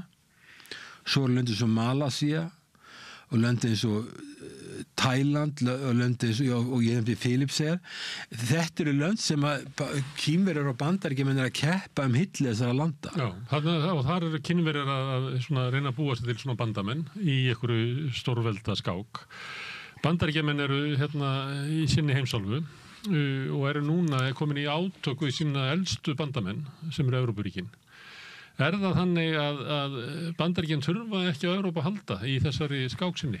Af hverju ættu Bandaríkjamenn að hegða sig þannig, til dæmis með því að draga stuðningi við Úkraínu tilbaka, að magna upp öryggisógn í Evrópu, eins og ég held að séu flestir leiðtogar Evrópu skilgreina það, að séu stórkostleg öryggisógn sem er núna þegar Bandaríkjamenn draga sig tilbaka í Úkraínu.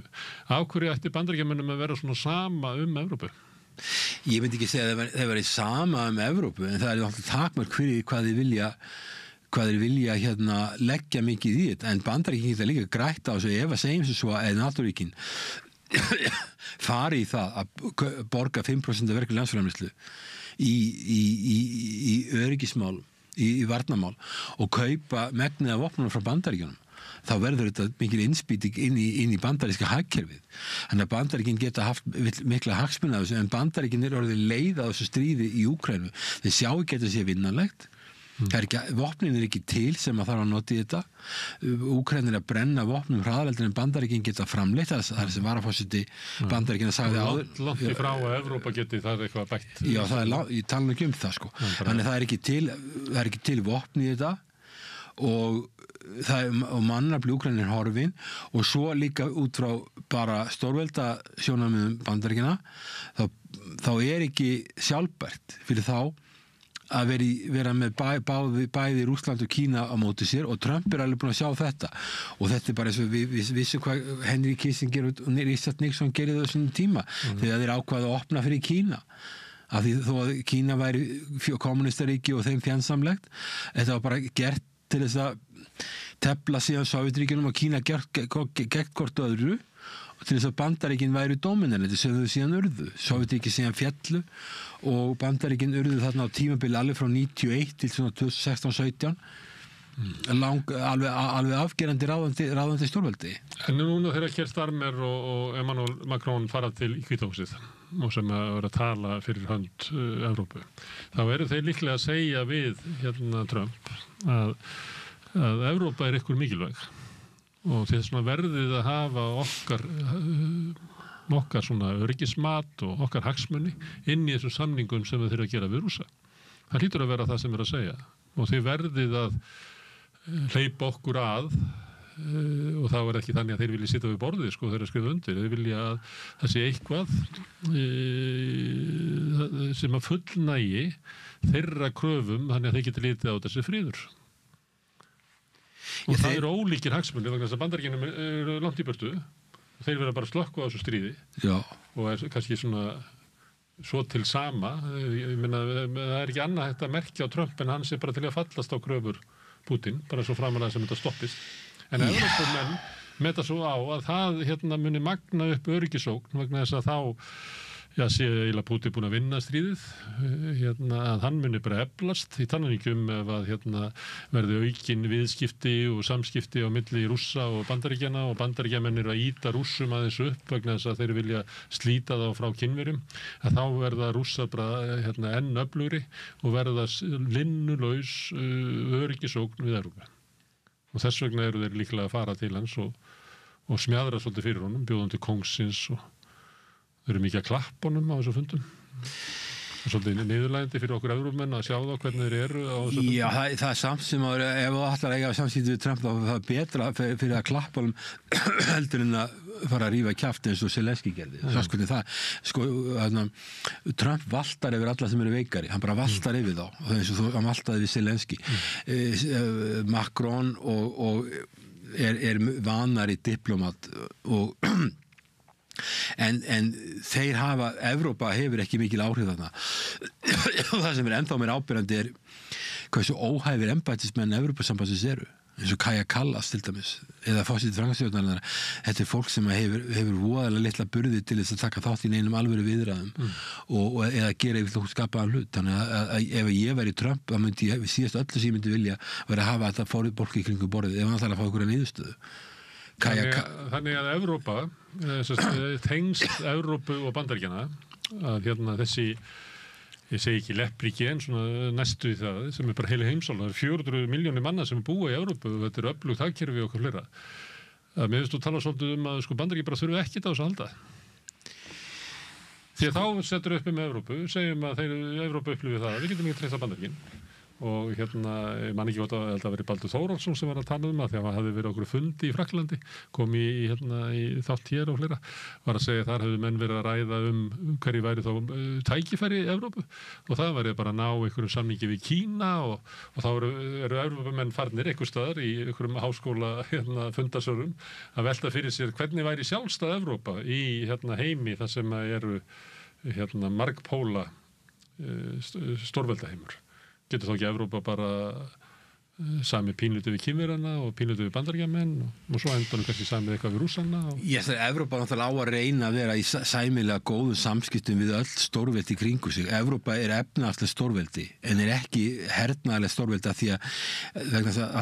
vegna NATO þegar að vera að búa Evrópusambandi til þá náttúrulega var NATO í stofnun 49 þá bara öryggismál eru off the table, það ekki einu sinni verið að ræða mikið öryggismál fyrir Evrópu þá, vegna þess að þá bara NATO með þann vingil og Evrópa einbytta sér að því að búið til sameiginlega markað og skapa skilyrði fyrir efnaðastir uppbyggingu og stækka og gera alls konar hluti. Gæla við svona pólitískan samruna einhvern veginn? Já, en ekki en eflaust getur þetta ef að Trump Putin þeir líta hann sem mikla öryggisógn sem að ég held að sé nú íkt hann Rússland getur verið ógnin ekki svona mikil eins og ef þú myndir segja þetta í Eystrasaltslöndunum að þá verður bara þeir eru hent út. Ég búin að segja þetta tala þetta í 20 ári í háskólanum og mér hefur ekki verið hent út ennþá. Þeir eru alltaf virkilega ekki dánaði með mig með hvað ég segi þessu málin en Evrópa getur þurft að verða sjálfstæðari í öryggismálum og hún að gera það en ég held að Bandaríkjunum og Evrópa ætti að vinna saman en ég bara að segja að það getur gengið svo langt að Trump segir bara við og ef þeir ekki til að semja frið í Úkraínu við ætlum ekki að halda þessu áfram þá getur við bara átt ykkur og hvort að ég held að Evrópubúar leiðtógar Evrópu sem mestu skipta stærstu landana muni átta sig á þessu og þeir muni ykkur málamiðlum. Það muni halda áfram ykkur samstarf milli Bandaríkjanna og Evrópu og ég efast að NATO þurrkist út en það getur veikst en það getur verið slögt á því að þú veist að það skipta alltaf minna og minna máli. Það svona bara fjari út. Já, það eru ákveðnar hreyfingar í gangi það og það kannski breytist núna. Það eru aðilar eins og Macron hafa verið að tala Evrópu hér og Evrópa verði Evrópa efnasti stórveldi sem við vorum að tala Ég meina Evrópusambandið og Evrusvæðið, þetta svona álíka stórt takir og Bandaríkin. Þetta eru margur lönd í þessum hóp og þetta efnasta stórveldi. Þeir hafa gert marga hlutir rétt. Þetta náttúrulega þeir eru með sér tollabandalag og þeir eru með innri markaðan og allt þetta. Þeir hafa gert vissa hluti alveg rétt og þeir eru með sína eigin gjaldnir sem þetta hefur ekkert gengið ekkert allt og vel með. En þeir geta þurft að verða færa sig og átti meira sjálfstæðis en það hefur verið klofningur innan Evrópusambandsins og við höfum talað það áður að Eystrasaltsríkin Pólland og Ímislönd í Austurlönd hafa treysta Bandaríkjunum en ekki Frakkland og Þýskalandi líka af sögulegum ástæðum og vilja halda NATO öflugu en það kann að breytast núna því að núna náttúrulega en Trump hins vegar hann náttúrulega verður ekkit eilífur í forsetembættinu við erum að tala ykkur 1400 daga hann er tæplega 4 ár En margt af því sem hann stendur fyrir raunverulega svona stefnubreyting sem að djúpstæðari í bandarísku svona mati á eigin öryggishagsmunum heldur en það sé bara ykkur delluhugmyndir í hálfrugluðu manni Hann náttúrulega hefði ekkit náð kjöri ef þetta veri bara rugl í honum sjálfum margir Bandaríkjamenn hugsa eins og hann og þú sérð bara þeim svo stríði í Afganistan sem stóð í 20 ár Bandaríkjamenn eru alveg hundleiðir á þessu ég meina fólk í Bandaríkjunum býr við tekjur hafa lækkað millistéttin er miklu fátækari en hún var tekjuskipting og eignaskipting miklu verri en hún var og hann nú engin jafnaðarmaður til að laga það hann Trump Nei, en Bandaríkjamenn finna það hann vil það skapa tækifæri fyrir viðskiptalífið og það eru margir verkamenn og fólk sem hefur orðið undir í Bandaríkjunum sem líta á hann sem einhvers konar lausn þá kannski sé það ekki að vernda einhverjar inngreinar sem að deyja og svo framvegis að sjá sóknarfæri í því en hann hefur stuðning og ég býst þess að ég kom bara þreita í Bandaríkinn að standa í endalausum styrjöldum sem kosta mikið á sama tíma og innviðir Bandaríkinn að grotna niður víða og til dæmis innviðir Þýskalands eru svo miklu betri heldur en innviðir að því að Evrópa gat í staðan fyrir að vera að eyða svona miklu peningum í herna eins og Bandaríkinn gerir Bandaríkinn hafa verið að eyða svona 3,5% af verkefnaðarframleiðslu í vopn sem er ábúðslega mikið vegna þetta svo stórt hagkerfi og á meðan að Þýskaland hefur kannski verið að eyða rúmlega 1% lengi það verið að aukast núna eftir að Úkraínustríðið hófst en erum við miklu betri innvið og það, ég held að Bandaríkjamenn sé að sjá þetta er ekki eðlilegt og hann hefur stuðning og Það er orðað í Bandaríkjunum að bandaríski skattgreiðendur hafa borgað fyrir velferðina í Evrópu með því að taka að sér að standa undir öryggismálum Evrópu. Já. Þetta er svona frasi sem maður verður að byrja að heyra meira, það sem eiginlega verið að búa til þessa hugmynd að Evrópa hafi sko narrað Bandaríkin og féflett sem að maður heyrir óma í gegnum það sem að Trump segir að Evrópusambandið hafi verið búið til þess að klekkja á Bandaríkjunum. Já, sko, það sem að Trump hefur kannski verið að tala að Evrópusambandið tollabandalag. Þetta eins og hjón sem að skilja, sko, þau eru að byrja að æfa sig í því að tala illa hvort annað, Evrópa og Bandaríkin.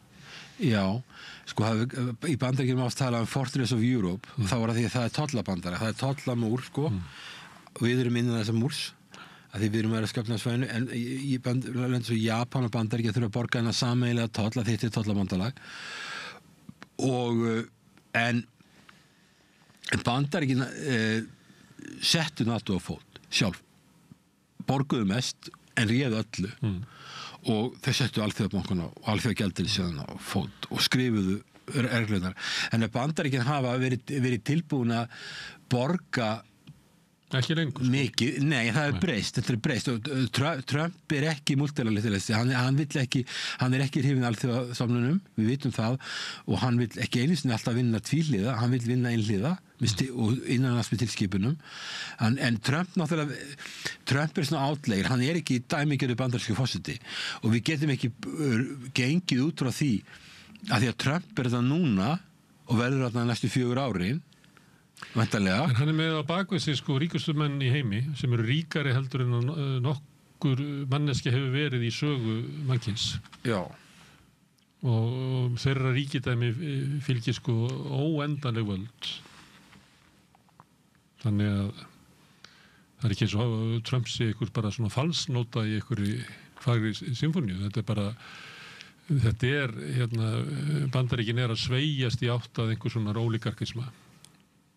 Já, en ég með segjum að Kamala Harris hefði unnið hún þarf vann ekki, segjum hún hefði unnið þá hefði hún unnið innan ramma alþjóðastofnana að mínum dómi, hún hefði ekki þá hefði það vaxið það sem varst að segja áðan að Bandaríkjamenn leiðir á þessu, þeir eru hafa búin að missa trú á þessu, það er kannski ástæða fyrir því að hún vann ekki, af því að svo stefna sem að hún stóð fyrir var stefna sem að nýtur ekki stuðnings meðal Bandaríkjamanna og þá er valkosturinn Trump og Bandaríkin er bara í vanda að það er ekki þetta er bara ríki sem það er ekki svona sameiginleg stefna sem að sameinar fólk þar, það er nú bara þekkt að þetta er klofið land og því miður, það var það bara þannig.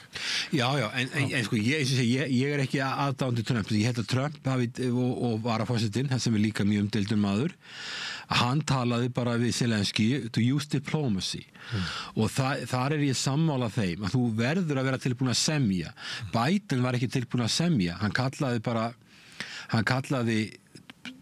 Putin bara alls konar ónöfnum forsetar Bandaríkjanna utanríkisráðherra hafa kallað Putin hann sé Hitler og allt fram eftir göttunum og það sem að Trump bara segja sko, að því að það var einhver pólskur fréttamaður, það var spurði Trump sko, hvoru megin ertu í þessu og þá sagði sko Trump eitthvað að þá leiði ég get, ef ég fyrir að útúða Putin, þá fer ég ekki næsta dag og beða hann að skrifa undir eitthvað samning og það er munurinn á Trump og Biden ætlaði að sigra þetta með blótsyrðum og síðan með miklum hernaði og meira vopnum og viðskiptaþvingunum og þessu á meðan að hinir er að tala að núna þarf að semja og það er eins og heimurinn hafi gleymt í að setja semjumál En að þú segir þetta að þá heyrir maður í Evrópu og líka á Íslandi að þessar aðferði við að nota skilgreina Putin þar sem hann er ofbeldis maður sem að ræðist á fullvalda ríki og með því að beita viðskiptaþvingunum og með því að auka herstuðningin eftir sem að þarf. Við stöndum með Úkraínu til síðasta manns eða ég veit ekki hvernig þetta er orðað. Það er verið að halda því fram núna að það sé megi alls ekki stoppa núna af því að þetta hafi ekki haft áhrif í 3 ár. Þetta er samt haft þau áhrif að sko Rússar hafi ekki komist lengra inn í Úkraínu en raun ber vitni. Að með því að hætta núna að þá missum við af því að ávöxtunum af þessari stefnu því að sigur Úkraínu og vesturvaldana sé rétt handa við hornið. Þú metur það að þetta sé bara einhver blábylja og þegar að Trump og varaforsetinn er að vitna í það að Úkraínumenn í erfiðleikum með að manna herinn sinn, að þeir sé að tapa á vígvellinum, að þetta sé ekki eitthvað sem þeir lásu í einhverjum öfgafullum ultrahægri fréttamiðlum eða rússneskum áróðri, heldur setja mat bara bandarísku leyniþjónustundar og hersins. Að stríðið tapað. Já, sko, ég meina auðvitað eru erfiðleikar það eru vandamál í rússneska hagkerfinu. Rússneska hagkerfi er mjög einhæft, þetta er mjög voðalega mikið háð sölu, olíu og gasi og hráefnum og það hefur verðbólga og það hefur verið sveifla hjá þeim í gengismálum og þeir eru með sín vandamál. En þeir eru bara búin að opna fyrir nýtt net inn í þessa álfu sem við vorum að tala sem er að verða öflug og stækka. Selja til Indlands og Kína. Já, ekki bara það. Ég meina öll þessi lönd sem ég var að tala ég var að nefna eins og Indonesia, Malaysia, Thailand, Vietnam. Þetta er allt Philips, kannski ekki Philips, þegar Philips eru voru mikið bandi bandaríkjana. En þessi lönd sem ég var að telja gömul hörstöð. Já, hin löndi sem ég var að tala eru öll í miklum viðskiptum við Rússland og þau hrista bara höfuðu þegar þau heyra hvað hér er verið að tala Þau eru í bullandi viðskiptum við Rússana, sama með Indland. Indland hefur nýtt sér mjög þetta ástand með því að til dæmis bara að kaupa mikið af olíu, hráolíu eða crude oil frá Rússlandi og skiptum umbúður eða eitthvað og selja þetta til Evrópu og okkur verði stórgrætt á þessu. Þannig að sko þessi hugmynd að sé hægt að einangra, hún hefur ekki gengið upp. Þú efast ekki að það sé rétt mat sem að Trump og hans menn koma fram með, að Úkraína er einfallega bara að tapa í stríðinu og það er alveg sama og það Vesturlönd get ekki bakkað upp, því að segjum að Vesturlönd getur skaffað vopnin sem að þú veist að þá getur Úkraína ekki skaffað hermennina. Nei, nema eins og Zelenski, ég held að hann vilji fá bara NATO þarna beint inn. Sko. Þetta gera bara beina árás á Rússland. Já, ef ég var í Zelenski og starta þriðju heimsstyrjöldinni og ég ætlaði að bjarga sjálfur mér, þá myndi ég vilja fá bara bandaríska hermenn og helst bara allt NATO þarna inn til að bjarga mér. Þá er ég safe, sko. Og við munum eftir kannski frekar í upphafið stríðsins að þá var þegar menn voru með að gæla við það að Úkraínumenn gætu rakið rússneska herinn yfir landamærin, að þá gæti Pútín verið þeirri stöðu, hann var að horfa upp á svo mikið tap að hann myndi freistast til þess að nota kjarnorkusprengju, eitthvað svoleiðis. Þannig að Zelenski sér í sambærilegri stöðu að hann er að horfa fram á að hann getur ekki unnið stríðið, hann getur ekki manna herinn. Þeir sem hafa stuttar hingað til eru að fara, það verður að neyða hann að samningunum, þannig að eina lausnin sem hann sér til þess að geta snúið stríðsgjafinu sér í vil sé einhvern veginn að freista Vesturlandana til þess að fara bara í að stríði stigmagnist, að fleiri dragist inn í það. Já, og mér finnst þetta líka sko, hjá Eystrasaltsríkjunum, sko, þau vilja sko, það sumt fólk sem segir bara það eina leiðin til þess að við getum lifað eðlilegu lífi í framtíðin er að gera bara út af Rússlandi eitt skipti fyrir öll og það er náttúrulega bara ekki hægt. Það er bara ekki hægt að gera það. Þannig að það er algjörlega óraunhæft. En Zelenski, hann hefur eiginlega enga tapa lengur og hann vill fá NATO þarna beint inn og hann hugsar kannski ekki vola mikið afleiðingarna. Hin leiðin fyrir hann er að missa sína stöðu pólitískt og það getur alveg. Hann lítur náttúrulega með þetta líka út frá því sem eins og hann upplifir hagsmunir Úkraínu og hann er kannski klókari því heldur en við hér upp á Íslandi. Hann líklega metur það að ef að hann gengst af því sem er að reyna að tróða hann í kokiðánu núna af Trump, að þá sé eiginlega framtíð Úkraínu dimm og muni lifa undir hælnum á Rússlandi, linnulaus ógnum það að Rússarnir herfaðist enn frekar og komi og gerir nýja árás. Það er kannski það sem hann horfir á. Hún verður það, hún verður dimm, ég meina þú sér það, sko, ef þú skoðar fólki sem eru búin að þeir mistuð sko að fyrstu 30 árin, 11 milljónir manna, og þetta var mest að þessu best menntaða fólki. Og fólk á sko barneignar aldri. Já, þessin fæðingartíðin verður ekki nei, þessin samnýðan að segja að næstu aldamót verður 15 milljónir.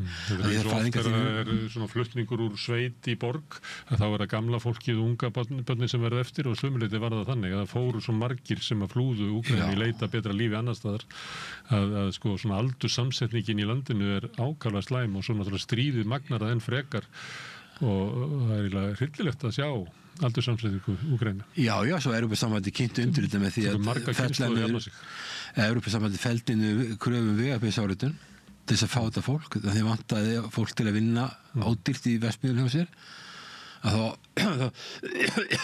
Úkraínumenn farið að ferðast til Evrópu án Schengen áritunar og farið að vinna ólöglega, en svo þau missaði þessar 11 milljónir sem bara höll Svíþjóð. Og svo það líklega það land sem að fór vest út úr hruni Sovétríkjanna og ólíkarkismannum og sjokktrítinu. Já, það var bara ráninu sem að fór ver heldur en Rússland út úr því.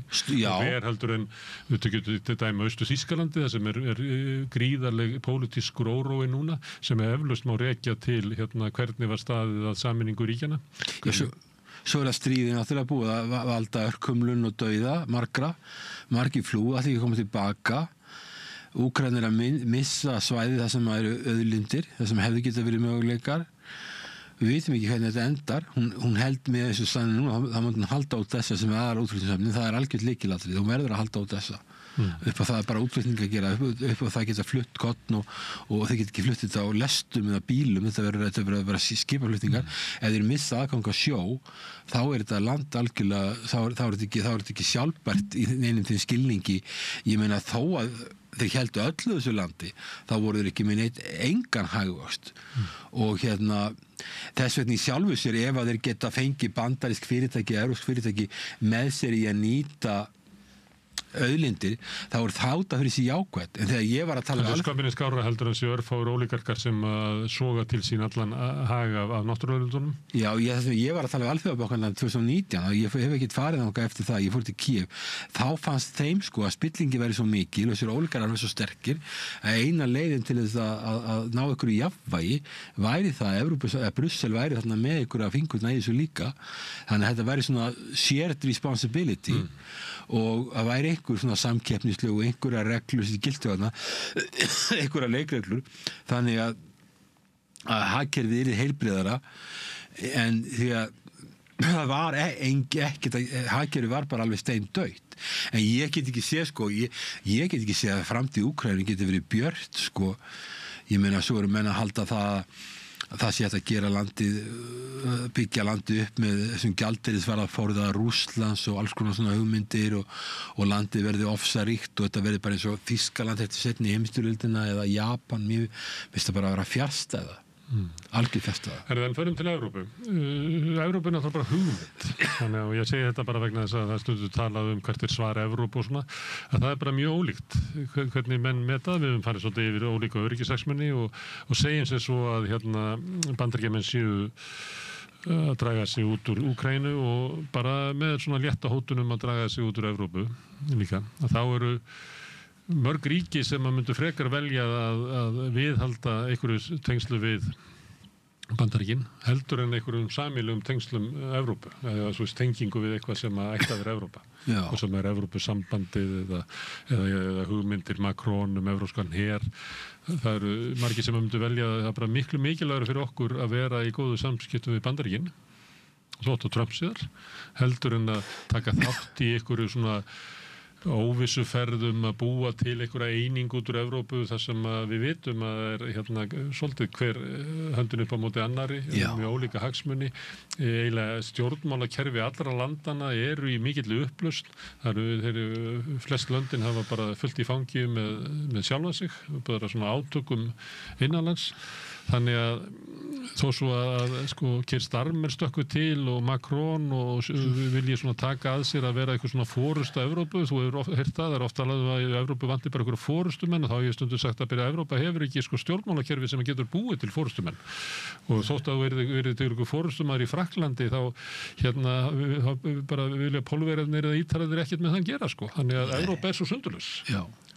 Og embættismennir hjá Evrópusambandinu eru ekki brugðir þannig að embættismennakerfið hefði og þú segir Starmer, Macron báðir mjög óvinsalir heima fyrir. Já, bara Starmer er líklega óvinsalastur allra og Macron þar á eftir. Olaf Scholz bara hraklaðist frá völdu var líka annar mjög óvinsæll þannig að ég sé ekki það fyrir okkur ef við höfum að hugsa okkur þá er betra fyrir okkur að mínu dómi að halda í það sem við erum með við Bandaríkin en tvíhliða varnarsamning, ég meina sko, hvað getur Trump gert? Hann, ég meina, á fyrra kjörtímabilinu sem hann var með frá 2017, það ekki, hann var kjörinn í lok á 2016, tekur við upp á 2017, 2021, þá sendir hann, 2019, þegar hann að tala um að koma Grænland, þá sendir hann Mike Pence hingað. Og þá snýst það allt þá var ekki einhverja kröfur borgiði meira, það var meira, það þarf að auka viðbúnað og viðveru, það þarf að auka umsvifin á Keflavíkurflugvelli. Það var líka kvartaði yfir sko viðskiptum okkar við Kínverja, meðan annars í fjarskiptabúnaði. Já. Og þá voru líka, var íslensk stjórnvöld ekki búin að hafna því að verða hluti af Belt og Braut. Nei. En það gerðist eftir þessa heimsókn. Já, hann vildi ekki, þetta alveg sem Grænland, í hvert skipti sem að grænlendingar ætla að fara gera eitthvað við Kínverjum, að þá hringir Washington til Kaupmannahafnar og segja þeim að stoppa þetta af. Hérna þakka hann okkur bara, það var mjög snirtilega gert, þakka hann fyrir hvað að gera þetta ekki áður en við vorum búin að ákveða hvort við ætlum við hvað að gera, en fyrir okkur, ef á það sameiginlega nú erum við að stökkva inn í Evrópusambandið af því að Trump ómögulegur. Og við vitum ekki hvernig á þessu Evrópu að virka, hver á að borga þetta, hvernig eru þetta herskildi í öllum löndum, og hvernig á þetta að virka. Ef það verður átök hér og þar getur þá Evrópusambandið sent Íslendinga, segjum að við þurfum að vera þó að 1949 þegar við gengum í NATO, hvað ætlum við höfum verið mörg á Íslandi á þeim tíma, kannski 150.000 manns eitthvað, við erum svo lítil og Bjarni Benediktsson utanríkisráðherra sagði bara við erum herlaus og hann fekk að fara inn út á það og það var bara samþykkt og töflum hjá Evrópusambandinu eftir síðan fekk að fara inn hafa bara því að Bandaríkjamenn vildu hafa Ísland inni, vildu hafa hennan klett í hafinu. Það voru Bandaríkjamenn sem buðu okkur inn, alveg eins og buðu okkur að líta á Ísland sem hluta sína áruvesvæði. Já. Ég hef verið að spyrja fólk að þessu, auka spurningina. Er Ísland, skilgreina Bandaríkjamenn Ísland sem hluta sína áruvesvæði? Alveg engin spurning. Ég veist bara að fólk vera svo trekt í að segja... Þeir segja líta okkur sem við sitt áruvesvæði og Kínverjar og Rússa líta örugglega á Ísland sem að við séum áhrifasvæði Bandaríkjanna og þeir fara ekki inn á þetta svæði. Ég sagði, ef þú tarum Eystrasaltsríkin og Norðurlöndin, þá eru þau miklu meira nær og á áhrifasvæði sem Rússar líta, þau myndu segja ranglega, stórveldin gera þetta bara. Þetta er ástæðan fyrir að Víetnam fyrir ofboðslega varlega í varnarbandalögum og vil gera með hermenn, þeir eru á svæði sem landamæri við Kína og Kínverjar líta þetta síst áhrifasvæði að Víetnamar eru með mjög öflugan sterkan her, en þeir fara ofboðslega varlega. Þannig þeir eru svona svolítið eins og Finnar í kalda stríðinu, reyna að vera vinir allra en eru með öflugan her, geta varið sig Víetnam. Það er svona línan sem þeir gera með hvernig þeir bregðast við því að vera í túngarðinum hjá andstyggilegu stórveldi. Já, en þeir myndi ekki ráða erlendum hermönnum inn í landi og ekki við landamæri Kína aldrei. Þeir myndi ekki vilja vera í varnarbandalagi. Þeir eru að skoða þetta, en þeir eru náttúrulega, Kínverjar réðust á 79 og þeir var bara hent út. Þeim gekk ekki vel að eiga við Víetnam, þó Víetnam sé 100 milljónir núna, þeir eru 1400. Þeir eru mjög sterkir en þeir skilja stórveldapólitík sem að Evrópa og Úkraína hefur aldrei náð að skilja. En Finnar skildu stórveldapólitík? Já. En af hverju hættur að skilja hana? Ef þú ert að segja það að þetta sé að skilja stórveldapólitík, af hverju hættu Finnar skyndilega að skilja stórveldapólitík? Já, þeir vitu ekki á Rússland sem stórveldi lengur? Málið er það að þeir þurfa að taka Evrópusambandsveldina fyrst og þeir fóru ekki inn í EFTA fyrir 1986 við fórum í 1970 Danmörk, Noregur og Svíþjóð 1960 86 og þeir taka Evrópusambandi 95 bara leið á Sovétríkin fjallu og svo NATO þegar Vesturlönd teltu að Úkraína verið að vinna stríð og að rússneski herinn verið ónýtur og þá fóru þeir inn í NATO. Það má deilum þá hvort að þeir séu öruggari að vera í NATO eða ekki, en þeir eru með nokkuð öfluga stofnanir eftir lýðræðisríki, þetta er Írland og ólíkt Zelenski og hans fólki er það að þeir taka ákvarðanir sem eru vel í grundar og á réttum tíma og þannig að það skilur á milli og Úkraína er alltaf að taka einhverja ákvarðanir fyrir hvatningu einhverja annara, einhver þriðja aðila á þess að leggja sjálfstætt mat á málið og algjörlega óraunhæfar hugmyndir. Þannig að það skilur þar á milli. Úkraína hefur aldrei, hún átti aldrei eitt möguleika á NATO. Þetta var alltaf maður tóm vitleysa. En ég meina, það eru ólíkir hagsmunir. Ég held samt með Ísland, sko, það er verið að tala við að stökkva inn í Evrópusambandinu núna því að nú Trump svo vondur og leiðinlegur og við förum bara í stökkum inn, þá erum við góð, þá erum við sætið við borðið.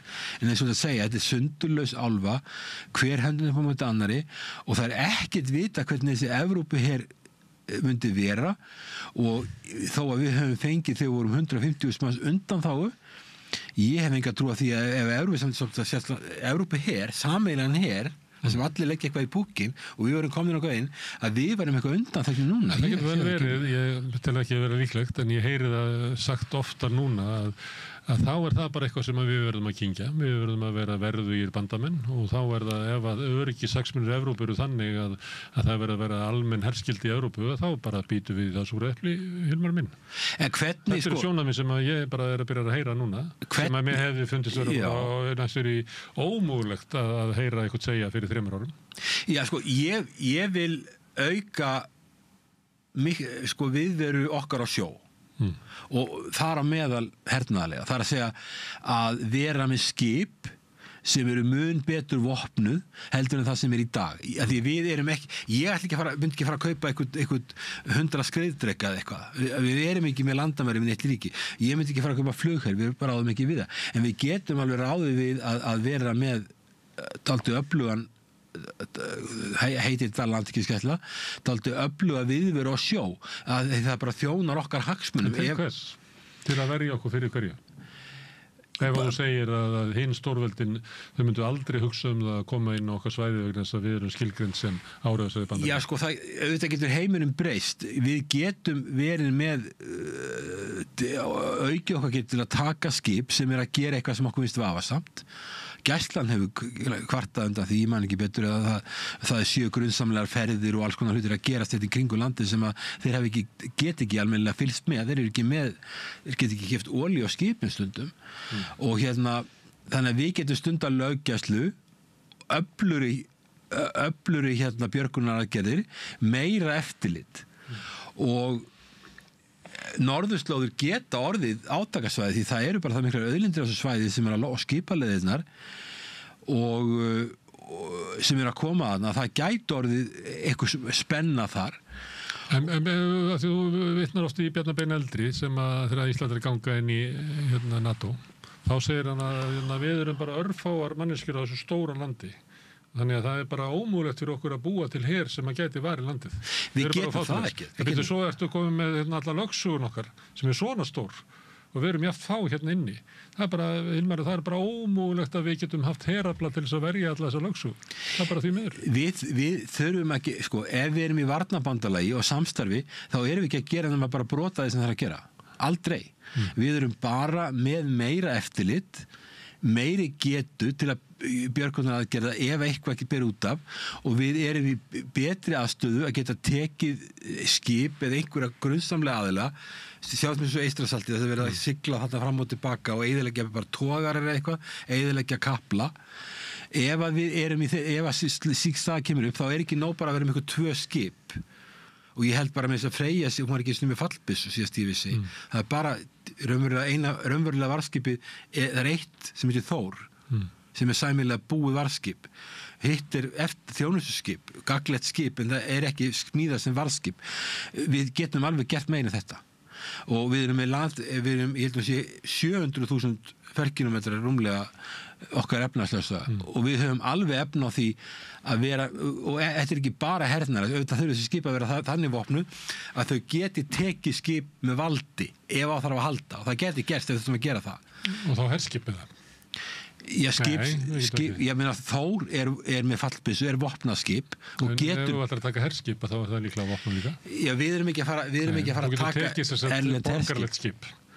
Borgaraleg skip, flutningaskip og stunda en varðandi ef það stríð á þessu svæði þá við erum með tvíhliða varnarsamning Bandaríkin eru með kjarnorkukafbáta í kringum okkur þeir eru að koma í Helguvík og þeir voru í Eyjafirði bara fyrir nokkrum dögum kjarnorkukafbátur og Bandaríkin eru með í sjónum í kringum okkur alls konar búna sem við kannski vitum ekki og svo líka herskip og allavega hluti en ég meina ef við viljum vera verðu í bandamenn þá þurfum við að vera tilbúin að leggja meiri í þetta og bara það að geta sinnt björgunarmálum algjörlega á þessu svæði, það bara tölvöld framlag.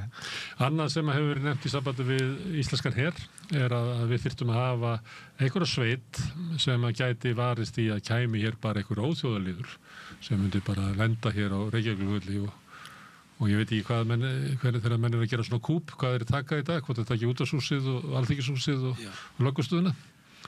Og það þyrfti ekkert svona stóran hóp manna til þess að ráða við þetta. Þess vegna hef ég sagt að við þurfum að efla sérsveit ríkislögreglustjóra, verulega mikið. Hún hefur á vopn og ég held að þegar Evrópuráðsfundurinn var þá var eitthvað veslað með vopn sem að það getur náttúrulega ekki verið að vinna þetta með berum höndum. Hún þarf að hafa eitthvað, eins og það segja, það kemur ykkur hryðjuverkahópur og ætlar að valda usla. En þetta ábúðslega viðkvæmsmál hér á landi. Til dæmis, normin ætlaði einhvern veginn að gefa okkur eða selja okkur 250 hríðskotapissur. Maður skildi því.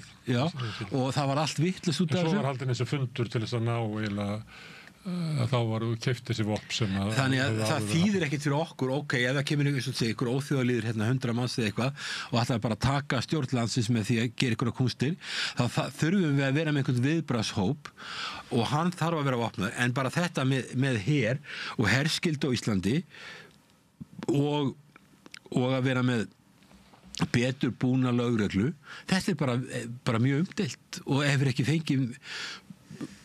kannski ekki fengið vanda þjóðfélagsumræðu. Og þegar við erum að tala um að fara inn í Evrópusambandið, það sem var í sameiginlegur her og náttúrulega hluta því sem er Evrópusambandið yfir þjóðlegt, það sem er Evrópusambandið Brussel ákveður fyrir okkur hvað gert er og án umræðu og við vitum ekkert einu sinni hvernig þetta verður. En við erum að stökkva þarna inn að því að Trump er ljótur kall. En hann var þannig þegar sínu kjörtímabili, hann gerði ekkert til þess að veikja stöðu Íslands og hann var ekki með neinar kröfur að við verum að borga þessu á hinn, en ég heyrði hann aldrei segja það og kannski tekur hann ekki eftir þessu, þetta líka bara smá uppað, hann var aðalega að skamma Þýskaland sem var eðlilegt, það eru stóri peningar, hann horfir á stóru peningana, hann er ekki að pæla mikið okkur, hann vildi kaupa Grænland, hann er kannski bara ánægð með það að hafa aðstöðu Íslandi og hann getur haft eins að það er vandamáli varandi varnarmáli hér á Íslandi, það var tökur ríkisstjórnin sem hafa setið að þær vilja hafa meiri viðveru á Bandaríkjunum, ekki minni. Þeir hafa alveg aðgang af Íslandi eins og þeir þurfa. Ég meina, og ég heyri ekki að sé mjög mikil mótmæli við því þó þessi að mæta með kjartakúknuna kapáta hinga. Þannig að ég sé ekki endilega að Trump þó hann sé að djöflast í stóru löndunum í Evrópu og heimta peninga að hann fari að gera það sama við okkur. Ég er farin að sjá það. En auðvitað vitum við það ekki, en mér finnst að vera alltaf mikið taugaveiklun í gangi að við höldum að bara því að hann er komið þarna og verður þarna tæpilega 4 ára í viðbót, að þá þurfum við að fara að breyta öllu sem við erum með. Við erum búin að vera í NATO í 76 ár og við erum búin að vera með varnarsamning í 74 ár. Við erum ekki val með það, Hilmar, því að NATO er að breyta, sko, og þá verðum við að breyta afstöðu okkar. Sko, ef að NATO veikist, sem getur vel verið, því NATO hefur ekkert komið vel út úr þessu örglið þarna í Úkraínu og það voru gerðis slæm mistök í Búkarest 2008, ef að NATO veikist þá erum við ennþá með hennar tvíhliða varnarsamning og ég bara ekki að ímynda mér það að Bandaríkinn hafi áhuga á því að Ísland verði eitthvað auðvelt fyrir einhvern að koma hingað og taka Ísland. Við erum bara þarna rétt á milli þeirra.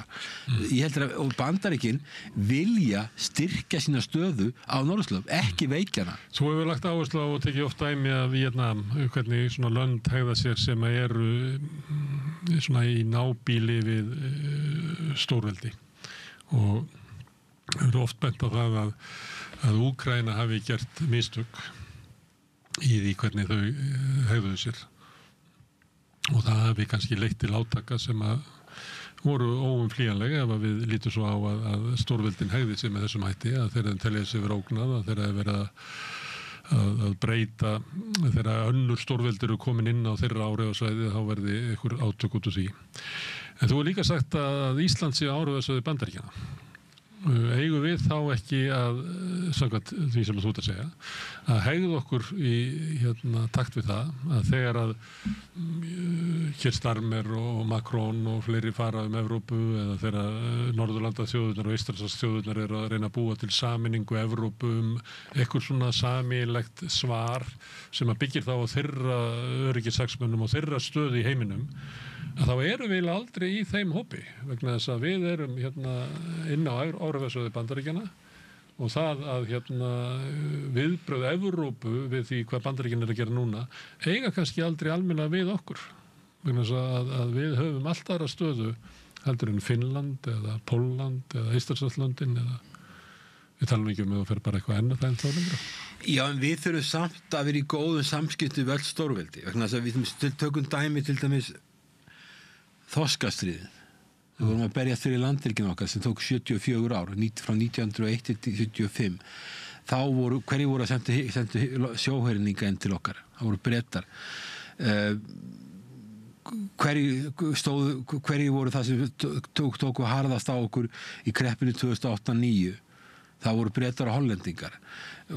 Vildu Bandaríkjamenn hjálpa okkur þá? Nei, þeir vildi ekki taka upp síman. Ef Seðlabankinn hringdi til New York eða Washington þá vildur ekki taka upp síman. Pútín tók upp síman.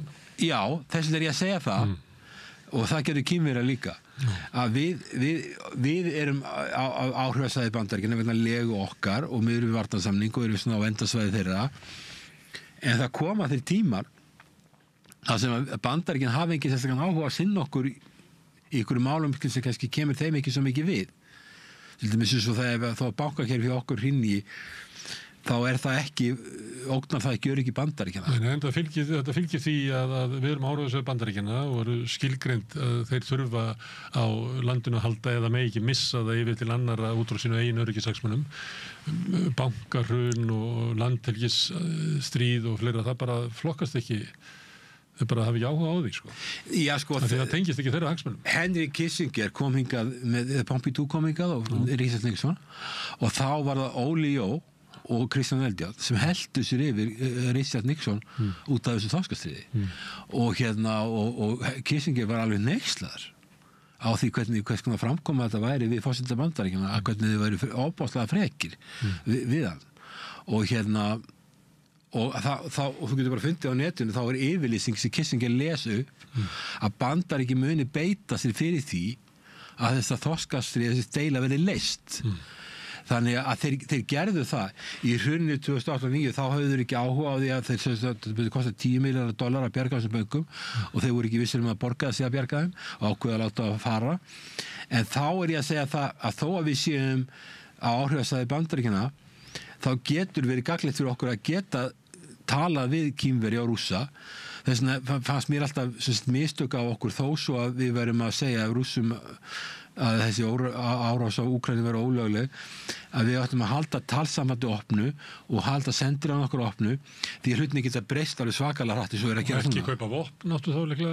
Alls ekki, við kaupum ekki vopn til að drepa hermenn stórveldis það er mjög heimskuleg aðgerð fyrir þann sem ekki hefur afl til þess að verja sig sjálf. Nei, það er bara mjög heimskuleg aðgerð fyrir vopnlausa þjóð að kaupa vopn til að drepa hermenn stórveldis þú bara gerir þetta ekki. Þetta bara algjörlega út í hött því að við vorum að tala um Úkraínu núna mannaflið miklu meira vandamál hjá þeim heldur en vopnaskorturinn og ef við hefðum getað tekið sko, ef við hefðum getað keypt tæki sem við erum sérfræðingar að framleiða alveg heimsmælikvarða til að gera fólk vinnufært aftur sem orðið óvinnufært þá hefði það verið miklu betri aðgerð fyrir okkur og það hefði ekki storkað Rússum á einn hátt, það hefði komið Úkraínum með mjög miklu gagni fyrir utan það að ef þú ert með einn mann á vígvellinu þá ertu kannski 5-10 manns í landinu sem að starfa í borgaralegum verkefnum sem skila einhverjum verðmætum til að borga þessum hermanni laun og að sjá þess að hann hafi viðkomandi búnað. Þannig að ég held að stjórnvöld hafa algjörlega feilreiknað sig að þau kannski ekki finnst þetta að vera nógu fínt að vera á NATO-fundi, það var þótt alveg nógu fínt þegar vorum að hjálpa Bosníu-Hercegovínu, það var ekkert NATO kvartað aldrei við því við verðum ekki gera það sem við ætlum að gera okkar hlut, en á 5 tíma en sko, ég held að hafi verið algjör mistök að gera þetta, því við erum ekki þeirni aðstöðu til þess að framleiða vopn og við erum sennilega að kaupa þessu vopn á okurverði og vopnaviðskiptum eru oft vafasum, það má ekki fylgjast með þessu, þetta er mikið leynd yfir þessu, þetta getur ekki, það er ekki hægt að láta þetta falla undir eðlilega meðferð opinbera fjármál á Íslandi, því það, til dæmis ríkisendurskoðun myndi ekki fá að sjá þessi reikninga alveg örugglega ekki, þó bæðum, það er ekkert að fylgjast með neinu þarna, vistu ekki hvað verður þessa peninga, í hvað er að fara, hvað þeir lenda, hvað fæst fyrir þetta, við veitum ekkert þetta. Þannig að ég held að hafi verið mjög alvarleg mistök að gera þetta en ég er að segja við þó að við séum að starfa með Bandaríkjunum, það er eðlilegt fyrir okkur að gera, við höfum langa reynslu að vinna með Bandaríkjunum, mjög langa og við gengið vel, auðvitað að koma upp vandamál en við gengið mjög vel að vinna með Bandaríkjunum og við höfum að halda því áfram en það þýðir ekki að við séum að loka öðrum leiðum því að við vitum aldrei hvernig við þurfum að hringja í Peking og það getur komið svo tími áður mjög langt líður kannski eftir 10-20 ára ég veit það ekki að við þurfum að hringja til Moskvu og þá höfum við að halda þeirri leið opinni. Og kannski verður aldrei almennilegur friður eða öryggi í Evrópu nema að Rússland eitthvað leyti til í Evrópu? Það var bara þannig. Ég var á þessum NATO-fundi frá 95-99 þegar Prímakov var að koma að utanríkisráðherra. Það var bara ekki vilji fyrir því að láta Rússland vera hluta af einhverjum svona öryggisarkitektúr Evrópu. Sagt að Sovétríkin féllu, þau töpuðu kalda stríðinu, þeir geti ekki neitt og við getum bara valtað yfir og þau þurfum ekki að vera með það held ég að vera mistök því ég held að það sé bara ekkit hægt að þú getur ekkit eitt Rússlandi og það heldur ekkit frekar en að þú ferð ekki á Gazasvæði og drepur 2 milljónir manna eða á Vesturbakkann að drepa 3 milljónir manna það er ekki lausnin er að finna einhvers konar lausn þannig að það verður kannski ekki mikið vinátt á milli en allavega bærileg sambúð. Óttastu að þessi óvissa kringum Úkraínu og þessi öryggismál leiði til einhvers enn verra eða ertu kannski bjartsýnni núna en fyrir mánuði eða 2 að þessi laust framundan eða að staða sig einfallega þannig að Úkraínumenn verði neyddir til þess að fallast á einhverja vopna hlés friðarsamninga? Ég held að Trump sé að setja skrúfu á Evrópusambandið og Evrópu og Úkraínu og hann kemur til með að herða hann þangað til hann virkar.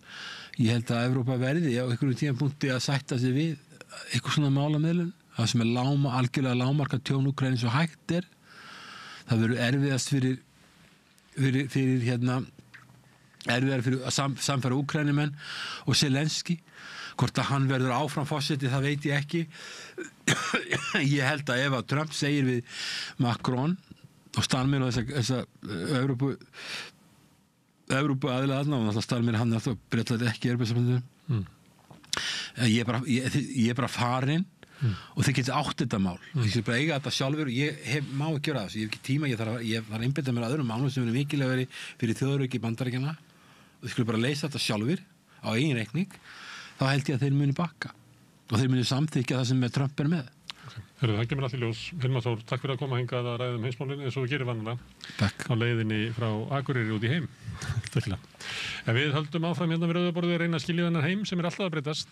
Næsti kafli er eftir augnablik. Hjálpið okkur að byggja upp dreifikerfi samstöðvarinnar með því að læka síður samstöðvarinnar á YouTube og Facebook.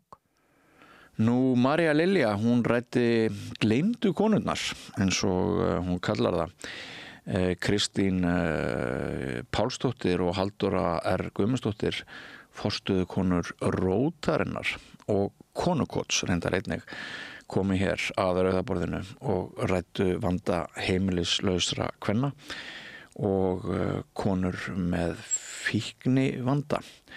Þessum málum var ekki sent lengi framan af. Það var vandi karla sem einblínt var á og veitir nú ekki af að ræða þessi mál. Við skulum fá að heyra þá útkomu. Gjörðu þið svo vel.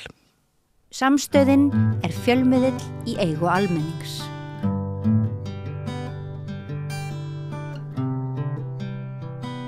Komið sæl og hjertalega velkomin aftur að Rauðaborðinu. Ég heiti Marja Lilja og hjá mér eru 2 konur sem eru í forsvari fyrir fleiri konur. Þetta þær Halldóra Guðmunds og Kristín Pálsdóttir, forstöðu og forsvarskonur, Konukots og Rótarinnar. Verið velkomnar. Takk fyrir. Það kannski bara, svo við byrjum á byrjunni, það þetta mikla kvennaár og ég hafði nú svona svolítið samband við ykkur vegna þess að þið eru svona í forsvari fyrir hóp kvenna sem hefur oft fengið svolítið að sitja á hakanum og hefur kannski ekki alveg sömu tækifæri og þær sem hafa sig kannski mest í frammi. Svo kannski, byrjum á þér Halldóra, hvað veldur og hvers vegna hefur okkur ekki tekist betur til með bara þennan utan garðsvanda kvenna? Ég held að ástæðan hefur hingað til verið líka bara áhugaleysi sem að lagast núna og svo hefur þetta bara verið falinn hópur til að fólk vil kannski ekki vita á honum og við höfum ekki nægileg gögn til að sýna fram á þjónustuþarfir og fleira, þannig að það hefur bara verið í tómarúmi og það hefur bara verið lítill hópur sem hefur verið meðvitaður kannski raunverulega vandan, ekki bara það sem fólk sér út á götu, því að það ekki margir kannski að kynna sér þetta að hafa eitthvað sérstakann áhuga. Nei, það eru kannski ekki margir sem að svona einhvern veginn rýna inn í veruleika þeirra sem að þeir svona sjá utan garðs eitthvað staðar úti.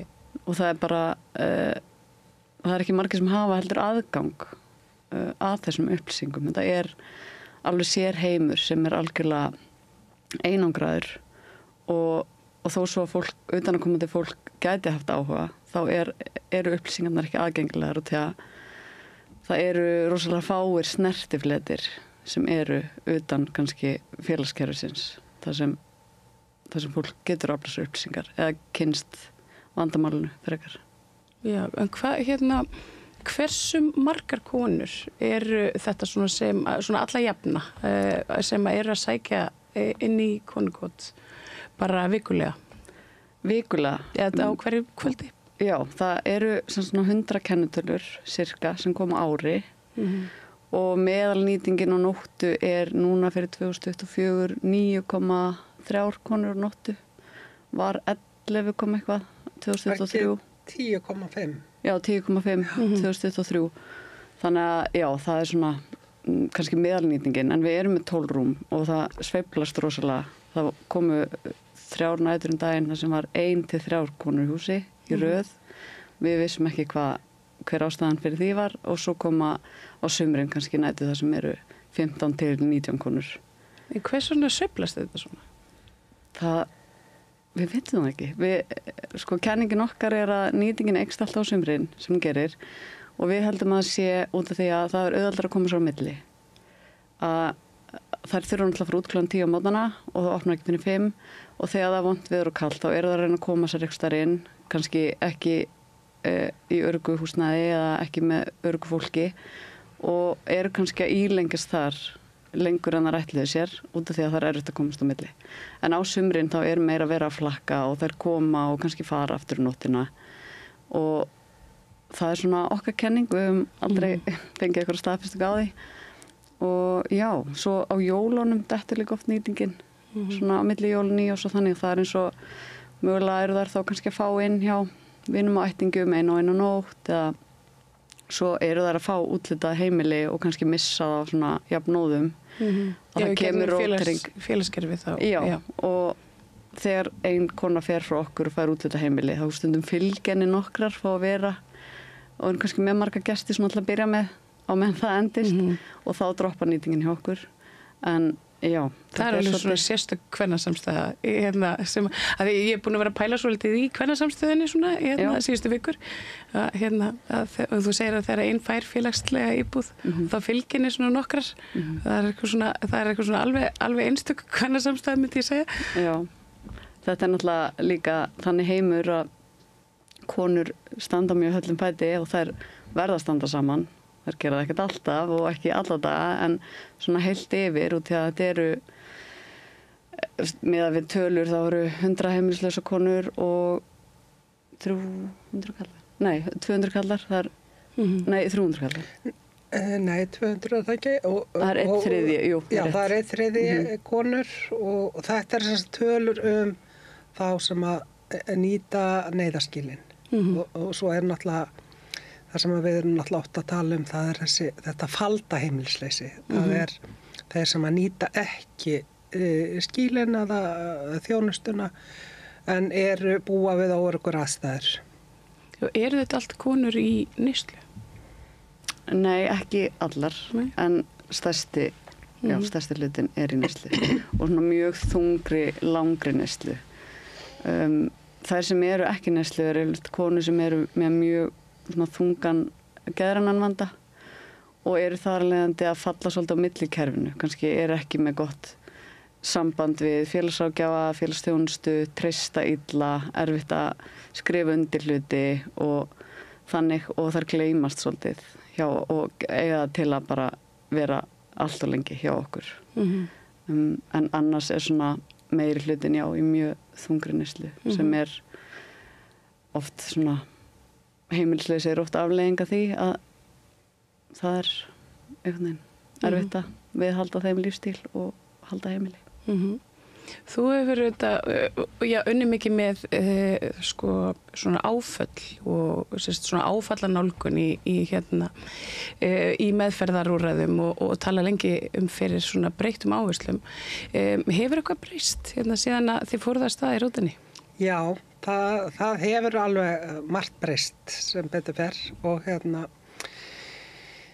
við fórum að staða þá var þetta bara það að tala sérstaklega konur og líka út frá þessari áfallanálgun það var alls ekki staðan árið 2013 þegar við stofnuðum Rótina og við byrjuðum reyndar inn í SÁÁ það var svona byrjuðum þar fyrst konur úr þessu svo kallaða bata samfélagi að vinna þar en þar var ekki stemning fyrir okkar hugmyndum og bara einmitt ég man eftir einhverjum þætti þar sem að Þórarinn Tyrjónsson segir bara þetta hefur ekkert með áföll að gera. Þetta hefur breyst núna og 12 árum síðar að þá held ég allir viti það að það er náttúrulega að fíknivandi er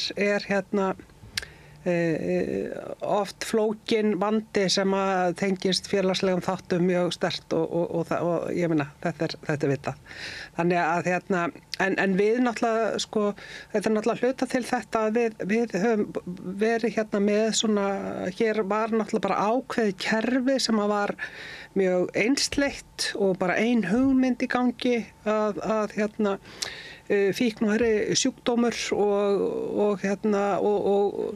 og með öllu því sem að tilheyrir því módeli, þessu svo kallaða 12 spora módeli í meðferð og að það er svona meiri móralsk nálgun á fíknivanda og ekki verið að horfa þó að þetta sé þó að það sé að einhverju leyti náttúrulega teknir inn í félagslegir þættir að þá er ekki mikil áhersla á það og þær förum bara að horfa á rannsóknir og sjáum bara hvar samhengi liggur og eins og Halldór kom inn og það er náttúrulega mjög margar konur með fíknivanda en við vitum líka að heimilisofbeldi er stærsti þátturinn í því að konur verða heimilislausar. Það er leiðin inn í heimilisleysi fer í gegnum heimilisofbeldi og við vitum líka að það er náttúrulega samband á milli ofbeldis það að verða fyrir ofbeldi og nota vímuefni til að lifa af í þeim aðstæðum að það er náttúrulega mjög sterkt samhengi þar á milli og þetta er þetta samhengi er bara ótrúlega mikilvægt að horfa á það og þessa félagslegu þætti. Fátækt er rosalega mikil áhrifaþáttur á heimilisleysi sjálfsögðu og líka vímuefnavanda þó að það sé vímuefnavandi í öllum stéttum þú veist að þá er það líka mjög mikill áhrifaþáttur, það er fátækt og síðan er sem sagt á 9. áratugnum að 9. og 10. áratugnum að þá er náttúrulega farið að í kjölfar Víetnamstríðsins þá farið að skoða áföll af miklu meira krafti heldur en áður hafi verið gert og síðan kemur fram þessi kenning hjá geðlæknirinn Judith Lewis Herman sem að setja fram þessa kenning áfall í lífi kvenna og sko fram að því hafði aðalega verið hort á karlmenn að koma úr stríði en hún segir stríð kvenna það er á heimilinu og þeirra áfall kvenna eru þeirra áfallasaga öðruvísi og þessar rannsóknir á körlum sem koma úr stríði ekki að ná yfir þeirra raunveruleika og síðan kemur líka þarna svokölluð AIDS-rannsókn eða rannsókn á áhrifum áfalla á heilsufar á 9. áratugnum líka í Bandaríkjunum sem er stærsta lýðheilsurannsókn sem hefur verið framkvæmd.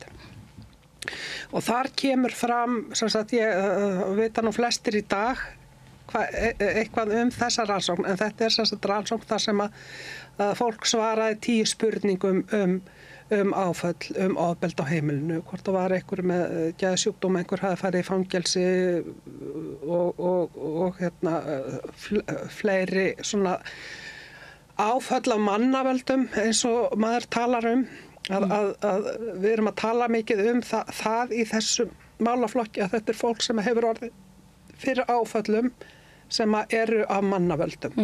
Það er mjög sterk fylgni við það. En AIDS-rannsóknin, sko, þar svarar fólk þessum 10 spurningum og síðan er heilsufar skoðað og þá sést að það er þetta rosalega sterka þessi ofboðslega sterka fylgni á milli heilsufarsþáttan bara eins og krabbameins, hjartaáfalla og allt mögulegt eftir því sem að sko að þú ert með 4 að þú hakar við 4 áföll á þessum lista að þá eru sko 16% meiri líkur að þú eru við áfengisvanda að stríða. Og síðan er líka kynjafaktor í þessum að því að það eru miklu fleiri konur sem að eru með meir en 4 sem að haka við fleiri en 4 atriði á þessum lista og mér minnir sko að í upprunalega rannsókninni þá er þetta 9% kalla og 15% kvenna sem að haka við fleira en 4 áföll og þarna er alveg örugglega ofbeldi í lífi kvenna að hafa stór áhrif. Þannig að það er, eins og ég segi, þetta er bara, en við erum búin að vera dálítið lengi að taka þessu þekkingu inn í kerfin okkar og hluti af því er náttúrulega bara eins og hefur verið gert í konungoti að taka refsihyggjuna út úr kerfinu og það er svona það sem að fylgir þessu móralska módeli. Það er ákveðin refsihyggja að reyna að ná stjórna fólki og svona reyna að breyta hegðun en ekki að horfa á hvaða öfl er að verki og eins og hún Judith Lewis Herman sem að ég myndist á hana, hún setur fram þetta módel sem sagt flókið tráma og sem sagt að það er þessi langa áfallasaga þar sem að bætist áfall og ná áfall sem að er svo mikið einkenni á til dæmis konum sem að eru heimilslausar og En nú myndi ykkur kannski segja nú verður allir fyrir einhvers konar áfall og ekki endur við öll heimilislaus. Geta þær ekki bara sjálfum sér kennt og þær fóru kannski bara ekki nú að snemma frá út úr aðstæðum eða þær ættu bara hætt að drekka? Sko, jú, það er náttúrulega, þetta hefur oft verið sagt, en þetta er samræmist ekki því félagslega réttlæti sem að við viljum stuðla að allavega í okkar starfsemi og ekki heldur svona það sem, eins og ég segi, sko, þegar við horfum á bara erlendar rannsóknir á heimilisleysi, þegar við erum ekki með mikið rannsóknum á heimilisleysi hér, að þá þetta þú verður fyrir kannski ofbeldi sem barn og vanræksla, það er stór þáttur líka, og síðan verður aftur fyrir ofbeldi sem unglingur og síðan ferðu inn í ofbeldissamband og það er þessi sko og síðan byrðum við fátækt sem er líka mjög mikið álag og það er þetta sem að veldur því að sko, og þú færð ekki stuðning frá þeim kerfum sem að eiga að vernda börn til dæmis og slíkt og þá og hefur litla bjargir og eins og ég segi það er náttúrulega við verðum öll fyrir áföllum en það er ekki allir sem verða fyrir áföllum af mannavöldum. Það er ekki allir sem verða fyrir áföllum vegna ofbeldis eins og reyndar stór hluti kvenna verður fyrir og kvenna af öllum stéttum verða fyrir ofbeldi en sko þegar bætist við þessi félagslegu þættir þá hefur bara miklu minni bjargir til að koma þér út úr aðstæðanum til að lifa sjálfstæðu lífi hugsa börnin þín þú veist að það er náttúrulega einn þáttur sem að er mjög traumatiserandi að missa börnin sín og já, en þetta er sem sagt, en þetta svo hefur líka náttúrulega kemur feðraveldið aðeins í sögu og það hefur verið mjög mikið tregða til að viðurkenna til dæmis þetta sem er kallað komplex PTSD að það var ekki viðurkennt til dæmis og hefur ekki ennþá verið viðurkennt í greiningastaðli amerísku geðlæknasamtakana DSM heitir þessi greiningastaðal sem að segir til sko sem að hefur skilgreint geðrænan vanda niður í svona sjúkdómsgreiningakerfi að þetta hefur til dæmis ekki verið viðurkennt þar og svona struktúral tregða til að viðurkenna reynslu og raunveruleika kvenna að hann hefur náttúrulega líka áhrif á þjónustu og stefnumótun og þetta er sem sagt komplex PTSD sem sagt flókin áfallastreita ég man ekki hvað er akkurat þýðingin sem hefur mest verið notuð í íslensku að það er núna viðurkennt í greiningarstaðli Alþjóðaheilbrigðisstofnunar ICD-11 en það er í fyrsta sinn og hún lýsir því Judith Lewis Herman í nýlegri bók eftir hana þar sem hún er að tala réttlæti eftir kynferðisofbeldi að hún hafi reynt að koma þessari greiningu inn í DSM staðalinn en þar var feðraveldi fast fyrir og vildi alls ekki fá hana inn þannig að það þarf náttúrulega að viðurkenna ákveðin vanda að það eru gerendur í sammingin og það er gott að horfa á svona kerfi með gagnrýnum augum hverjir stjórna þessum kerfum og þú veist, hvernig við erum að flokka fólk og þarna er til dæmis gott dæmi það hvernig konur hafa verið skildar út undan og þar að leiðandi er ekki verið að bregðast við þessu þannig að já og þess vegna þetta er nú svona ástæðan fyrir því að við höfum lagt mikla áherslu á þessu áfalla með nálgun og í konukoti þá er þjónandi leiðsögn og áfalla með nálgun er svona leiðarljós og það er bara þetta að trappa niður alla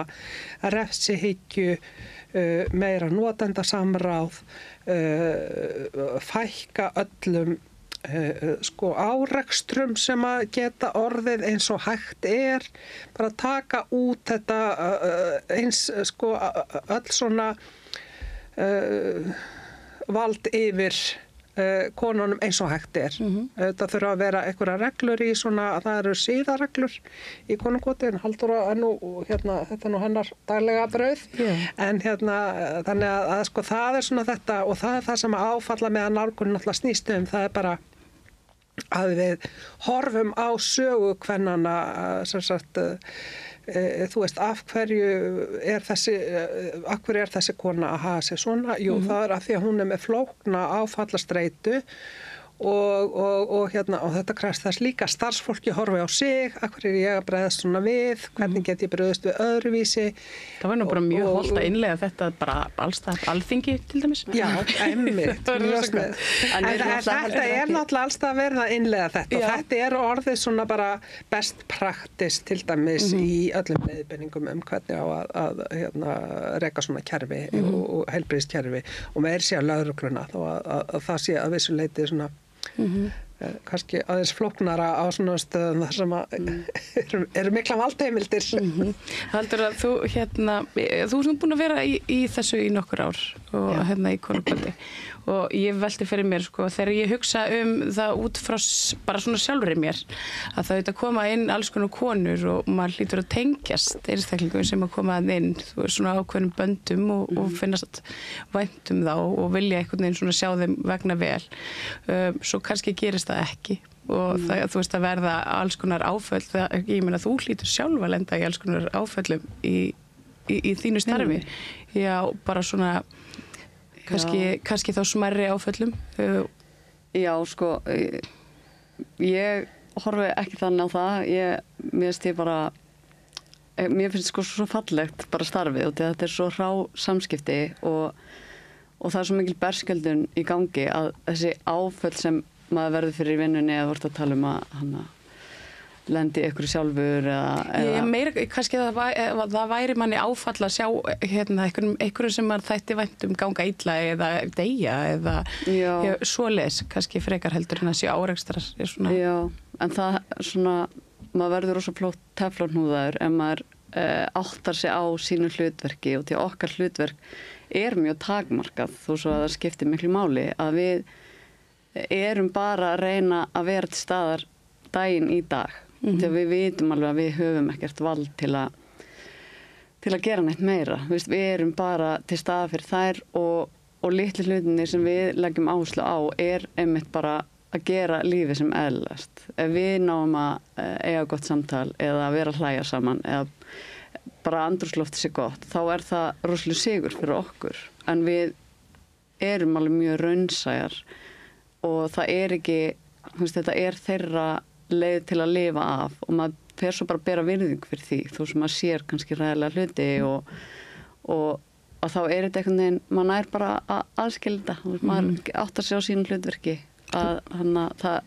maður ekki með hann að fá ræðshyggju, við erum ekki að varpið yfir okkur, hvað myndi ég gera eða þannig út því að við vitum náttúrulega ekki helmingin á sögunni hvernig hlutinni fara svona og eins og varst að tala áðan, við erum lent í áföllum þá erum við að tala svona ítrekuð mjög alvarleg áföll. Ég hef aldrei hitt heimilislausa mannsku sem varð bara einu sinni fyrir einhver áfalli. Þetta alltaf bara ítrekað og maður heyrir þetta einmitt ofta. Ekki bara hætt að drekka, þetta bara val. Þetta einmitt skortur á vali þegar fólk komið á þennan stað. Og hverju ósköpunum myndi velja sér þetta. Þetta það má alveg debata það að þetta sé ein slæm ákvörðun, litlar ákvörðun hér og þar, þú kannski úlingur en þetta voru oft úlingar sem fengu engin verkfæri út í lífið. Það hefði enga fyrirmyndir hvernig maður ætti að hámarka sín lífsgæði og svo þegar fólk komið á þennan stað þá rosalega lítið valmöguleika og þá einhvern veginn heimilislausum með stanslaus refsað fyrir það að hafa ekki fengið þjónustu í tæka tíð. Fyrir það að hafa aldrei fengið verkfæri eða tækifæri eins og okkur, eins og fólki sem segir þessa hluti hafa augljóslega fengið. Þannig að það líka, áfalli ekki bara áfall og það einn komst í gegnum að verandi með sama bakgrunn og okkur annar svona ofur einföldun. Það er alls konar svona dulinn kostnaður til dæmis í því að vera fátækur. Það er svona, það er eitt af þessu sem er aldrei talað svona, þú hefur ekki eldhús til þess að útbúa mat. Nei. Þannig að þú þarft einhvern veginn að kaupa hann tilbúin sem þú veist, dýrara yfirleitt. Og þú getur ekki geymt í frystikistu. Bara svo ég hugsa máltíðir og þar fram eftir göttunum. Getið þið einhvern veginn, hafið þið einhvern veginn svona komið til móts við þetta? Þú veist ekki, ég meina geta konur geymt mat í frystikistu í konukjöti og... Nei, við sköffum bara mat. Við erum með heitan kvöldmat og svo bara brauð og allt sem hægt að gangi. Við erum líka með fatnað sem við getum látað þær hafa, en það er rosalega erfitt að halda í einhverja eigur því að það eru bara með eitt lítinn svona öryggiskáp sem það geta læst. Þannig að ef það er alltaf safna sér eitthvað til að eiga eða eiga úrval fötum þá er það eitthvað sem þær þurfa að rogast með bara allan daginn. En ég myndi segja að sko faldi kostnaðurinn við heimilsleysi lendi alveg á kerfinu. Það er svo rosalega dýrt á þjónustanum hóp illa. Ef við tökum til dæmis bara heilbrigðisþjónustu eða löggæslu þá var 2023 hringt 190 sinnum á viðbragðsaðila í Konukoti sem eru sjúkraflutningamenn og lögregla. Og það er allt út af hlutum sem hefði ekkert endilega þurft. Það er bara verið að grípa allt og sent inn í hluti út af því að þær fengi ekki þá lágmarks þjónustu sem það þurftu til að byrja með. Bara eins og ef við tölum sýkingar eða þetta er alltaf komið svo ótrúlega langt að það verður svo rosalega mikil kostnaður út af þessu. Og svo bara svona vanhugsar skyndilausnir hér og þar eins og að útluta konu sem er búin að vera heimilslaus í mörg ár og orðin bara skemmd af því útluta henni kannski bara íbúð upp í Grafavogi með engum stuðningi. Það er bara verið að setja upp aðstæður þar sem henni mun mistakast. Búin að vera biðlista kannski heilengi. Fyrir svo íbúð og er algjörlega einangru ekstra upp í Grafavogi og þarf bara að borga sína reikninga og einhvern veginn byrja aftur og byrjunarreit mistakst, kemur aftur til okkar. Fyrir aftur og biðlista. Þetta er svona ef það væri til dæmis svo núna að vera að vinna í svona þrepaskipta þjónustu sem ferð í skrefum aftur út í samfélagi þar sem hægt er að meta þjónustuþörfina eina og þú getur áttaði á því hvað þú þarft. Þá er hægt að hafa svona þjónustu á leiðinni til að þeir mistakist ekki og því að það er ekki sú þjónusta sem er raunveruleg kostnaðurinn. Það er þetta að fólk er í ping-pong-leik á milli kerfa og því að það er ekki hugsað, það er engin samfella í þjónustunum með skýrt lokamarkmið að ég myndi segja að það var í raunveruleg kostnaðurinn, það er á samfélaginu sko. Og það má bæta því við sko að núna eru konur til dæmis við fáum konur sem hafa verið inn í fangelsiskerfinu sko í Konukot náttúrulega og það er ansið dýr gisting hérna upp á Hólmsheiði held ég sko, ég veit ekki hver er verðmiðin á nóttinni þar en þetta er eitt af því sem við höfum verið að tala sko og það sem að sko vantar og hérna við erum vonandi að fara að vinna í Evrópuverkefni náttúrulega sem að við erum að hafa. Já, kannski segja okkur aðeins frá því, ég skoðaði link svona, já, bara svona rendi yfir áhugavert verkefni og styrk frá Evrópuþinginu sem að Rótin fékk á samt öðrum félagsamtökum. Já. Hvað er það að fara að gera? Sko þetta er sem sagt Evrópuverkefni úr svokallaðum Social Fund Evrópu sambandsins og þetta er verkefni sem að fjallar heimilislausar konur og ofbeldi í lífi þeirra og sem sagt bara þjónustu og eða svona það er áhersla á þennan hóp kvenna sem að er með langa ofbeldissögu og heimilisleysi sem er reyndar sannlega flestar konurnar en hér á landi það er heimilislausar aðeins mismunandi eftir löndum en þetta er 6 Evrópuþjóðir sem að taka þátt í verkefninu og þetta er annars vegar félagsamtök og svo hins vegar stofnun háskólar og þetta er 3 ára verkefni og markmiðið er búa til svona samvinnumódel, þannig að því að eitt af því sem er alltaf kvartað yfir þegar fólk hittist sem að vinna með þennan hóp, það er þessi samfella í þjónustu sem að vantar að við séum að tryggja það að fólk sé ekki alltaf að lenda í einhverju limbói, sko, þú ferð úr fangelsi og þá hefur engan annan stað en konukott og sem að þýðir að líklega þá ert ekki að fara að ná neinum svona auka lífsgæði þín og öryggi þínu, sko, og þannig að það vantar þessa og eitt af því sem að líka við kvörtum yfir, það til dæmis bara fordómar inni í kerfunum, það bara fordómar inni í heilbrigðiskerfinu gagnvart þessum hópi og svona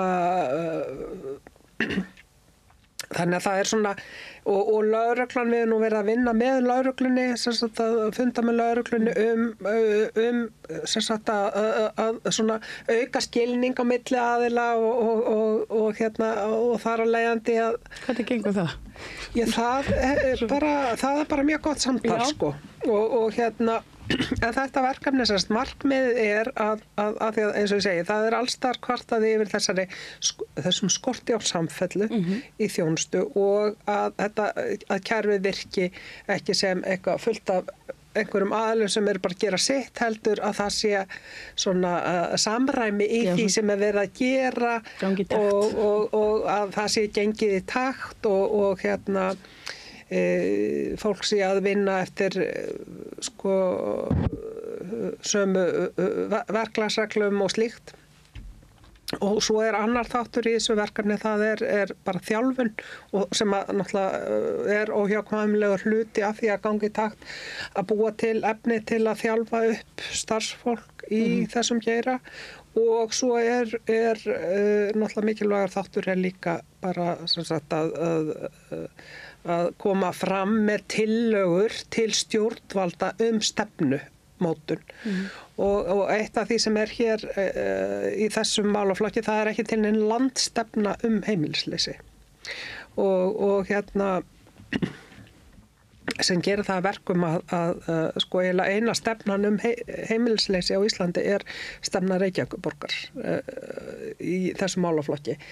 Ég held að engin önnur sveitarfélög hafa sett sér stefnu í málaflokknum.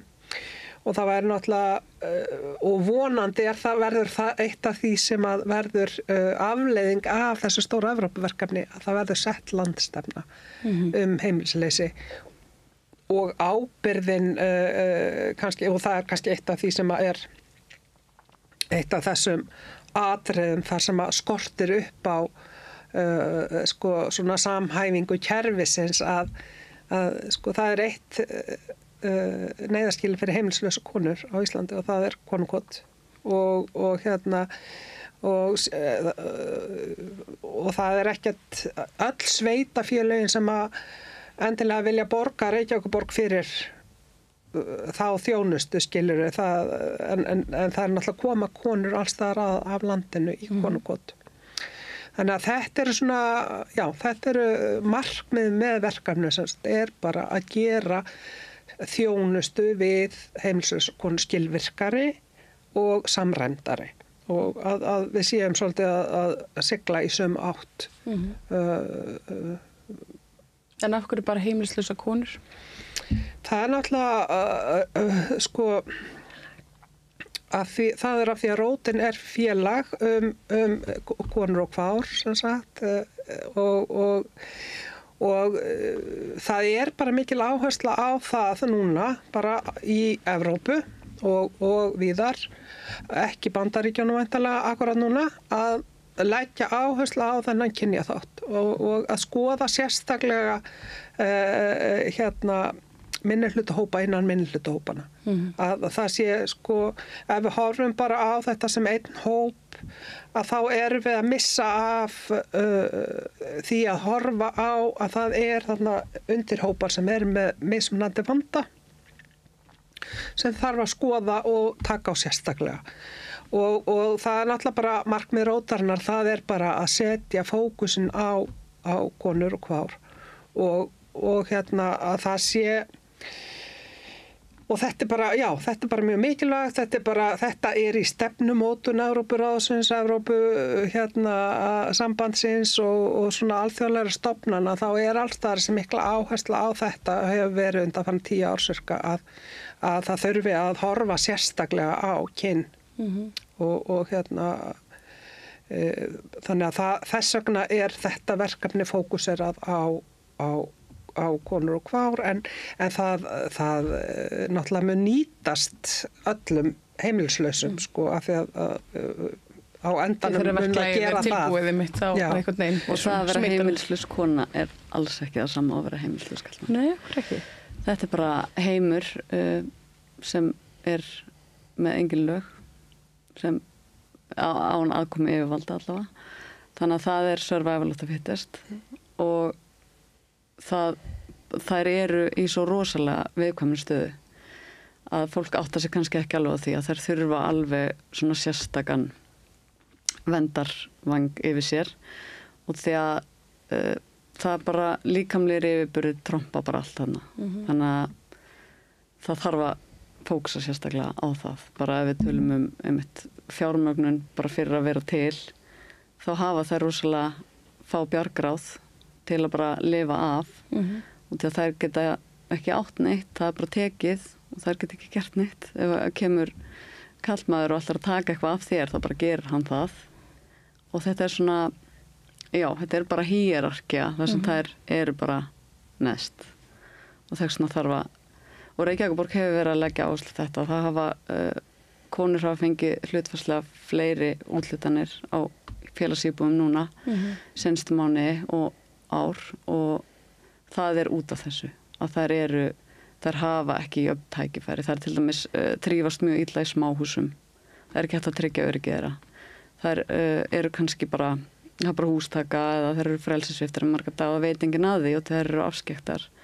Er þetta eitthvað sem gerist? Að konur það geta í smáhúsum hafa verið frelsissviptar? Já. Það er hræðilegt. Oft. Og enginn fylgist með því einmitt. Það er verið að vinna í því núna og það eru vettvangsráðgjafateymi en þetta er bara staðan þannig að núna er verið að endurskoða þetta eitthvað sem henta konum en við náttúrulega lærum það ekki nema á reynslunni bara og það verðist ekki vera. Þær þurfa miklu meiri vernd og það hefur bara ekki verið passa nú vel upp á annan hóp út af því að einmitt það er okkur ekki heimilislausi kallar, það er ekki verið að viðurkenna þeirra sérstöðu og þjónustuþörf út af líkamlegum veikleika gagnvart kallkyninu og þetta bara sko. Já, þetta hljómar er mjög hræðilega. Ég var alveg svona kökk í hálsinn að hugsa til þess að konur skuli í alvörinni standa frammi fyrir þeim vanda að það sé í rauninni bjargráðin séu engin, það sé lítið eftirlit og þær þykki eitthvað skona þjónustu eitthvað reipi frá sveitarfélaginu og þá sé það eitthvað neginn líka nota gegn þeim.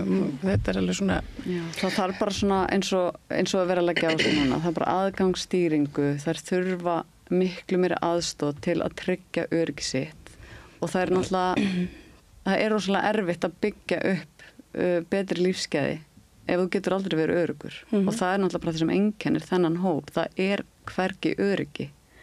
Þú ert alltaf að lifa bara daginn af og það er rosalega erfitt að halda áfram með líf sitt eða hvernig sem fólk vil orða það ef að dagurinn er alltaf bara, þú ert alltaf í fight or flight.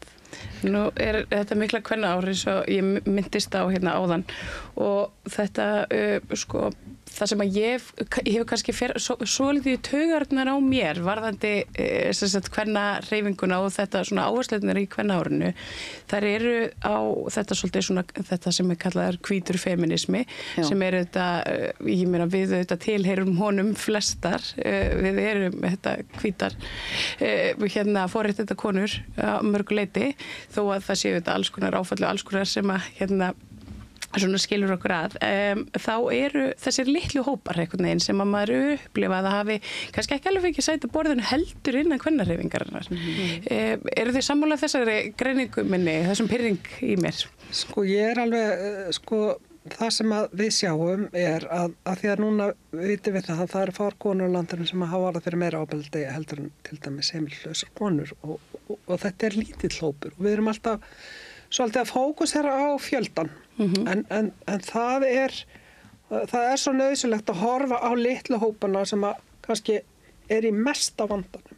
Já, það svona samfélagið alltaf aldrei sterkari veikasti lekkurinn. Nei, og þeir verða svolítið út undan og við finnum rosalega fyrir því bara eins og í svona allavega jafnréttisverkefnum og ofbeldisverkefnum að það ekki verið að horfa á þennan hóp kvenna sem að býr við alvarlegustu afleiðingarnar af kynbundnu ofbeldi og það mjög erfitt að koma því einhvern veginn inn í setja fókus á það inn í bara stefnumótun og svona og oft þetta líka bara eitthvað svona út frá vinnumarkaði þetta þú veist vinnumarkastengt og þá náttúrulega konur sem eru dottnar út á vinnumarkaði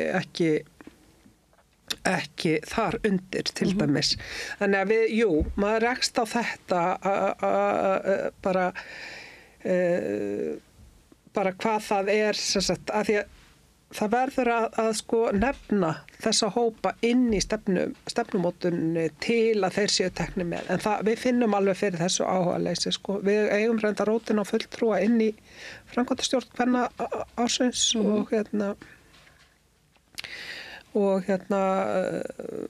náum vonandi að vekja athygli á þessum málum en þetta náttúrulega bara sko heimilislausar konur það búa við gríðarlega skert lífsgæði það til dæmis meðalaldur heimilislausra kvenna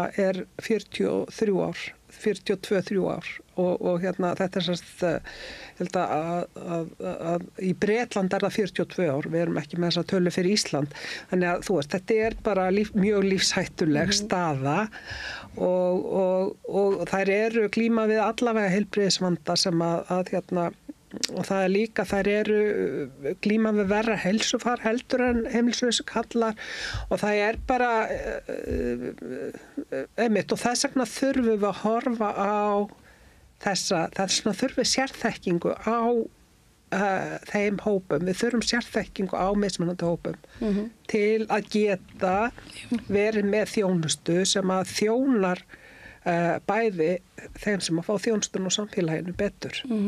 Ég velti fyrir mér að því að nú eru heimilisleysi helst oft í hendur við fíkn og nú eru bara konur fíkn, þær eru bara mjög óþægilegar.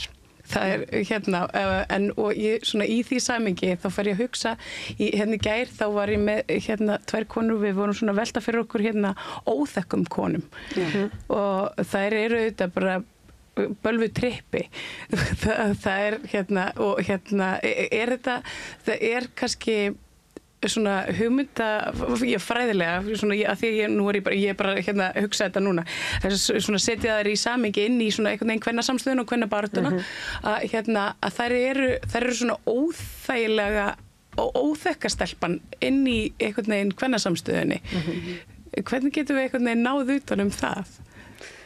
Sko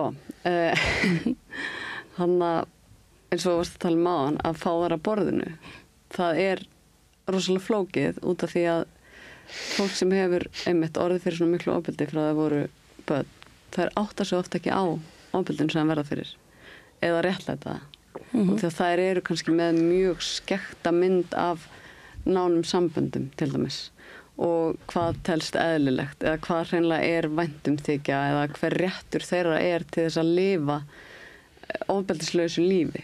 Þannig að mér finnst það þegar við höfum verið að reyna að opna á þetta eins og með samtöl svona, þá rosalega erfitt að fá raunverulega upplifun, eitthvað sem þær vita hreinlega hafa ekki verið í lagi. Þannig að óþekkar ertu að tala hvað að það erfiðar í samstarfi? Já, svona samfélagið hefur svona tendens til þess að refsa óþekkum konum, svona konum sem synda á móti straumnum og þú veist, sá straumur það yfirleitt talað hann í því samhengi að sé svona til þess að brjóta einhvern múr en þessar kannski eru að synda á öðruvísi á móti straumnum, þær eru bara viltust á leið og líður illa.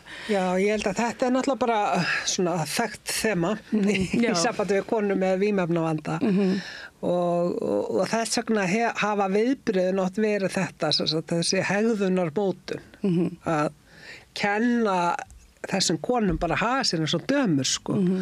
Og meiri segja sko, við skoðum hann í rótinni meðferðina á stúlkonum í Varpholti og Laugalandi sem bara hræðilegt mál sem að ekki hefur verið og þessar konur hafa ekki ennþá fengið réttlæti. Og þar var einmitt sko, þegar maður fór að skoða aðferðirnar í meðferða þá þetta sko það sem að kalla á ensku compliance eða hlýðni sagt, að svona láta þær kenna þeim að hlýða sko.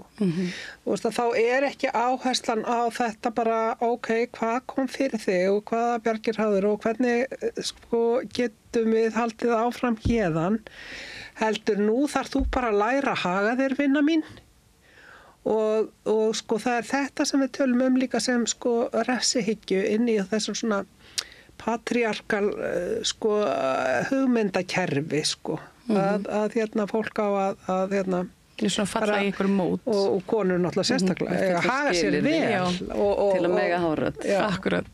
En það náttúrulega og svo náttúrulega má segja það eru félagslega refsingar lengi vel að þá var sko nú Reykjavíkurborg tók upp skaðminnkandi stefnu og Housing First stefnu árið 2019. Þannig að það núna sko, þetta náttúrulega bara svona innleiðingarskeið í gangi og ég man bara 2016 að þá vorum við að skoða sko þjónustuna fyrir enn hóp og þá voru alveg bara 30 rými fyrir konur og 90 fyrir kalla og skilur, þá var bara miklu meiri áhersla á kalla af því að það var ekki þessi þekking og áhugi á sérstökum þörfum kvenna og Reykjavíkurborg bara tók þessari gagnrýni frá rótinni meðal annars og tók þetta málefna, skoða konur sérstaklega og þau hafa verið að gera það og eins og Halldór var að segja, sko núna komin ný aðgerðaráætlun inn í málaflokkin sem var bara samþykkt núna í janúar og þar ennþá sérstök áhersla á konur og úrræði fyrir þær. Þannig að það bara mjög ánægilegt að það sé í gangi. En En það líka einmitt með þetta að vera trippi og allt það. Við erum til dæmis ekkert mjög uppteknar hliðinni í konukoti og þetta hefur verið svo mikið vandamál í að nálgast konundar sem þurfa þjónustu að það allir þessi þröskuldar. Þú þarft að gera þetta að vera svona, þú mátt ekki haga þér svona og með því að innleiða áfalla með að nálgunum þjónustu leiðsögn þá lögðum við bara áherslu á að reyna að skilja af hverju hefur þessa þörf til að haga þér svona. Og leið og ferð að reyna að nálgast manneskuna og komast að því, ekki bara að reyna að útrýma hegðuninni með einhverjum refsingum, að þá verður bara allt miklu auðveldara og eðlilega eru þar ekki kannski samstarfsfúsar eða færar að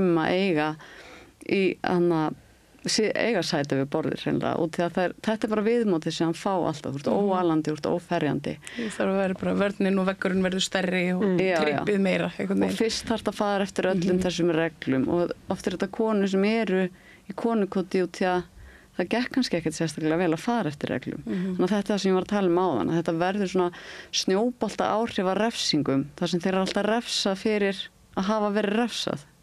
Og þetta bara svona það engin svo lítil leið að fá að leiður út úr þessu og já, þannig að Já, líka þetta, þú veist, eins og bara hefur lengi verið, sko, þú færð ekki húsnæði fyrir þú búin að vera edrú í hálft ár og núna til dæmis bara vitum við alveg að það ekkert sko svona frákværsmeðferð gerir rosalega lítið fyrir þennan hóp þú veist, það bara það þarf langtíma úrræði og að meta hvað stuðning þær þurfa og vilja en þetta ég held að þetta sé bara ennþá í gangi eitthvað sko, þú færð ekki neitt nema þú sést edrú, búin að vera edrú í hálft ár og þarf þá að verða edrú í konukoti átt að fara að gera það þegar eina fjölskyldaðinn og viniðinir fólki sem í konukoti og þú ert heimilslaus og þú ert að finna þér eitthvað að gera áttu bara kött á eina fólki í þínu lífi til að vera edrú einhverstaðar í horni í kringlunni til að fá úr húsnæði þetta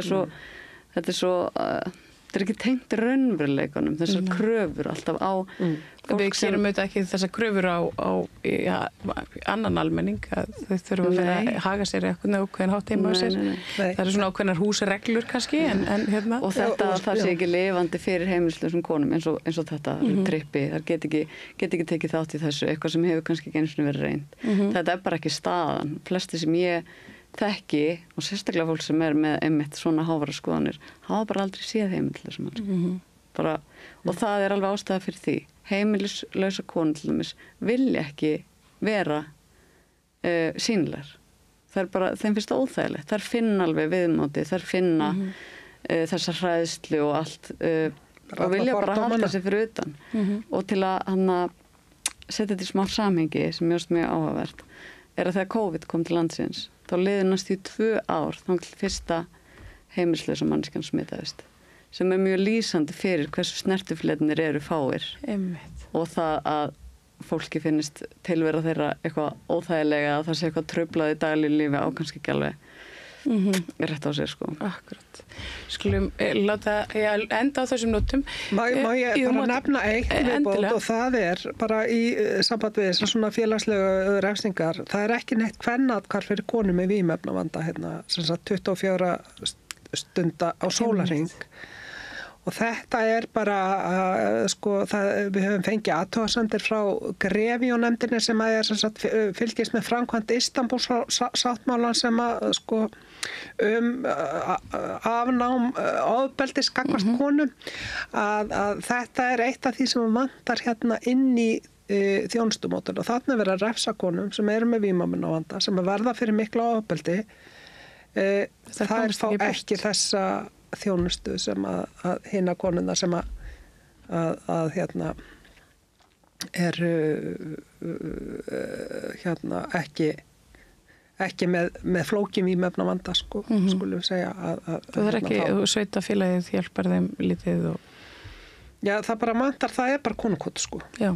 Og það er ekki 24 stunda Þetta hendar kannski ekki konum Já, og er bara ekki þú ert ekki örugg að þú ert ekki með 24 stunda vernd þú veist, þú þarft að fara alltaf út klukkan 10 á morgnana og koma aftur klukkan 5 að þá eru þarna 7 klukkustímar þar sem að þú ert ekki vernduð fyrir ofbeldinu sem þú ert að verða fyrir Já, þetta hljómar eins og eitthvað sem er hægt að leysa mjög ölllega það er bara, ef viljinn er fyrir hendi þar að segja og ég vona bara eitthvað gangi vel með þetta verkefni að svona innleiða þekkingu og samhæfa svona viðbröð og viðbröðsaðala og kerfið allt utan þessar konur Halldóra og Kristín þakka ykkur kærlega fyrir að sitja þetta með mér og spjalla þennan magnað og merkilega hóp og ég bara gangi ykkur vel Takk fyrir.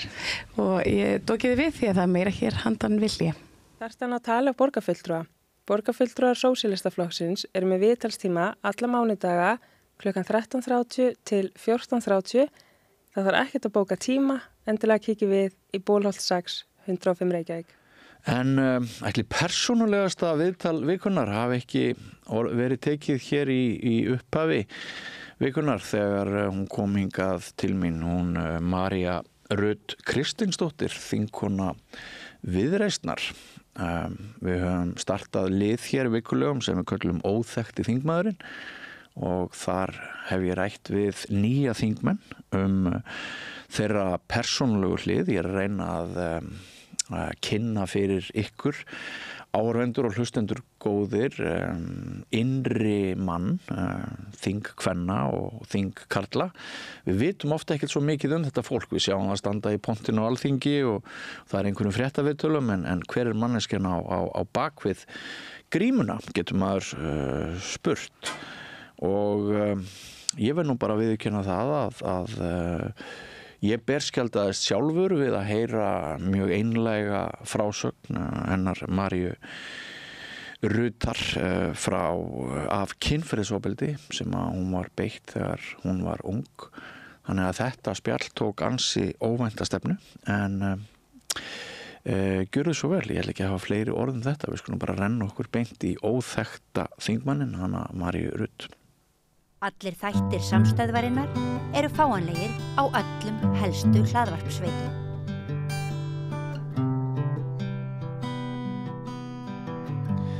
Já, komið þið sæl og blessuð. Við höldum áfram með liðin óþekkti þingmaðurinn. Í því tilliti reynum við að varpa ljósi á fólk sem hefur nýverið kjörið á þing. Stundum þetta nú einstaklingar sem við þekktum af öðrum störfum. En hvaða innri mann hefur þetta fólk að geyma? Það nú svona megin rannsóknarspurningin og tilgangurinn með þessum viðtölum. Við leitumst við að draga hið mannlega fram, manneskjuna á bakvið aðilann sem þið sjáið í ræðupúltinu þegar við fylgjumst til dæmis með þingstörfum Alþingis í beinni útsendingu.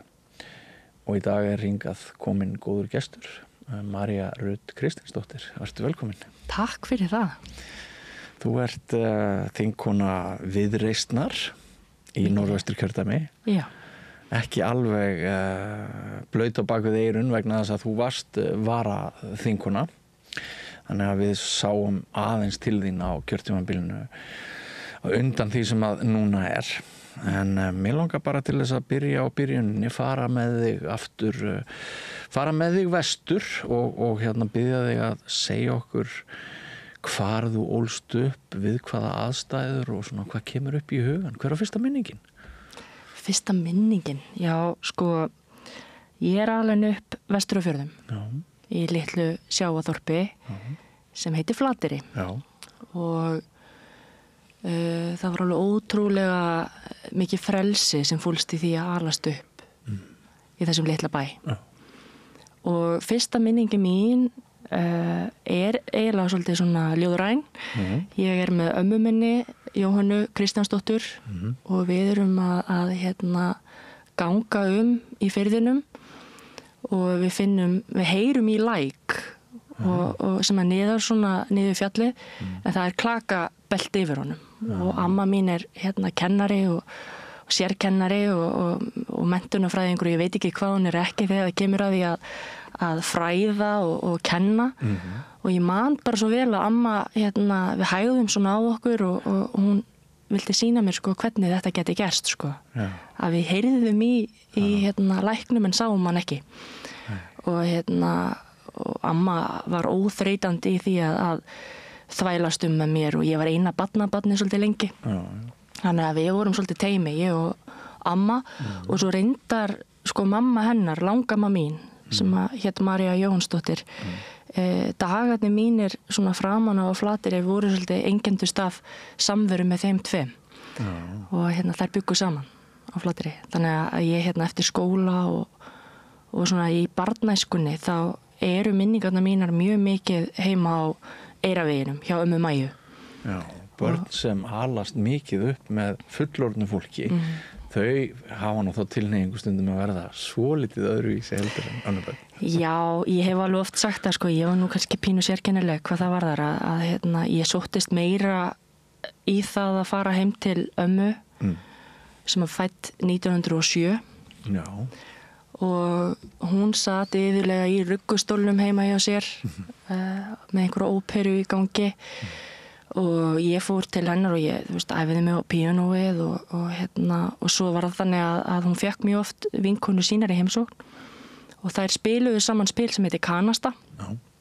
Og ég var yfirlega fjóruði spilarinn leikmaðurinn, þannig að ég kannski 6, 7, 8 ára sat þarna í borðstofunni með þeim heldri konunum á Flateyri og og lærði mjög snemma að spila og það var alveg ótrúlegt hvað þær höfðu mikla þolumæði fyrir litla barninu sem hafði svona ótrúlega áhuga á að hanga með þeim En það vantaði fjórða mann? Það var nefnilega lykilatriði að fá inn fjórða mannin og amma Langamma, ég kallaði hann alltaf ömmu Langammu vegna þess að hún var framan af alltaf eina amman og svo flutti Jóhanna amma mín, hún hafði verið skólastur í Öskjuhlíðaskóla í áratugi og Langamma mín veikist og hún kemur ætla bara að vera 1 vetur til þess að svona hlúa að henni og ílengdist síðan eins og frægt er og gerist oft svona heima.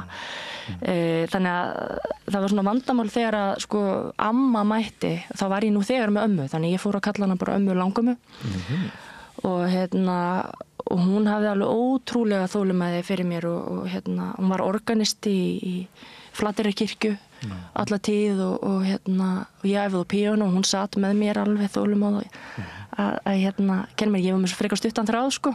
Og hún alveg bara kendi mig það að þegar hlutirnir gangi ekki upp þá þarf maður bara að gera betur og æfa sig meira. En þær stöllur sko, spilakonurnar 3 sko, þær voru ótrúlegar og sátu við og spiluðu bara daginn út og daginn inn.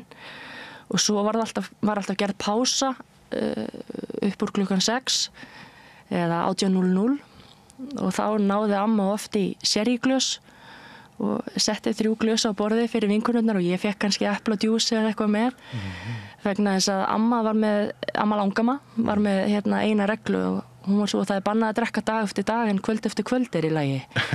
Þannig að þær kunni nú að lifa þarna á Flateyri á 9. áratugnum sko. Sko þetta lýsir nú ansi miklum kúltúr. Já, það gerir það. Já. Og þetta er svona smá Agathu Christie blæðir yfir þessu ná bara þú skiptir út teinu í staðan fyrir sérið og kannski Brits í staðan fyrir það sem þið spiluðu. Kanasta, já, hún spilaði reynda líka Brits sko og mikið spilað en langamma mín sko lendi því sko að hún verði mjög ung ekkja og elur upp sko ömmu mína og bróður hennar sem einstæð móðir bara snemma á 5. áratugnum og var símstöðvarstjóri á Flateyri samhliða þannig að hún var útivinnandi líka. Já, sem náttúrulega var ekki algengt á þeim tíma. Nei, þannig að móðir hennar og systir hennar, móðursystir hennar þær bjuggu heima og tóku svolítið húsverkin og sáu heimili þannig að þetta var sannkallur kvennafans. Þetta eru konur að hjálpa konur að gera hlutina saman. Já, og þannig að amma Jóhanna, dóttir hennar hefur talað mikið uppeldi sitt sko hvernig það var að alast upp sko við þessi gömlu gildi frá ömmu sinni og ömmu systur og öll þessi ýmsu handverk og húsverk og þetta sem hún hefur reynt að tróða í kollin á mér líka með misjöfnum árangri. Þú kannski hefur orðið svona fengi blanda annars vegar af mjög svona gömlum siðum og gömlum gildum og svo modern. Já, svolítið. Og þetta eru rætur sko. Þetta eru sannarlega rætur og góða rætur að hafa og ég hef oft talað það að svona aukin kynslóðablöndun mjög góð sko. Ég hefi mjög gott af því að alast upp við það að hlusta á töfraflötuna og dettin í einhvern ímyndunar heim þar sem ég var Pamína og hélt þarna á Pamínó. Nei, ég var Pamínó reyndar og sem prinsinn sko, hélt alltaf á dúkku sem var Pamína sem var kannski vísir að einhverju sem að síðar kom í ljós að ég samkynhneigð og allt þetta, kannski var þetta einhver vísun þá. En þetta var alveg svona minn griðarstaður af því að auðvitað var það að alast upp á Flateyri á þessum tíma ekki endilega auðvelt og Þá ertu að vísa til hvers? Ég að vísa til þess að ég 6 ára þegar að snjóflóðið á Flateyri fellur. Já. Og sá minningar heimur alveg galopin. Já. Og ég auðvitað bara, ég hef oft talað það að upplifa þennan atburði í innlægni barnsins eitthvað svona sem að eftir á hyggja mótar mann mjög mikið. Því trúi ég. Og foreldrar mínir voru ungir og einu augabragði fótunum bara kippt undan samfélaginu. Þannig að það að fara heim til ömmu var alltaf svona skjólið. Einmitt. Já, sko, mistirðu fólk sem var þeirra nákomið? Sko, þegar þú býrði í þorpi, það sem að eru, 400 manns, þá auðvitað mistu allir einhvern nákominn. Og ég fattaði það ekki fyrir en kannski að ég varð sjálf. Mamma mín var 25 ára þegar þetta gerist og ég man þegar ég var 25 ára og ég hugsaði vá, hvað þetta lítur að hafa verið svakalegt að upplifa þetta. Jú, ég meina frændur og barnfóstra mín og fleiri fórust í þessu flóði en flóði tók svo miklu meira með sér en bara mannslífin sem að fóru og það var þetta öryggi sem að þorpið auðvitað misti líka og við kannski kynslóðurna sem að ölumst upp í skugganum á þessu áfalli höfum svolítið talað það að því í dag þykir mjög eðlilegt að fá sálrænan stuðning og tala tilfinningar og þetta og þó að það sé kannski ekkert langt síðan að þetta gerðist þá var það ekkert endilega mikið norm á þessum tímapunkti þannig að ég hef reynt að setja mig í spor fullorðnu einstaklingana sem voru að gera sitt besta eftir þetta en gátu kannski ekki gert betur sko og foreldrar mínir eru þar með taldir og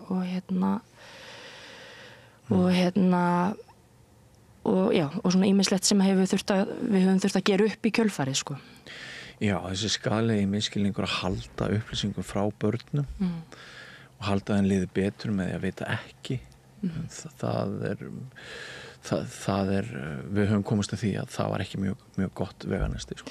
Nei, og þetta ámar minningar af því að nóttina þar sem þetta gerðist og rafmagni fer og venjulega kallaði það og svolítið fjör á Flateyri þú veist, framan af það barnaminningar þar sem að rafmagni fór mjög oft og þá fórum við í feluleik og reyndum að stytta okkur stundir með kertaljós og þetta voru svona huggulegar stundir oft en ég man að þarna var eitthvað annað og skelfingin þetta svakaleg og þannig þetta ekki komið gemsasamband eða neitt þannig að heimasíminn var alveg á milljón sko og bæjarbúar voru í því að hringja í hvorn annan til þess að athuga hver staðan var og svo á maður minningar af bara rosalega brotnu fullorðnu fólki og þegar maður er barn þá er maður ekki vanur að sjá foreldra sína í þeim gír og ég bjó frekar neðarlega eða ofalega í bænum en þó svona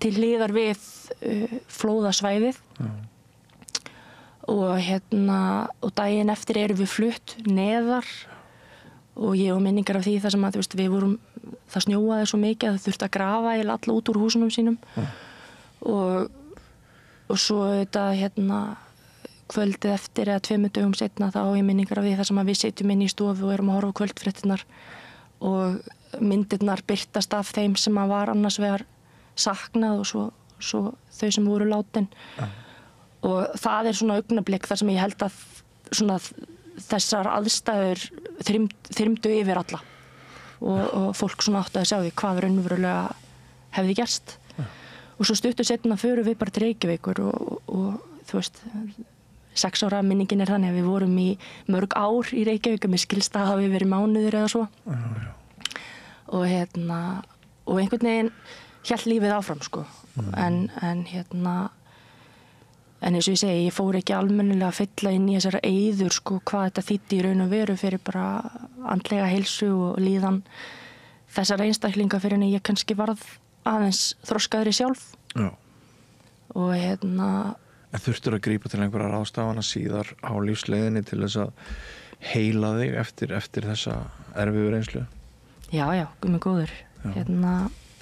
Jú, það var alveg þannig og eins og ég segi, ég held að svona eðlileg bjargráð fullorðinna einstaklinga á þessum tíma sem eru síðan ekki eðlileg var kannski svolítið að deyfa sig áfram, halda áfram með lífið. Fá sér vel í glas Já, ég held að, ég hef sagt það sko, ég held að vagnin sem er barinn á Flateyri hafi sinnt svolítið sálfræði hlutverki þar sem fullorðna fólki kom saman og svona reynda að finna út úr lífinu sko.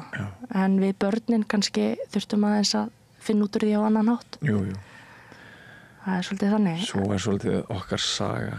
En mér finnst þetta viðhorf hjá þér sko að þetta það er svo mikið frelsi í þessari hugsun að sko þegar maður kemst að því allir hafi verið að beita bestu mögulegu meðölum. Allir hafi verið að gera sitt besta. Það er það losar svo mikið sko að sitja í gremju, beiskju, hlutverki þolandans, fórnarlambsins og vera fastur í einhverju bitur sko. Þetta er vondur staður að vera á. Já. Og Ég hét því sko að ég myndi losna við reiðina áður en ég yrði 35 ára. Já. Og ég held að það hafi svona klárast upp úr 30. Og þá var ég svolítið búin að klára svona minn pakka því marki sem hægt sko. Þú veist, þetta lifir maður með ákveðnum áföllum. Og ég, það er alls konar sem gerist í kjölfarið af þessu sem að ég hef þurft að vinna úr og og fyrirgefa og finna leiðir til þess að vera heil manneskja, því nú er ég sjálf móðir og ber mikla ábyrgð sem slík. Og það er eitthvað við svona þetta kynslóðar tráma sem ég hef hugsað mikið og eins og ég lýsti hér á undan, þá verður langamma mín ung ekkja og gerir sitt besta. Amma mín síðan verður ung einstæð líka og útivinnandi og var þarna í ábyrgðarstöðu í Öskjuhlíðaskóla og gaf allt sitt í það að standa með börnum sem að kannski þurfti á því að halda að staði veri með þeim. Og en er einstæð, þú veist, og er með 2 börn og er að finna út úr veruleikanum þannig og svo einhvern veginn er ég einhver 3. kynslóð inn í veruleika sem að var óhugsandi á Flateyri á þessum tímapunkti og ýmislegt fleira sem að gerist eftir snjóflóði ári síðar ferst æsan sem að var skelfiskbátur á Flateyri og stjúpabbi minn var skipstjóri á þeim bát og var ekki borð en faðir hans lést og það er innan við ári frá flóði, þú veist, þannig að þetta er ekki lítill pakki sem að á sér stað í þessu litla þorpi á stuttum tíma og ég held að einmitt eins og þú segir að þegar manni tókst að horfa á þetta frá því sjónarhorni sko, ekki út frá einhverju sjálflægni eða beiskju eða biturð heldur meira svona út frá heildarsamhengi hlutana, þá fyrst fór maður að koma sér upp úr einhverjum hjólförum. Það kemur loftið undir vængina. Já, og að finna þessa mennsku í fólkinu, því að það sem að einkennir auðvitað Flateyri og flateyringa er gríðarleg samheldni og ég var nú aðstoðamaður Þorgerðar Katrínar formanns Viðreisnar í 7 ár og hún gerði mikið grína því að það skipti ekki máli hvert við fórum sko að fundi landið, ég fann alltaf Flateyringa sko að því að við stöndum alveg saman og eigum þessa sameiginlegu sögu sem að er sásökufull en það er líka ákveðin birta í samheldninni og svona þessum sameiginlega skilningi á kannski því að nýta tímann sinn og vera svolítið vakandi fyrir kannski stóru myndinni og festast ekki of í smáatriðunum sko. Ef ég hefði hittið 15 ára gamla, hverju hefur svarað þegar ef ég hefði spurt þig þá, hvað ætlað þú að verða þegar þú verður stór? Vá, 15 ára María Rut sko.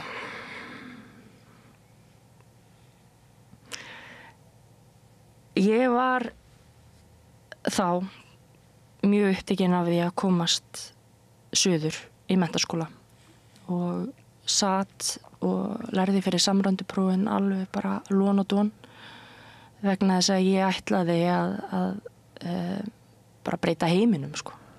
Það var alveg þannig og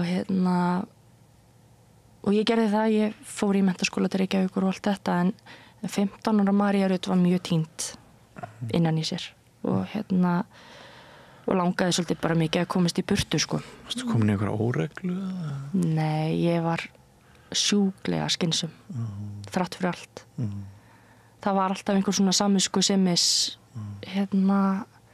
vendarengill yfir mér sko, því ég hefði svo sannarlega getað farið á aðra braut. Já.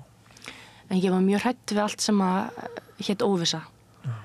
Og eðlimál samkvæmt þá lét ég svolítið vera svona einhverju óreglu og svoleiðist og svo ég hafi alveg tekið tímabil í mínu lífi sem var kannski ekki elegant eins og flesti gera en 15 ára María Rut var bara mjög áfram að komast í burtu kannski frá heimilinu sem ég bjó á og komast í MR, það átti að vera svona stóri draumurinn og sína hvað ég með bjó sko en ég var algjörlega lost um það hvað það þýddi sko og Latína og gríska, var það eitthvað sem að... Nei, það var eiginlega... Og það orð sem heilluði á þessum tíma? Nei, það var einhvern veginn bara búið að tyggja það ofan í mig að maður yrði ekki neitt nema maður kæmist sko á náttúrufræðibraut helst í menntaskóla og aldrei á lokaneinum dyrum og þannig ég bara hlýddi og sótti á náttúrufræðibraut í MR og var mjög vansæl vegna þess að ég hef ekkert gaman af raunvísindum.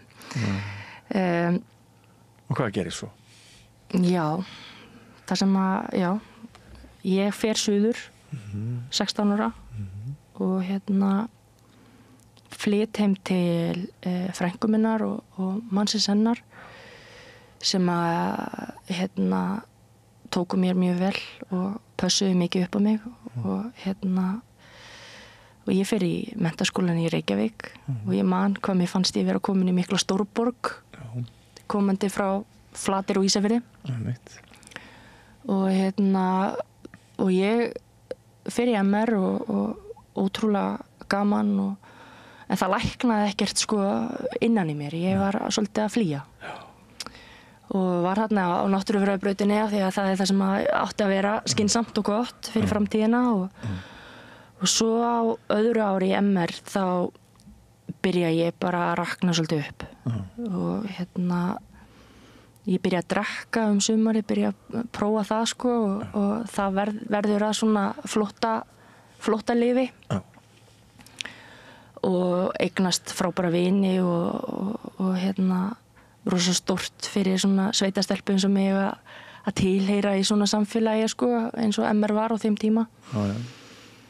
En ég var bara í einhverjum flóttaleik sko og hægt og rólega fór ég bara að mæta í tíma og sofandi fram á borð og leiði rosalega illa og enda á því að svolítið klúðra önninni á öðru ári eiginlega eða svona vísvitandi sko og ég tek þá ákvörðun að reyna að komast í MI á Ísafirði. Fara 3. ár þar? Nei, ég fer jólin í MR af því að ég þurfti að fara að gera upp mín mál með fjölskylduna mína og svoleiðis ég fann að köggullin sem ég hafi kynnt alla í þá 6 ár hann var bara að losna og ég gat ekki haldið honum niðri lengur og ég talaði við ég er svo skynsum sko, ég talaði við skólastjórnendur í MR og spurði hvort ég geti verið frá í hálft ár og tekið þessa vorun sem sagt á öðru ári í MI og fengið að koma tilbaka næsta haust og það var planið, ég ætlaði bara að koma og leysa hnútinn og bara mæta keik til leiks aftur til Reykjavíkur og ætlaði ekkert að gefa upp draumunum MR sko. Nei. Og ég fer heim og er þarna þessi jól og fer að reyna einhvern veginn eftir fremsta megni að leysa frá ákveðinu skjóðu sem var mjög erfitt og snýri að ofbeldi sem ég varð fyrir í æsku. Í kringum 10 ára aldurinn? Nei, ég var 12 ára. 12. Og 11 að verða 12 og hafði þagaði við þessu bara samviskusamlega og það er þannig með svona tilfinningar og ég hef oft sagt það þannig að þetta er svolítið eins og að vera með suðupott sko, ef þú reynir að setja lokið á þá síður upp úr og á þessum tímapunkti þá bara sögðu upp úr hjá mér. Já. Og ekki mikið skjól, sko ekki margir til að hlusta á mann heldur. Nei. Tíðarandinni hefur breyst ansi mikið. Já, það er ekki langt síðan sko að þetta var. Þetta eru 18 ár. Já. En margt gerst á þessum 18 ár. Þarna var ekki talað ofbeldi. Nei. Og ég hafði ekki neina fyrirmynd. Ég man eftir Telmu Ásdísadóttur. Þegar það mál kom upp þá alveg þurfti ég að býta saman varna til þess að segja ekki frá. Þú fengið einhvern faravegi gegnum Gerði Kristnýju sem skráði hennar svo. Já, ég gerði það þó svo ég hafi svo mikið lesið bókina fyrir en ég var fullorðin. En þetta átti bara í mínum huga að taka bara hálft ár og svo ætlaði ég bara að mæta Rubba þessu af. Rubba þessu af og klára þetta. En það fór ekki alveg þannig og ég sem sagt er þarna 17 ára gömul og segi frá og fer til sálfræðings í kjölfarið sem að tilkynni til barnaverndar vegna þess að ég var ekki orðin 18 ára og þá fer svona bolti að rúlla inn í réttarkerfinu sem að ég hafði enga stjórn á. Nei. Og svo er ég þessu önn í MI, þú veist, ég kláraði hana og svo þegar ég var bara svona búin að klára að ég hélt svona að koma þessu öll á stað og tilbúin að fara til klára sumarið í sumarvinnu og fara síðan aftur í MR, þá kemst ég að því að ég komin einhver 18 vikur á leið og orðin ólétt einhverja hluta vegna. Þannig að það breytti svolítið plönunum og ég þetta allt á sama ári sem þetta að gerast og ég ég einhvern veginn bara það þurfti maður svolítið að breyta kúrs sko. Einhverju hefði nú bara kiknað á þessu öllu. Já, ég bognaði. Þú bognaðir. Ég get alveg ekki það. En brotnaðir ekki? Nei, ég skil stundum ekki alveg hvernig ég fór að þessu. En á þessum tímapunkti fjölskylda mín í algjöru uppnámi og ég átti mjög góða tengda fjölskyldu sem að tók mjög vel utan mig. Já. Og við tökum það ákvörðun, það var svo sem ekkert annað hægt að gera en að bara klára hinn helmingina meðgöngunni, þrátt fyrir að hafa ekki verið meðvituð þennan laumufarþega fyrir svona seint og ég ákvað þá að vera áfram fyrir vestan og fór í MI áfram, minn skóli í dag og ég á honum mjög mikið að þakka.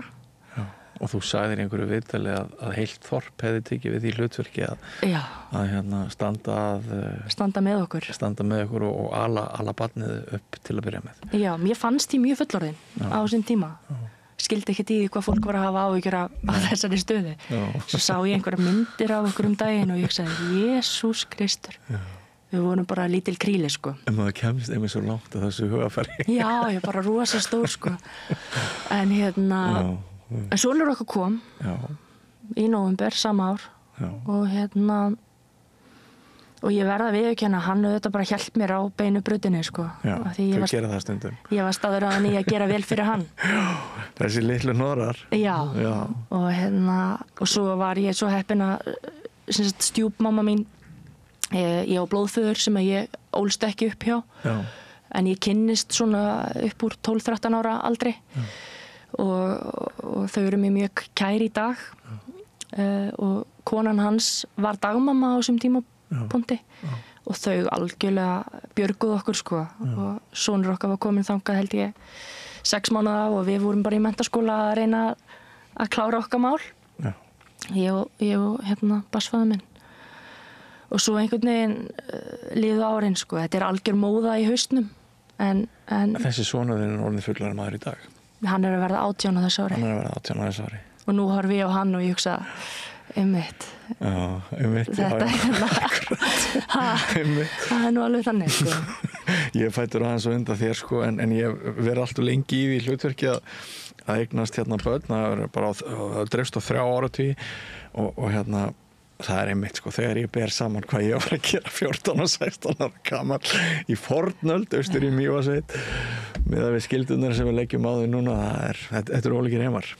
Já, þetta er ólíkir heimar en blessunulega kannski. Já, en eins og ég segi, einhvern veginn gekk þetta upp og það þurfti mörg handtök sko, ömmur og afar og þetta vil ég meina, við stóðum okkur bara mjög vel þrátt fyrir allt. Því trú ég. En svo þegar ég eignaðist börn seinna mér sko svona á fullorðinsaldri þá er ýmislegt sem ég hugsaði já einmitt, þetta er nú kannski aðeins stæðilegri veruleiki þegar maður er komið með svona fætur á jörðina og eitthvað svona framundan sko. En það slær mér svolítið í þessu spjalli okkar og þú ert að koma mér svolítið óvart því að ég vissi ekki það sem þú ert að segja mér finnst þetta mjög áhugavert og en það slær mér svolítið hvað þú hefur verið orðin hókin af lífsreynslu fyrir 20. Já. Og svo ertu ekki ennþá búin að segja okkur frá því að þú rétt innbreiðar á því að þú ert samkynhneigð en þú ert þarna kannski einhverju tóstreitu við sjálfa þig sálarlega út frá því eða hvað. Já, ég meina ég vissi það alltaf innst inni að það væri eitthvað bogið við mig sko. Þú veist, ég átti ekki marga fyrirmyndir hvað þetta var, það er svolítið svipað eins og með kynferðisofbeldi, það var ekkert svona það voru ekki margir þarna úti sem ég gat litið upp til að hugsa já þetta er, þú veist, ég vissi af Pál Óskari og Siggu Beinteins en þess utan í nærsamfélaginu fyrir vestan, þá var maður ekki með neinar hinsegin fyrirmyndir. Og þannig ég svona... Nú skerði rosa mikið úr á mörgum svið. Já, ég syndi svolítið á móti strömmu, sko. En ég svona afskrifaði þetta svolítið eins og ég væri bara tilfinningalaus. Já. Af því ég fann aldrei svona þennan blossa sem kannski vinkonum mína lýstu þegar þær voru að deyta einhverja stráka, en ég hugsaði, já, þú veist, af því ég varð fyrir þessu ofbeldi og áföllum og eitthvað, þá hlýtur bara að vera eitthvað að. Já. Og ég var alltaf að lemja mig niður fyrir að finna ekki þessa brjálugu tilfinningu. Já. Og svo þetta byrjaði ég með barnsföður mínum bara ung og þá var þetta bara mjög hentugt, sko, þú veist, bara við vorum bara góði vinir og gott heimi í okkar uppeldi með strákinu okkar og þetta, en vorum fyrst og fremst kannski það. Og svo svona klára maður menntaskólan og reynir svona, þú veist, og þá fann ég að pottlokið var farið að fara ansi, það var farið að krauma ansi mikið undir, getum við sagt. Og samfélagi kannski svolítið farið að opnast og svona fleiri farnir að kannski koma út úr skápnum í kringum mann og svona einhverja fyrirmyndir að myndast, og þá þetta fór hausinn svolítið að banka upp og segja, heyrðu María, það er kannski allt í lagi að fara að horfast í augu við það hver þú ert, sko. Og við flytjum suður og skráum okkur í háskólanum og ég ætlaði nú alltaf að verða lögfræðingur, en var í rebel þarna gagnvart réttarkerfinu, þannig ég fór í sálfræði. Já. Og kannski langaði líka til þess að skilja. Já, það var svolítið þannig, mér langaði að reyna að skilja þetta Já. Og sálfræðin er rosalega góður grunnur til að átta sig á fjölbreytileikanum. Það er mjög auðvelt að tengja við það að þú hefur viljað vita eitthvað. Já. En svona praktískt langaði mig í lögfræði, en ég var brjál út í réttarkjöru á þessum tíma. Og Er það eftir að þessum máli þín er? Já. Það endar bara í klóstinu eða eitthvað? Það endar í ákæru og 2 ára mínu lífi í bið og í dómsorðunum þar er sagt, sko, að ekkert brjóti í bága við trúveruleika Maríurutar, sem sagt mín, nema neitun ákærða, og hann sem sagt neitar fyrir dómi þrátt fyrir að hafa játað fyrir öllum öðrum í kringum okkur, þannig að það bara viktar, og það er bara þannig með þessi mál, sönnunarbyrðin er þannig að stígu engin vitni fram fyrir dómi sem hann hafi játað? Jú, fullt. Hvað er þetta að segja? Þetta var bara þessi tími, held ég líka. Var málun áfrýjað? Nei. Og þá fattaði ég hvað ég var varnarlaus í þessu, vegna þess að ég var með alls konar hluti sem ég hefði viljað hnykkja á, af því að það sem að gerist, sko, er að þolendur upplifa það að brota vettvangurinn er líkaminn þeirra, en þau eru ekki aðilar á málinu, þau eru bara vitni.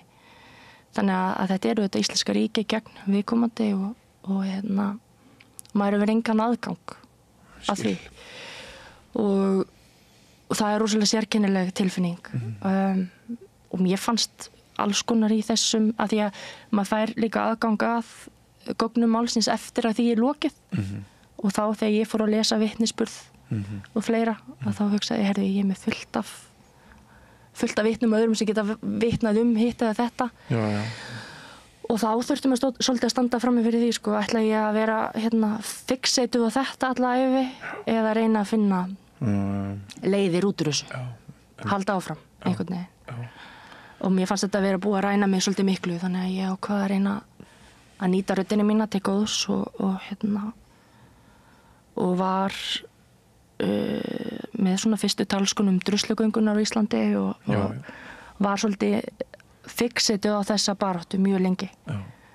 Og að rjúfa þögnina og búa til svona samfélagslega vitund ofbeldi og kynferðisofbeldi og hvað það þýðir og ég tók alveg 5-6 ára mínu lífi þar sem þetta voru mínar ær og kýr og ég hugsaði ekki annað. En svo kemur að þessum tímapunkti að í nafni þess að kannski halda áfram og fá einhverja sálar og að leggja keflið í hendur annara og ég gerði það og það var líka mjög hollt og gott að komast út úr þessu líka. Já, en mér dettur í huga að þetta sé einmitt mjög mikilvægt fyrir okkar samfélag að þingmannahópurinn okkar sé fjölbreyttur og hann samanstandi af einstaklingum sem sumir hverjir eins og þú ert að lýsa hér búir yfir flókinni, sárri reynslu, erfiðri reynslu.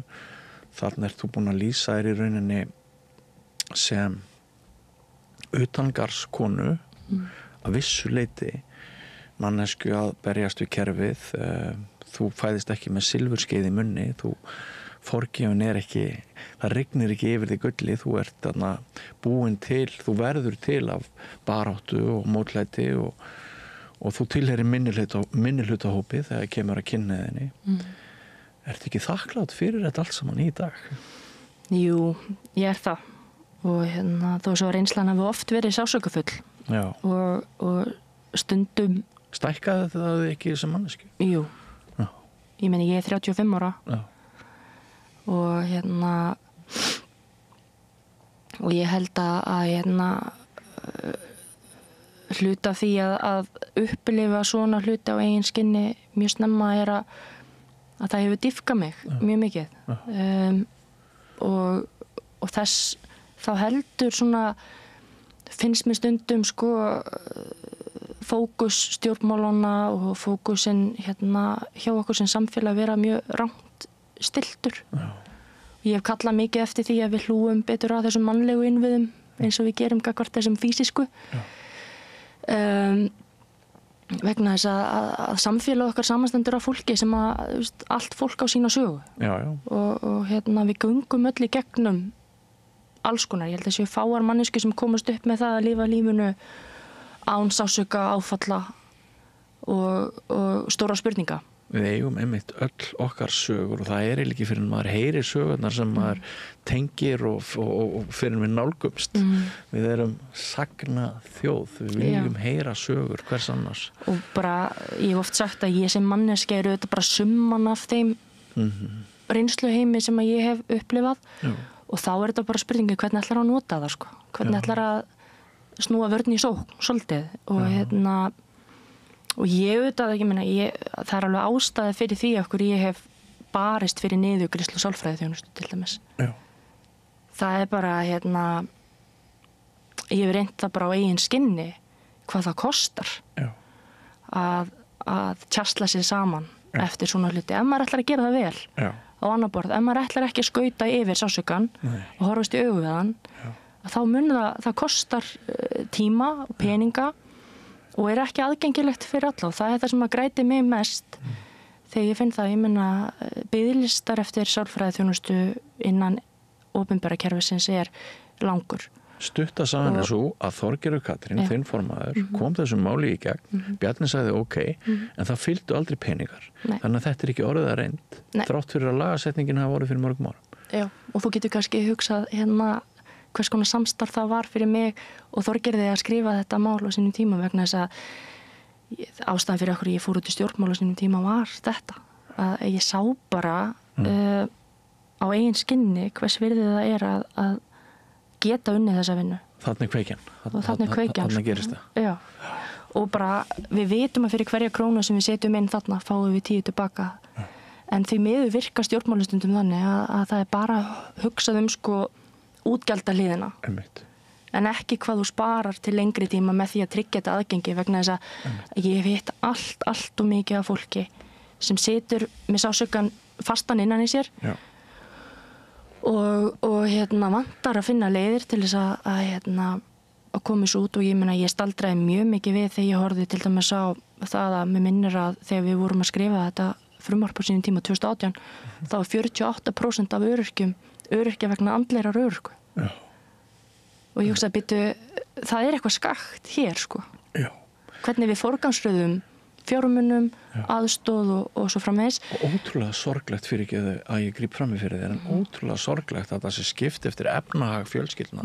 Hverjir hafi efna á að heila sig og hverjir ekki kjölfar áfalla eða annars. Það er svo óíslenskt eins og manni finnst að geta orðið. Sko. Já, af því að þetta er náttúrulega bara, mér finnst samfélagslegi ágóðin svo augljós. Svo er það, já. og ég tók það ákvörðum sjálf, ég var ekkert með neina fjárhagslega meðgjöf sko. Ég bara fór ekki í útskriftaferði í menntaskóla því ég var að kaupa mér sálfræðitíma og ég var Varstu svona ansi Það var einhver svona skynsemi ég veit ekki hvað það var. Það er alveg ótrúlegt með við ungan aldur. Og ég flög suður bara einu sinni mánuði til þess að fá hjálp vegna þess að hann var ekki að fá fyrir vestan. Viltu nefna þann sálfræðing sem hjálpaði þér mest með nafni eða viltu hafa það bara fyrir þig? Hún heitir Ragna og ég er búin að vera hjá henni síðan ég var 17 ára. Ég þekki hana. Já. Á Laugaveginum? Á Laugaveginum. Já, hún er geggjuð. Og ég bara mæti núna til hennar svona einu sinni 2 ári svona eins og fór með bílinn í skoðun. Já. En með henni er ég búin að fara í gegnum ansi margt og horfast í augu við sjálfa mig og það eru þetta stærsta gjöfin sem að maður getur gefið sér. Það er að fjárfesta svolítið vel í því. En Sú sem vinnur svona aktivt í sjálfur sér, hún getur líka að gefa sínu samfélagi margt tilbaka. Ég vona það og það eru þetta kannski ástæðan fyrir okkur ég bauð mig fram. Já. Og er þakklátt fyrir það traust að vera orðin kjördæmakjörinn. Þingmaður núna, það er að vonandi geti miðlað þessari reynslu og reynda að þoka hlutunum svolítið áfram vegna þess að mér finnst líka allt og margt vera fast í einhverjum svona skotgröfum og fyrirfram mótuðum fordómum oft finnst mér í garð ákveðina stjórnmála flokka eða samfélags eða bara atvinnustjætta eða annars sko. Mér finnst við allt og mikið upptekin af því að útrópa hvort annað og minna í því að tala saman og það er kannski svolítið það sem ég finna er svona mitt erindi að það er að reyna að mæta því svolítið og ég geri það í mínu kjördæmi og hvert sem ég fer að staðin fyrir að mæta og fundi með fyrirfram mótaðar skoðanir þá reyni ég að hlusta og ég er kannski með svona eina reglu og hún er svo að ef ég tilheyri ekki einhverjum hópum að þá legg ég frekar við hlustir að því að ég er hinsegin kona ég er hinsegin og ég er kona og ég er þolandi ofbeldis og allt þetta ég á þennan reynslu heim þannig mér finnst ég alveg með sanni geta talað fyrir röddu en svo er alls konar reynslu heimar sem ég lifi ekki og þá finnst mér mikilvægt að hlusta frekar en að segja viðkomandi hvernig lífið er í raun sko. Já. Þú kláraði BA-prófið þitt í sálfræðinni og svo fórstu í eitthvað diplómanám, opinberri stjórnsýslu það ekki? Og síðan hefur þessi pólitíska braut hún hefur opnast þú lengi verið aðstofamaður Þorgerðar Katrínar ertu orðin þingkona núna búin að bæta við 2 börnum ekki satt frá því kona mín sá dreng fyrir 18 Já, ég hef ekki gengið með fleiri börn en kona mín Ingileif Friðriksdóttir sem er bara mín mesta gjöf það er að hafa kynst Ingileif og talandi þessar tilfinningar ég hélt að ég væri tilfinningalaus svo er aldeilis ekki, ég er með mjög mikið af tilfinningum það reyndist mikil góða sprunnur það alveg sprakk allt sko og sem betur fer af því að ég held að við séum flest með tilfinningar en það er eitthvað en ég hef oft sagt að sko svona í gríni sko því að ég kem úr mikilli sjálfstæðisflokks fjölskyldu og talandi að synda móti strömmnum þá er ég ekki þar og ég oft grínast með að ég reyndi jafn mikið að vera gagnkynhneigð og ég reyndi að vera sjálfstæðismaður þetta bara gekk ekki alveg upp fyrir mig það gekk ekki alveg og það getur neymdroppað einum sögufrægum ættingið einum í sjálfstæðisflokknum honum Einari Oddi Einróttu var mikil fyrirmynd og það var gaman þegar ég fór í kosningabaráttinu núna í Norðvestur að hans svona andi svífur enn yfir og fólk talar ennþá það hvernig hann nálgaðist viðfangsefnin sín. Þú tapar ekki á því að vera skild honum? Nei og ég tapa heldur ekki á því að hafa lært af þessu góða fólki Hvernig eru þið áttu skild? Amma mín Jóhanna var systir hans Einmitt, akkurat og svo náttúrulega fólki sem ég flutti til Reykjavíkur þegar ég fór í MR voru Illugi Gunnarsson og Brynhildur, dóttir hans Einars hann var nú ráðherra menntamála hér og þingflokksformaður í Sjálfstæðisflokknum og svo bróðir Binnu var á þingi bara fyrir Sjálfstæðisflokkinn okkur til í fyrra Teiti Björn Einarsson þannig að þetta er allt frændgarðurinn sko og okkur hefur tekist bara mjög vel til að halda matabúð og halda frið sko þrátt fyrir að ég hafi valið að vera í Viðreisn sko Þú ert Evrópumanneskja. Já, ég er orðin það. Ég fór ekki í Viðreisn út af því. Nei, hvað var það þá? Ofbeldismálin og jafnrétti. Mér fannst stressandi að þarna veri komin frjálslyndur flokkur sem að talaði líka ofbeldi og jafnréttismál og svona þessi mjúku mál. Þau voru þarna með slógan 2017 hægri hagstjórn vinstri velferð sem ég veit að fyrir oft í taugarnar á fólki. En það kallaði á mig og ég hafði verið mjög svona pólitískt munaðarlaus með mína reynslu inn í Sjálfstæðisflokknum. Mér fannst ekki hljómgrunnur fyrir mínum hjartansmálum þar og mér fannst skorta skilning á kannski þeim málaflokkum. Og svo man ég bara þegar ég sá, ég held að það hefði verið Obba, Þorbjörg Sigríður, sem að bara, ég fór á einhvern opinn fund hjá Viðreisn svona í Kyrþey, í Laumi, sem fjallaði hegningalögin. Og þau þetta lögðu fram breyttir skilgreiningu á nauðgunarákvæðinu, þannig að nú er samþykki í forgrunni.